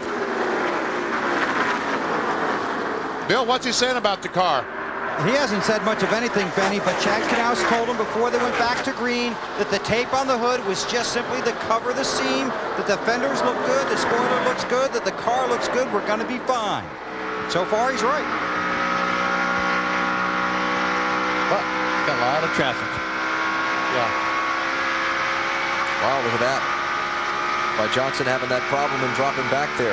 The lead was 82 to start the day. Battle for the lead. Here comes Nemechek back.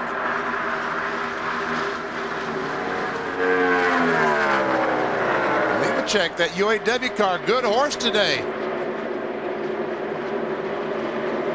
Going to slide up in front of his teammate. Look at the run. Yeah. Gordon had to get out the throttle because of that, which gave Rusty a shot at him here. Rusty wants to stay close to the front runners. If a caution comes out, see if he can get by them coming to the yellow flag and get back on the lead lap. Boy, Tony Stewart had Robbie Gordon sideways in 2. And it cost him a spot. Because Kurt Busch goes by the 20 car, goes in the 3rd spot. And here comes Ryan Newman, that 12 car.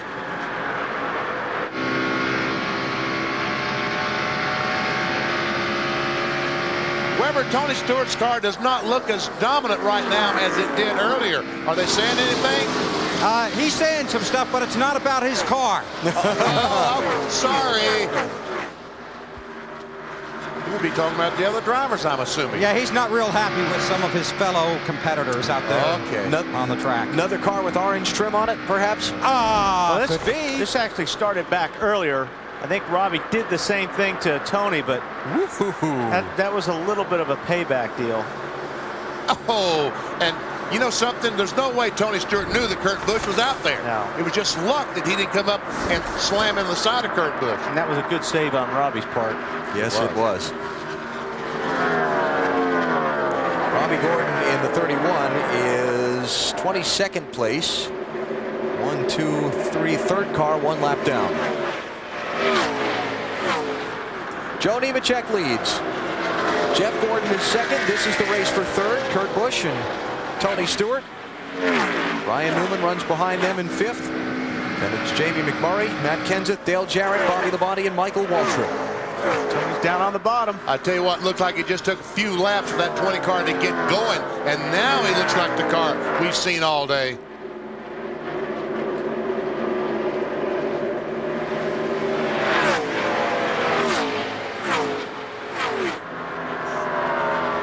Kurt doesn't want to give it up. No. Hey, Matt, what about the 97 car? Are they saying anything? Benny, he is still trying to hang out in that position as they go side by side into turn 1. Remember, we told you the 97 car was a little bit free, but they didn't want to make any adjustments, so they didn't make any adjustments. The car still free. He just cannot get back in the gas when he needs to. That's when Tony gets the run on him. And you're talking about too free. See, Jimmy Johnson, the 48 car, folks, was a little too free when he got back on the throttle. The end result is he spun out. And Kurt Busch is trying his best not to do that. What a story the kid in this 97 is, Kurt Busch. Just a few years ago, he was working for the water utility in his hometown of Las Vegas, racing with his family on Saturday nights at the local racetracks. All of a sudden, and I mean it is all of a sudden, he is a NASCAR Winston Cup superstar. Came through Jack Roush's Gong Show, where they take a bunch of young drivers to short tracks and test them in their NASCAR Craftsman trucks. Jumped into the Roush truck ride a couple of years ago, was an instant hit, and they drove him straight into the Winston Cup ride. Bill Weber and I saw Kurt Busch at Tucson, Arizona back 3 or 4 years ago, and we recognized right away this young man had some talent. When he came in there, Benny, everyone was talking about him in that car out there in Tucson, and just showed that talent right at the beginning. And you were one of the first guys to start talking about him, and man, he has really capitalized on the opportunity, hasn't he? He sure has. All right, we are 6.5 laps from halfway, and they're starting to check with the spotters again around the racetracks, and reports of some raindrops in the area. Nemechek is leading by a big bunch, and believe you me, at this point for Joe Nemechek, he'll take a win any way he can get it. Oh, I guarantee he's saying, well, he's not saying right now, but at about 162, 163, he'll say, come on, rain. Martha said, come on, show. That's his mom. That's his mom. Dave? And BP, before he started this run, Peter Suspenzo reminded him weather's still in the area. Get all you can get. He couldn't be more pumped up. They leave tomorrow morning to test for Homestead, Florida, the final race of the season, a track that he's also very good at, and he's a native of Florida. So Joe's going home, hopefully, with a victory in pocket.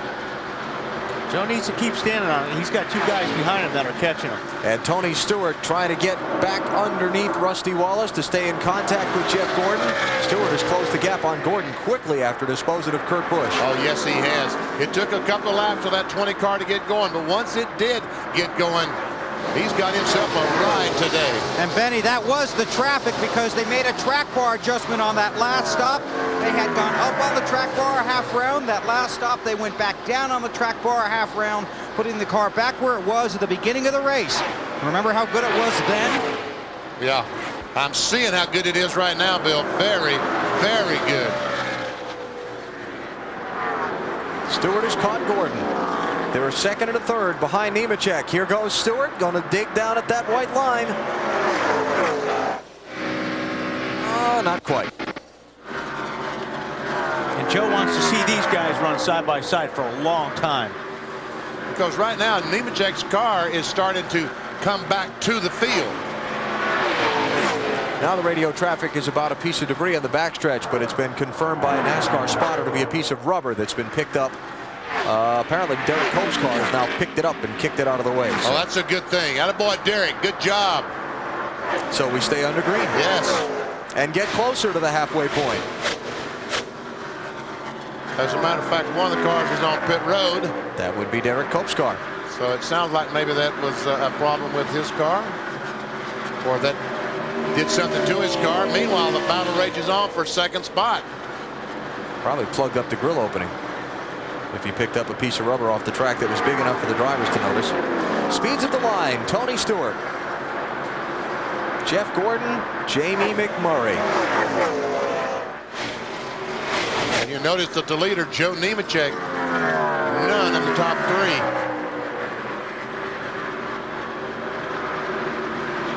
Jamie's doing a good job today. Oh, he is. Here comes Stewart once again. Not quite.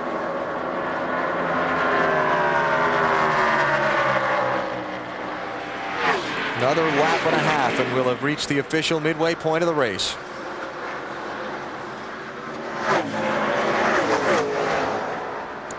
Woo! Oh, wow! That is so close.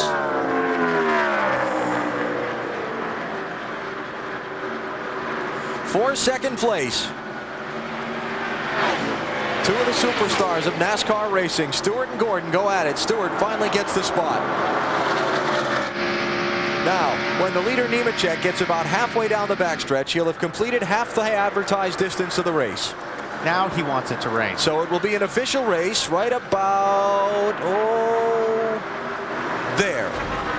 Now this race is official. Now if for some reason the rain comes out and it stops the race, it might not ever get going again. Dave?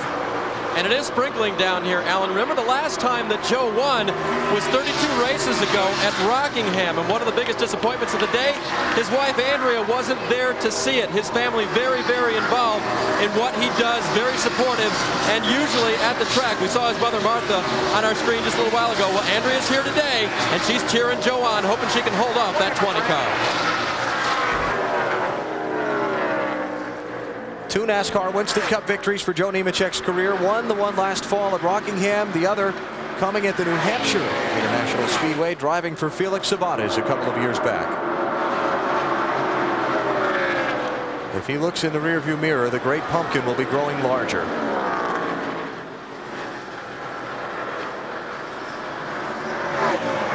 Yeah, Joe, don't look in the mirror because it's not good. And this 25 team that Nemechek is driving for, the Hendrick Motorsports operation, has struggled this season. Well, this 25 car has struggled for a long, long time. Much to the sorrow of Rick Hendrick. Joe Hendrick, his dad, is listed as the owner of this car. He actually calls it my car. Papa Joe. Papa Joe. Check on some others. Bobby Labonte, Matt Kenseth, Mark Martin. This is 10th, 11th, and 12th. Race for position. Remember Mark, one of the championship contenders, third in the standings coming in. Yeah, we need a monsoon right about now. Need a monsoon. Oh. Hey, Robert, you're not going to play weatherman, are you? I don't have to play weatherman, and let me show you why. I'm in the 24 pit. That's Jeff Gordon's crew. This is Scott McNair, and this is his camera. How does crew chief Robbie Loomis get the weather? McNair goes down to the NASCAR rig, shoots the radar. Here's Atlanta. Here's the track. Then brings the camera back and shows the picture to Loomis, so Robbie knows exactly what the radar looks like. So that's how the 24 team stays on top of the weather. By the way, if I was going to play meteorologist, I'd say all this green stuff is not good. Unless maybe you're Joe Nemechek. Where is it? I mean, how close to the racetrack is it? It's right on the border here, and this is about 10 minutes old, Scott. This is about a 10-minute-old picture. It's right on the border of the racetrack, and you can see it's moving this way. So cross your fingers, and you guys in the booth, stay inside. Okay, gotcha. We'll make that deal with you.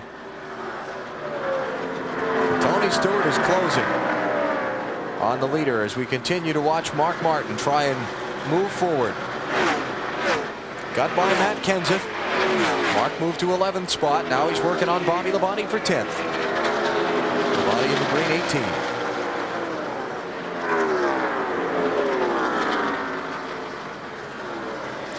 Mark Martin has had his struggles over the last month or so trying to stay in this championship race. Had a 30th place finish at Talladega, 25th place finish at Kansas City, 16th place finish at Charlotte, struggling with engine problems in all of those races. 3 times a runner-up in the NASCAR Winston Cup Championship. at 43 years of age, not sure how many more chances at winning the title he's going to have.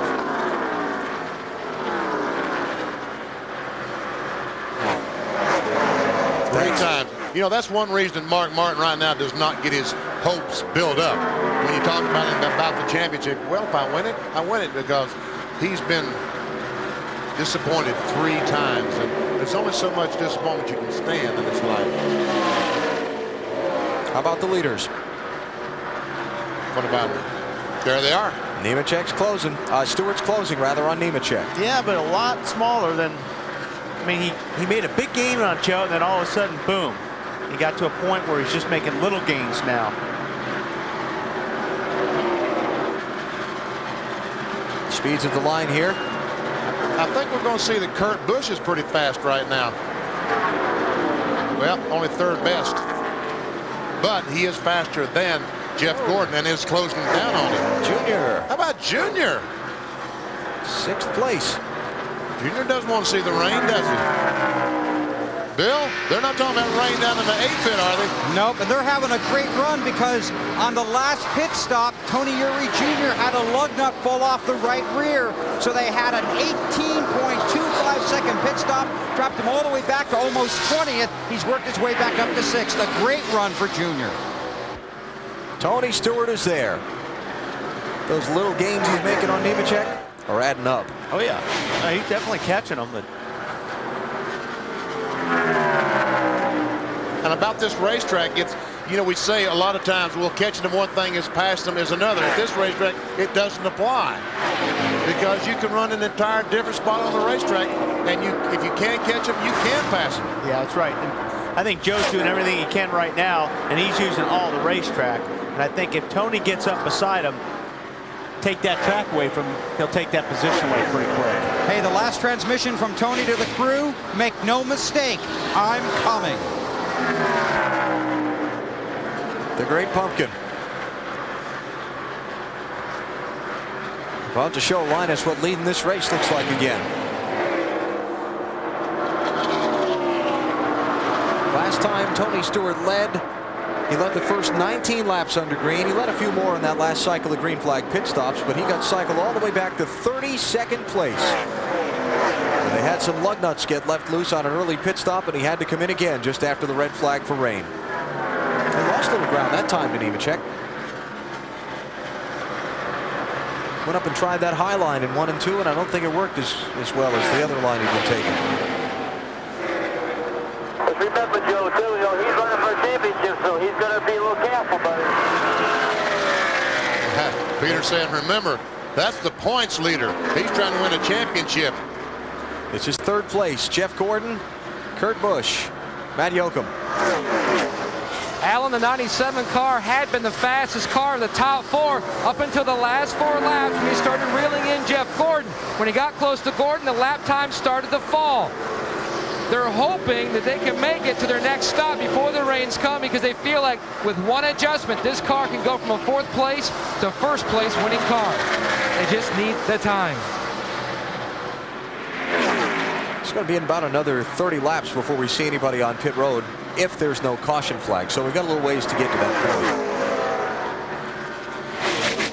Stopped at 139, so put another 65, 70 laps onto that. It'll be lap 200 or later before the next set of pit stops happen. For now, it looks like Nemechek has stabilized his advantage over Tony Stewart at a couple of car lengths. And I think, going back to that conversation, BP, I think what Peter was saying to Joe is that I don't think Tony's going to force the issue. You know, he's racing for a championship, so he's going to be careful. And you're racing to win. You don't have to be nearly as careful as he does. Right. Yeah.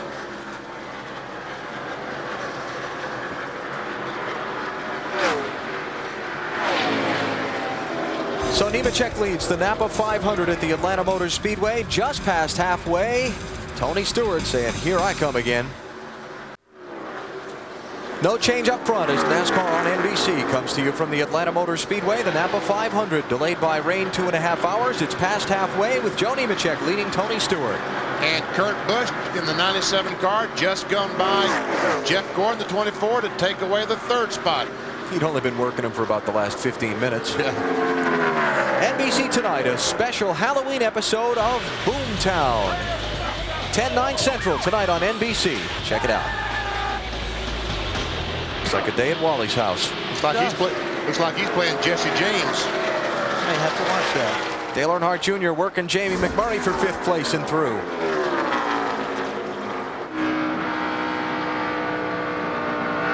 This 8 car, Dale Earnhardt Jr. in the spring was very, very good. But at the end of the run, the car would get tight. At the end of the day, as it started cooling off, it got tight. So that's why they started the day very, very loose. And maybe just now the car is starting to come to these guys. Junior finished 2nd to Tony Stewart in the March race here. BP, he is the quickest of the top 5. There you go. Maybe it's working. But the problem, he's almost 6 seconds behind the leader.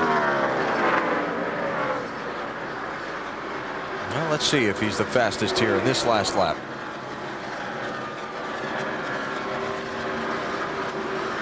Tony Stewart quicker. A little bit faster than. Yep, Yes, there you sir. go. We have confirmation. And you didn't believe me. Can't. Actually, I saw that you were studying the timing monitor very intently. But I wasn't sure how quickly you'd do all the math to, make that work out. That's what's great about the monitor. It does math for you. It's the answer book right there. Yeah. Oh, here he goes. Stewart's finally caught up with Joe Nemechek. Caught up? Caught up. Nice. Yes. Very nice. Okay. Not only caught up with him, it looks like he's going by him. And he did. Nice little slide job there. Tony Stewart back out in front. And guess what? Junior has gone by Jeff Gordon.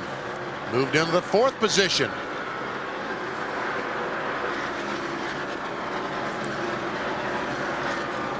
So Junior, after having a little bit of a hole to dig out of here, is moving his way back toward the front. Remember, we heard about the lug nut that fell off the tire on the last pit stop that cost him some ground. More reports. Possible raindrops. NASCAR race control checking with their spotters out in turn 4.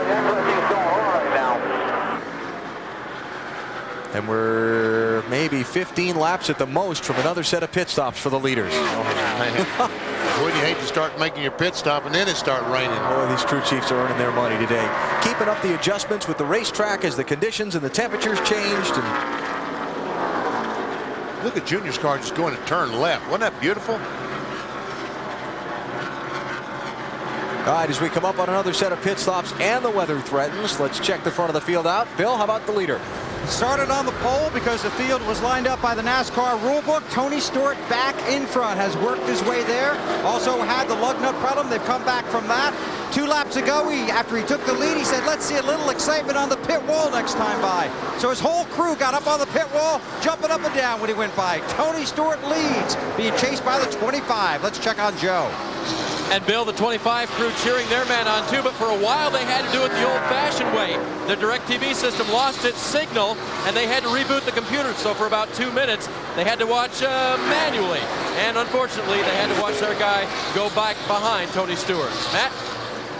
Dave, Kurt Busch has taken over the 3rd position, but he is over 4 seconds back of Tony Stewart. The car's still too free, little loose off the corner.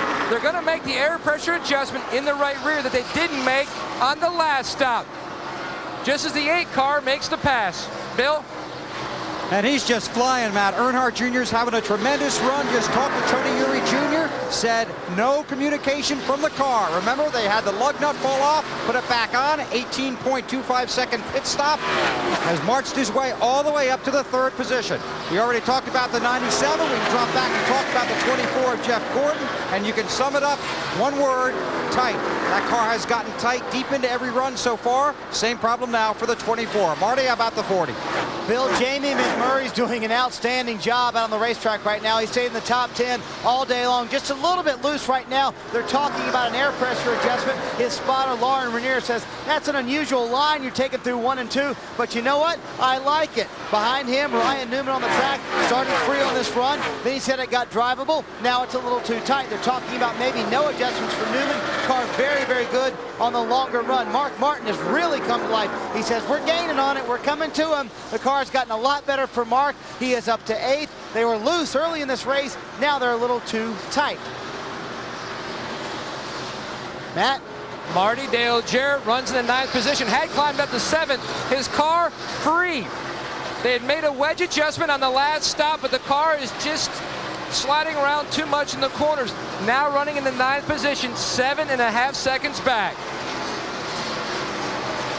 Michael Waltrip driving the 15 car, having a good day, currently running 10th. They're going to make an air pressure adjustment. They've gone up on the air pressure, down on the air pressure.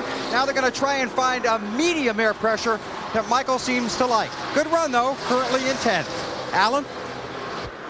Out of the 19 cars on the lead lap, you've looked at 10 of them. 11th, Bobby Labonte, Ward Burton 12th, Jeff Burton 13th, Matt Kenseth 14th, Steve Park is 15th. The rest of the lead lap cars, Ricky Craven, Kyle Petty, Jimmy Johnson, and Elliott Sadler.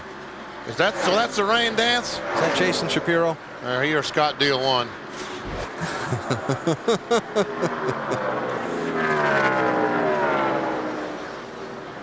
Well, we're just past 300 miles of the scheduled 500 today. And now we're going to close in on another set of green flag pit stops. And I'm telling you, if you look at the radar screen, there's green all around this place. It's supposed to be raining here, I'm sure. Little historical fact for you. Well, I guess it is raining, actually, just a drop or two every now and then. Bill Weber. Yeah, Benny, we did the top 10 through the field. I just wanted to update you with this story about Bobby Labonte. On the last pit stop, when they took off the left front tire, they found out they had a very slow leak in it. Well, that leak was making the 18 car loose, so they adjusted to make the car tight. They didn't know they had the leak. Now the car is too tight, but at least they got the tire out there before it caused any more troubles. Currently running 11th. 500 batting average for any team at any track's pretty good one. 6 of the last 12 races here in Atlanta, Joe Gibbs Racing has won. And of course, Joe, now a part owner, along with the founder of Home Depot, Mr. Arthur Rankin, of the Atlanta Falcons of the NFL. Atlanta's been very, very good to him. And maybe again yet today. Long way to go to the scheduled finish of this one. But at this point, you never can tell when it might end. Tony Stewart, the 20 car, going by Mike Skinner, the 4. Ted Musgrave in 44.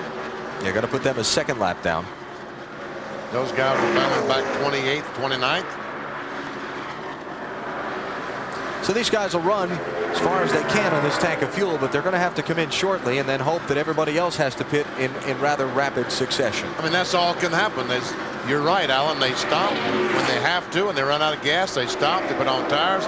They put fuel, and they just hope that it doesn't rain before everyone else has to stop and do the same thing. And you know, you'd like to say extra pressure on the pit crews because of the uncertainty as to whether this would be the final stop of the race or not, but they're under enormous pressure every time the car comes down pit road. It's no difference. The way that the competitiveness of the sport is gone. Sorry, didn't mean to interrupt, but I did. Do you think some of these guys will try 2 tires, guys that aren't running for the championship because of the weather? I don't think so, Bill, because the pace is slowing down so dramatically, and it gets slower every lap. Every lap it gets slower and slower. So I think these cars are going to need 4 tires. Is this a rerun of the March race? Dale Earnhardt Jr. to second, and he's chasing Tony Stewart. And some of the leaders starting to come in. Kurt Busch gives up 3rd place. Check that 4th place to come in for a stop. Matty? And Alan, they are going to make that air pressure adjustment in the right rear to try to tighten up Kurt Busch. A good stop. This time he does not slide through the pit. They're going to take 1 full pound of air out of the right rear. Before they were talking about just a quarter out, but the car has progressively gotten freer. Scott Radel pulls the jack back. Service complete today. Joe Nemechek feels like the grip is all gone on the right side tires. They're going to change those. They're going to change the left sides as well. Fill this car full of fuel. No other changes to the chassis for Nemechek. He comes in running 3rd. He had just lost 2nd to the 8 car of Dale Earnhardt Jr. Bill Weber. Jeff Gordon in his pit stall on pit road. His car is tight. Same thing that's happened on the last 2 stops. They'll try and loosen him up just a little bit. Fuel in, come around to the left side, jack that up, give him 4 tires, and send Gordon back out with a clean windshield. Marty. Bill Warburton's running all about 12th on that last run. Car's been pretty good, running like fast as the leader. It was a little bit tight. They put the wedge back. They also took a pound out of the right front tire for Warburton. A lot of guys in. Steve Park, Jamie McMurray, Ryan Newman, Rusty Wallace, as Tony Stewart stays out for another lap. And Earnhardt passes him. And Junior goes by him. New leader. Go ahead, Marty. Jamie McMurray just a little bit too loose. They took a pound out of the right rear tire. This team finished second here with Sterling Marlin last year, and they will go to the left side now. McMurray is away. Jimmy Johnson coming in, Bill. And Jimmy Johnson's car has not been even close to what it was before he had that incident on the track. Going to give him 4 tires, air pressure adjustment, try and get him fired up to climb back up through the field. Dave? 17 car Matt Kenseth encountered a lot of traffic on pit road. They're going to make a wedge adjustment for him. His car would not turn through the corners. It was tight. Matt hasn't been real happy with it, but he's maintained his top 10 status, finishing up on the left side and sending him out. Matt? Down in the 99 pit, Dave, they are making a wedge adjustment. Jeff Burton's car is good. It was a little loose. They made the wedge adjustment to Weber. Dale Earnhardt Jr. is on pit road. Very happy with his race car. No changes. He gets 4 tires. He gets fuel. Running very fast. Now, Tony Stewart is also in his pit. Not expecting changes to this car either. 4 tires and fuel. They told him not to worry about the 8. They think he's going to be better, except at the tail end of a run. We'll see what happens. What about that 20 pit stop? Stewart is out first. Gets the lead back from Dale Jr. And look at the 24 car, the 25 car goes by. That shows you those fresh tires mean so much, because just those 2 or 3 laps that Stewart and Junior stayed on the racetrack, they lost about 4 or 5 seconds to Jeff Gordon and Joe Nemechek.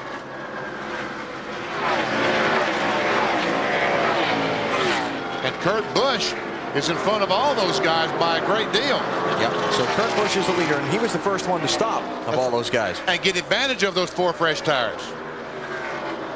So Kurt Busch leads. Nemechek is second. Jeff Gordon is third. Tony Stewart is fourth. And Dale Earnhardt Jr. is fifth. Dale Jarrett is up to sixth.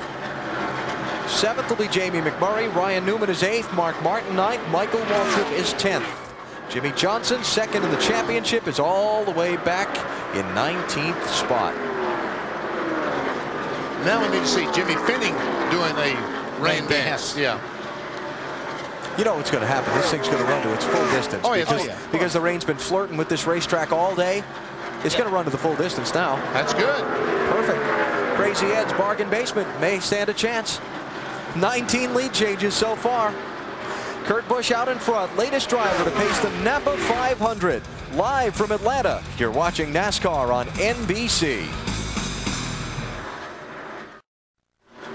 NASCAR on NBC is live at the Atlanta Motor Speedway, where Kurt Busch leads the Napa 500. Race delayed 2.5 hours by rain earlier this afternoon. Busch out in front of Joe Nemechek by 1.5 seconds with Jeff Gordon, Tony Stewart, and Dale Earnhardt Jr. rounding out the top 5. Now, Earnhardt Jr. was in front of Stewart when the two of them came to pit road together just a little bit ago. Yeah, by about 7 or 8 car lengths, BP. Yeah, but his pit stop was not quite perfect. Watch the jack man. Kevin Pannell comes around. Oh, he trips and falls. He jumps up, gets the car up, and the right rear changer also has some problems. Actually, the jack man is ready when the rear tire changer finishes his job. And the rear tire changer slipped, getting his footing to go around the car too. And that's all it took. Do you see the sparks fly when it run over a lug nut? All right, Weber, what have you got to add to this? Just at the last 2 pit stops for the 8 bunch, Benny, 18.25 and 17.91. And you know what's coming up next Saturday at The Rock? Yes, the World Pit Crew competition. Okay, some of these guys need to sharpen their game, huh? Yeah, I was going to say, we've seen a lot of 14-second pit stops out there today. Kurt Busch's guys have been really on it today on their pit stops. You can bet Walt Smith, the pit crew trainer for DEI, will be all over those boys this week. So Junior now in 5th. Chasing Jeff Gordon for 4th. Tony Stewart is up to 3rd. Tuning in to see the Gravity Games. NASCAR delayed by rain today, and we're live in Atlanta. Gravity Games are back next weekend, Sunday afternoon, 4 Eastern time here on NBC. I guess losing daylight savings time last night, it's a good thing this track has lights, huh? This race would have been over. Oh, yes. I was wondering why it's so dark. That's right. It's only 5:30, but you fell back last night. Fell back. Well, I hope you did. Maybe that explained why you were here an hour early this morning. I wonder why no one was here. Well, somebody has to plug the sun in. Kurt Busch trying to pick up back-to-back victories. He won last Sunday on the short track in Martinsville, Virginia, the slowest track on the NASCAR Winston Cup circuit. Now on one of the fastest, he's out in front and moving away a little bit from second place Joe Nemechek, but long, long way to go to the scheduled distance in this one. Last lap by Tony Stewart was about a 1/10 of a second quicker than Kurt Busch as Ricky Craven, the 32 car, about to go a lap down. He's in the 18th position. Not all that far ahead of Kurt Busch would be the second place man in the championship, Jimmy Johnson. He is. Johnson had a spin off turn number 4 at lap 139. Cost him a lot of track position. He's been trying to dig out of that hole ever since. And you can't help but wonder if they damaged the car enough to affect the handling in a major way. That's a battle for the 4th position. Jeff Gordon, the 24, has it. Dale Earnhardt Jr., the 8, trying to take it away.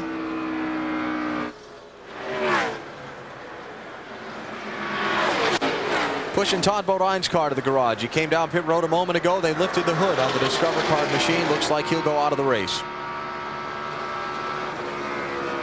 Check out telemetry on Junior's car. We'll see that the RPM goes down only to about 7,300 RPMs. And he'll accelerate down this front stretch to, what's that, about 87? That was the back, yep. 190, 192 mile an hour. Now we'll see the big number. Heading for turn 1. Should see a little more RPM. 8,800. Not the same mile an hour. About mile per hour. It's 191. That's Johnny Benson's car to the inside of Jeff Gordon. They're trying to put a lap down. And one reason that the Atlanta Motor Speedway is so difficult on engines is you see the very narrow band. It averages 8,000 RPMs around the racetrack for 3.5, 4 hours. It's a lot to ask. About to hit 350 miles of the Napa 500. The weather's holding off for now. And we could just see this thing through to its full scheduled distance. Kurt Busch, the latest of 9 drivers who've traded the lead 19 times. You're watching NASCAR on NBC. Race for the lead in the Napa 500 tightening up here at the Atlanta Motor Speedway. 97 Kurt Busch has the lead. 25 Joe Nemechek is tracking him down in some lap traffic. That's Jeremy Mayfield in the 19 that Busch, the leader, has just gone by. But Nemechek has run this 97 car down, has made a couple of moves on the 97, but so far not able to get the job done. Mayfield back in 23rd place, the 5th car a lap down, and now 2 laps down to the leaders. Strong ride today for Nemechek in the car that almost won this race 1 year ago. With Jerry Nadeau driving, they were at that spot on the racetrack, leading on the last lap when they ran out of gas.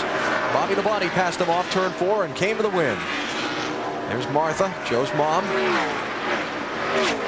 Without question, his biggest supporter. Most vocal supporter. Oh, yes. Fixture at the racetrack for years. She must get dizzy spinning around watching that car like that all day. Oh! Jimmy Johnson again. 17th place he was running, and he goes for his 2nd slide of the day. And this time the leaders were right behind him, and that put him a lap down. Well, if you can spin twice at Atlanta and not hit anything, you are lucky. Caution 4 is out.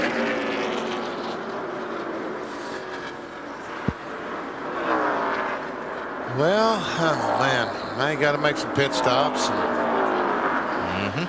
Hope that it doesn't rain before they can restart. If I was Kyle Petty, who's back in 16th, I think I wouldn't pit until they give one to go, and then I would pit. When was the race Dave Marcus won like that? Richmond, Virginia? Yes. Yeah, like 1982.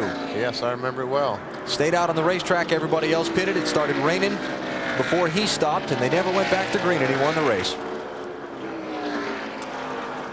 And the struggles for the second place man in the championship continue, Bill.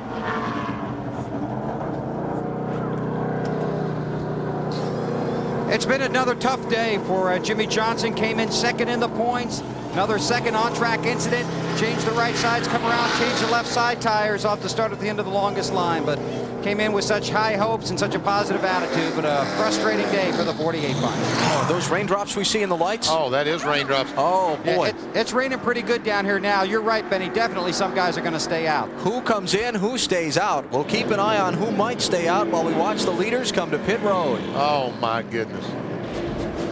Nemechek was exhorted to get all he could. He came to a sliding stop in his pit. 4-tire change, no chassis adjustments. They finish up on the left. Now they will have to watch their car go slowly down pit road. Matt? Kurt Busch almost slid into his pit box again, a little close to the wall. The car this time a little more to the tight side. Scott Radel barely trips over Andy Thurman's leg. They get the car up to Bill.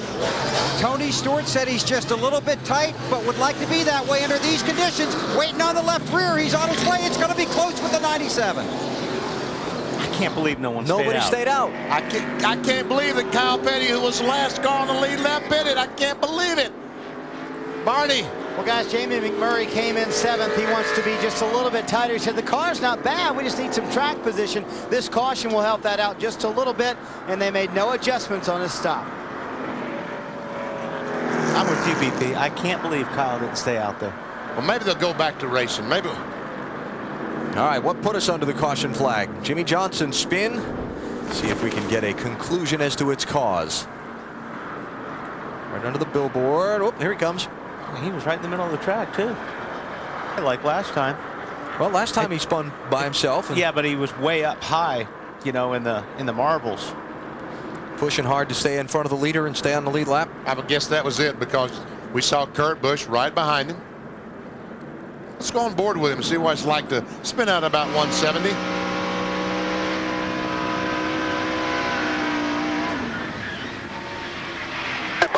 Be careful. I'm telling you. That is lucky not hitting anything. Did you hit? It's Johnson back on pit road again. His problems continue in the Napa 500 at Atlanta.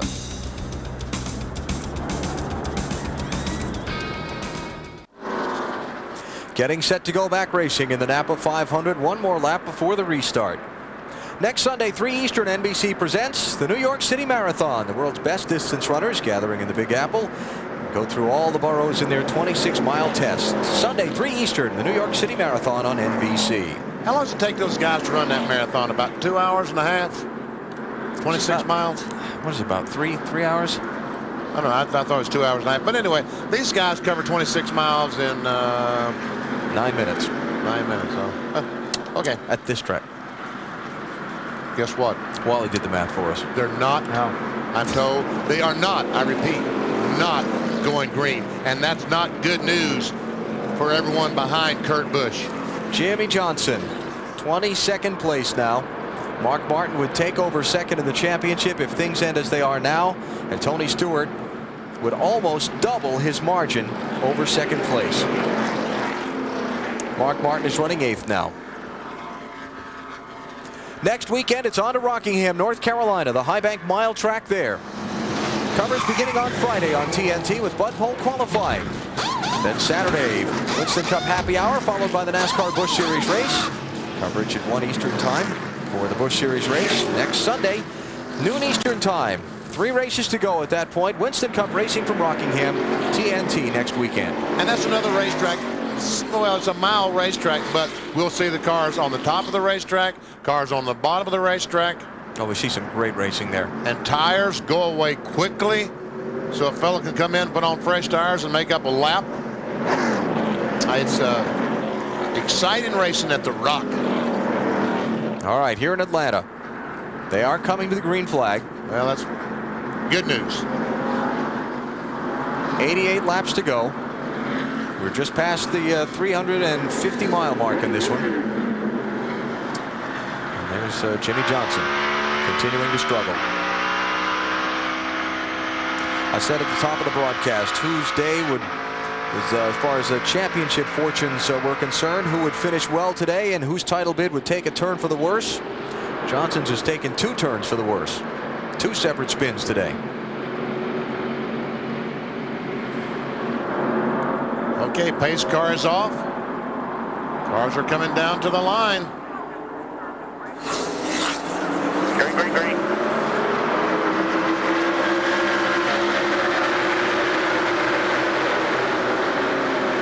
Came to see a noontime race today, but they're going to see one under the lights in Atlanta. 100,000 plus on hand. Watching Kurt Busch try and fend off Tony Stewart for the race lead.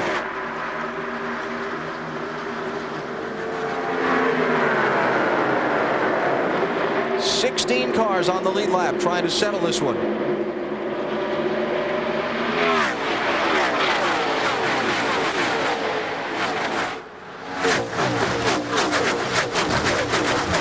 Nemechek is 3rd. Dale Jarrett is 4th.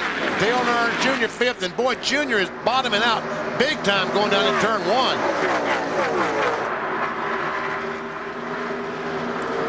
Kevin Harvick's car has been taken to the garage.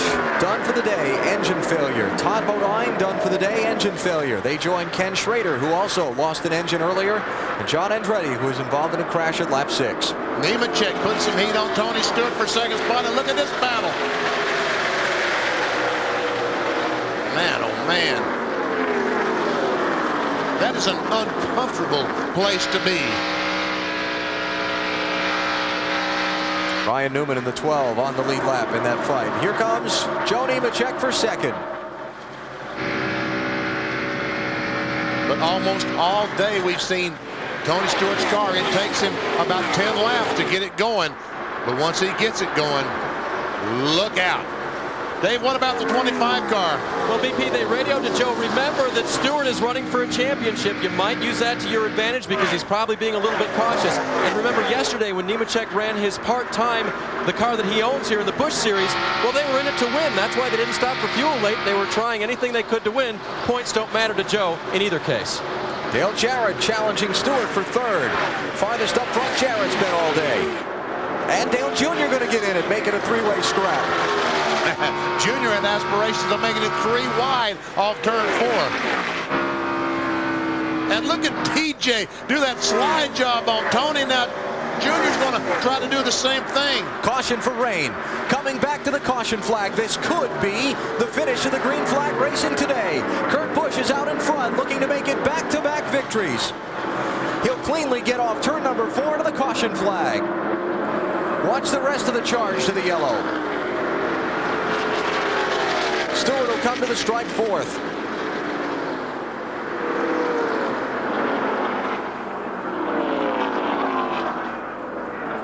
.242 laps in of 325 scheduled. Caution for rain. Big drops here, boys.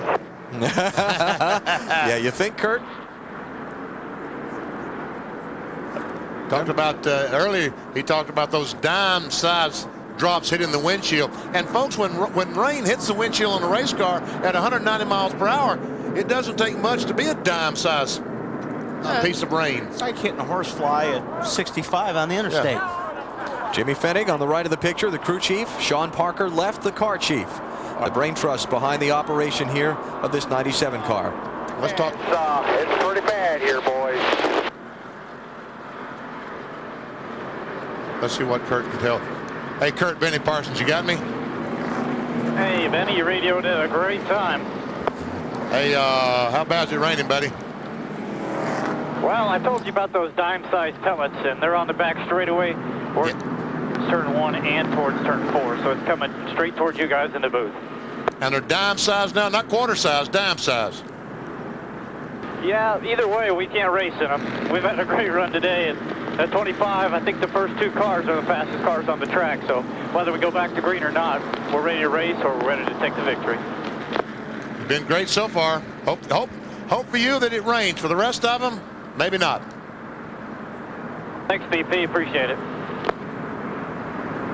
Kurt Busch looking for his third NASCAR Winston Cup victory of this season. The previous two on short tracks, those less than a mile.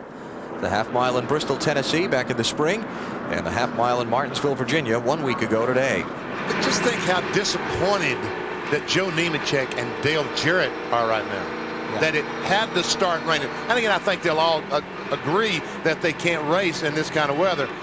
But why didn't it hold off for another 10 laps and give us a shot to see what we could do? And there's only one guy that's really happy it's raining right now. That's the guy out front. Oh, man. And these guys are happy. Well, listening to the radio traffic back and forth between race control and the pace car. It's raining pretty good here where I might need an umbrella or a hat. Pace car driver saying it's not raining any harder than it has been at various times today, and the track is still okay. They're the language that the NASCAR officials use. We still have the track. We haven't lost it yet. Alan, this would be, I think you might have, but this would be one of the guys who is very disappointed about seeing the rain right now, because Joe was driving it hard, wasn't he? Yeah, he drove a heck of a race today, and we're hoping that it stops so we get a chance at least to get after Kurt Busch, and I think he's got a car that's quick enough to win the race. I really do. And he was catching Busch before without the opportunity to pass. Didn't the caution come out or something? Yeah, we were catching him, but you know, Kurt, he's a hell of a driver himself, so we're just going to hope that we get another opportunity at him, and the guys on the pit crew done a hell of a job tonight. Really had some good pit stops and good race car, good engine. I want to thank everybody back in the shop for all their support. All right, Peter Suspenzo, part of the guys that have turned this team around. Bill? Well, here with Greg Zipadelli, crew chief for Tony Stewart, talking to his driver on the radio. I'm not sure you guys wanted it to go back to green. You thought it was a little wet? Yeah, and you know, when it goes back in that situation, we need to get in a little bit of conservative mode there, like we did, and we didn't need to race them guys that hard. Home Depot Pontiac's been awesome all day. We gave up all that track position and raced right back to the top 5. Couldn't be prouder of this group of people to, you know, it's getting down to the end of it is what we got to do, and we unloaded up. The truck been awesome. Tony's been up on top of the wheel since, you know, we got here, and this used to be one of the worst places for us, so you know, back a year or two ago, I'd be nervous coming here in a championship battle, but after picking up our pace there in the 1.5-mile type speedways, we worked real hard over the last year and a half or so on them, and we've become, I think, maybe one of the better cars there. So we've become one of our favorite racetracks. Greg, this one isn't over yet, but there are only 3 to go after today. Some of your competitors had trouble today. You'll leave here with a decent-sized lead. 3 to go, waiting for the Winston Cup. Yeah, but, you know, we're going to take it, and we're going to walk out here with a smile. But, you know, next week we could have a problem. We have a flat tire like the 48 did. So, you know, we're not going to start jumping until we get to Homestead. You know, I'm telling you, it's going to come down to where we finish at Homestead, I do believe. Everybody's been fighting and battling all year. They're not about to give up now. Neither is this team here. And that's a great car, and he showed that he's not laying back at all. He's going for it. No, we've said 2-3 weeks ago when everybody started asking us what we were going to do, we're racing to win. A little disappointing that last 2-3 weeks we really had cars capable of winning and things just haven't gone our way, but really solid top 5 finishes here. Charlotte, not where we wanted to be last week, but we had a strong race car and still finished decent. So, you know, we'll go home here. I think the rain is about taking this thing over. Okay, we'll see what happens. Thanks for your time. All right, see you guys. That's Greg Zipadelli, crew chief for Tony Stewart. We are under caution for rain at the Atlanta Motor Speedway. We'll be right back.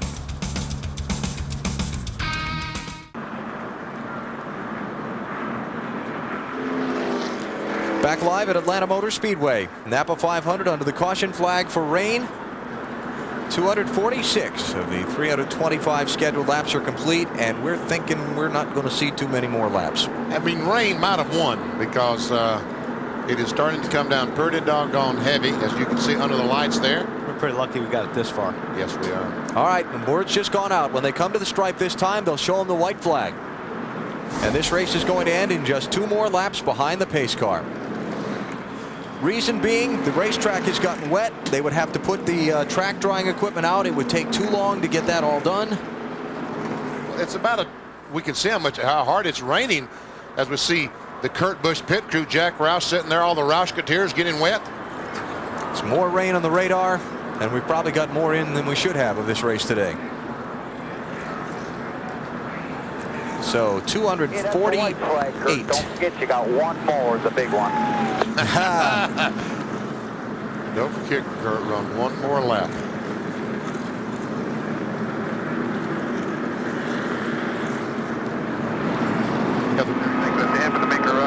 Good job today, man.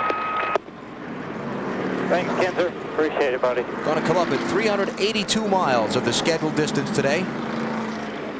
And how about this young kid? Talked about it earlier, BP. Just a couple of years ago, was working for the water utility in Las Vegas. Man, and here he is, won 2 NASCAR Winston Cup races in a row. The winner last week at Martinsville, a half-mile, 12-degree bank. He comes here to the Atlanta Motor Speedway, mile and a half, quad oval, 24-degree banks. Doesn't make any difference to this kid. And he's got a younger brother coming up through the ranks. They say is every bit as good. That was so young he couldn't run NASCAR touring races this year. Had to go to a different division to race. Kurt Busch is going to clinch the Manufacturers Championship for Ford in 2002 with their victory today. Their 3rd Manufacturers title in the last 4 years. He's going to keep Joe Nemechek and Dale Jarrett out of victory lane. For Tony Stewart, a big day in the championship as he's going to finish 4th. And his pursuers, Mark Martin, will be the closest of them today, and he'll finish in 8th. Checkered flag is up. A little bit shy of the scheduled distance, but it counts nonetheless. Kurt Busch takes his 3rd victory of 2002. He wins the Napa 500. There you have it, Kurt. You're the man. Those guys are a big part of it today. They cranked off some great pit stops. Yes, they did. Matt? Well, Benny, the biggest agenda, though, for Kurt Busch, he told him, make sure you take the checkered flag because Mark lost one like that. Congratulations, Jimmy. Thanks. I'll tell you one thing. This is pretty awesome. This rubber blade crew, pit stops again last week, this week. You know, you can't knock these guys. And what can I say about Kurt Busch? I mean, he's awesome. And here we got a short track. Now we got a speedway. And what can you say about this entire team effort, though, Roush, getting some momentum late in the season? Oh, I'll tell you, all the Roush cars, all the teams, that's what you call teamwork. All the teams are working together. Mark, Burton, Kinson, we all work as a group. They told him twice. Mark Martin lost a Busch race at Bristol because he pulled in on the last lap. Make sure you see the checkered flag. He did. Back-to-back victories for Kurt Busch. 2nd time that's been accomplished this season. Bill Elliott did it at Pocono and Indianapolis. And the 24-year-old from Las Vegas is going to victory lane for the 3rd time in 2002. Is he going to try and do some donuts on the wet track?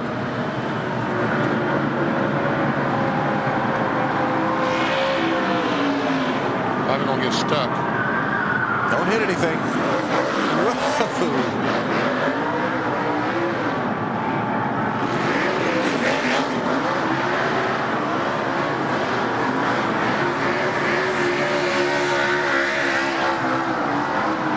Jack's having a heart attack right now. Yeah. It's my motor that he rides through the cloud of smoke. It's perfect.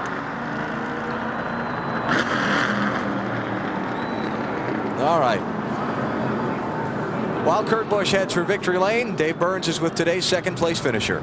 Well, and Alan, he gave it all he had. Joe, I heard you radio several times. That's all she had. You drove it all you could. Are you disappointed with 2nd after having such a great car? I am disappointed, but, for the team's coming together. Got to say hello to Papa Joe Hendrick. This UAW Delphi Chevy is strong. We showed that tonight. I'm just not sure how the 97 got in front of us under that green flag deal, but just needed some more laps. I mean, at the beginning of the runs, this number 25 car was so fast, and we just got behind there a little bit. Pit stops were good, power was good, everything was right. We just we needed this. All right, they had a great run. Let's go back to Matt Yoakum. And Tony Stewart will leave Atlanta unofficially with a 146-point lead. I know you wanted to win this race like you want to win this championship, and that's by winning races, not going into a prevent defense. There still isn't a sucker out there that can say I'm point racing. I mean, I had that thing sideways chasing Nemechek down, and, we had that unfortunate deal with the lugs, but I tell you what, I mean, it was, good Lord was looking after us today. I mean, we found him on the red, and, we probably could have went ahead and went because nobody caught it, but, why take a chance? So we went to the back, and we drove our way to the front. I mean, we didn't get 3 yellows to help us get there. We drove nonstop on our way to the front and got up to 4th before the yellow finally came out. So, man, this thing was awesome all day. I told you I had a good car today there, Goofy Hair, and I'm going to tell you, we had us a good car today. So Greg Zipadelli and all these guys in this Home Depot team, they did an awesome job. And I know your next goal is to go and win Rockingham, a track you've not won a race at yet, although you were close one time in the Busch car. Yeah, I want one there. That place owes me one. So, well, I shouldn't say that. No race track ever owes you anything. I mean, you got to earn them, and that's just one of them that I really want to get a win at, though. I really like the track. It's fun because it's kind of like this place. You rim right around here, so, you know, I want to get me a win there. Tony Stewart adds points in his bid for a Winston Cup championship. Bill? Well, back here in the Busch Series garage, which is our makeshift victory lane under the wet weather conditions, Kurt Busch, for the second straight race, will celebrate a win.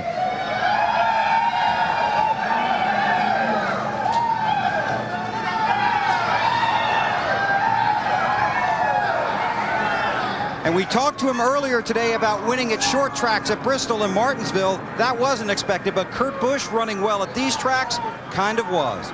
Congratulations, your second straight win. Your crew told me this morning you guys were going to pull off 2 in a row, and you did.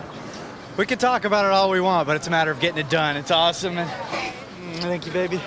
This one feels that much sweeter, feels that much more smooth, drinking a Coke and everything. Now I can enjoy it. Now I can enjoy it. I mean, just the adrenaline of running those last laps at the end and holding off the 25 car. That car's stout here every time we come here. But it was just a matter of getting throttle on time and getting out front. My crew did it again. And you had some great competition up there today, the 20, the 25, the 24, running alongside your 97. It's a lot of points guys running up front, and that's what this competition is. You slide just a little bit, we got loose, and that's what brought us back to 5th place. But just kept digging, made an adjustment there at the end. I told Jimmy, I said, do this, do that, it'll be perfect. And we drove ourselves right to victory lane. You pitted first under that last set of green flag stops. You knew that would help you. That was the key. We were a little bit off chassis-wise. We had a great in and out as far as getting on the pit road, off the pit road. The guys did an awesome job once again, and that was the key. We could go back out and run faster laps because we were too loose before, then we were perfect. Just feels awesome. And this is 2 in a row for Rubbermaid. Everybody, just awesome at Newell Rubbermaid. Congratulations. Thank you. Appreciate it. Kurt Busch in victory lane here at Atlanta. Makeshift victory lane that it is. Marty?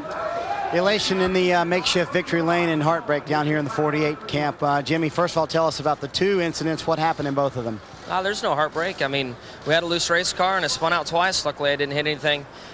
Came close, brushed the wall the first one, and the second one spun out again, and luckily didn't hit anything. We just really expected the track to tighten up a lot more, and it didn't, and we were loose, and I kept hanging on, and the longer we'd go, the looser it'd get, and I'd spin out. So, you know, it's something we didn't need for the big picture, but you know, we're rookies. This stuff is supposed to happen, and we'll go on the next one. And you know, there's 3 races left. There's a lot of things that can happen. That 20 car finishes 25th, and we're right back in it. This one will sting in the points race. He finished 22nd today. Matt? Well, Marty, we were talking about Jimmy Johnson spin out twice, and you said you'll have those kind of days. And Dale Jr., you're having this kind of day. A good top 5 for you and this team. Yeah, it was great to get some points. I think we might have got closer and closer to the top 10, if not in it. Up and down day, though. Well, we had a few problems on pit road. One time we just pitted for gas like Tony. Had a good enough car, got back to the front, actually got some points for leading, I think. So pretty good. I mean, it'd have been interesting to see what would have happened if we could have kept going. Jarrett just got his car dialed in, so I think we was the best one after 20 or 30 laps, though, so we'd probably put it on him, man. Dale Jr. looking to put him on him. He's going to have to leave Atlanta this year with a 2nd and a 5th place finish. Dave? Matt, another DJ finishes 3rd. That is Dale Jarrett. Looked like your car sort of came in the second part of today's race and was really competitive at the end. Yeah, it was. We kept working on it, had great pit stops, and that helped us a lot. The car was actually pretty good most of the day. I wasn't as fast as those guys on new tires, but I could go pretty good after we got some laps on the tires. But we chose there, after we went back green after the first rain delay, to come in. And that put us way back, and we had to fight back from that. But a great effort. Todd and everybody did a great job of adjusting on the car and making the calls. And I'd like to have had a few more laps. The fans deserved it. I mean, they sat out here all day and sat through this. But you know, that's the way it goes. Congratulations to Kurt Busch, and those guys are on a roll. But we'll see what we can do with them next week. All right, that's Dale Jarrett, your 3rd place finisher. Alan? Okay, let's check out how they ran today in the Napa 500. Actually, the Napa 382 came up 118 miles short of the scheduled distance. See Jeff Gordon back there in 6th spot. Jamie McMurray continues his great running in the 40 car. Mark Martin 8th, Ryan Newman 10th, couple of championship contenders. And we see 16 cars in the lead. Kyle Petty came back to finish 14th. And Jimmy Johnson The disappointing day after the 2 spins. We talked to them there just a moment ago.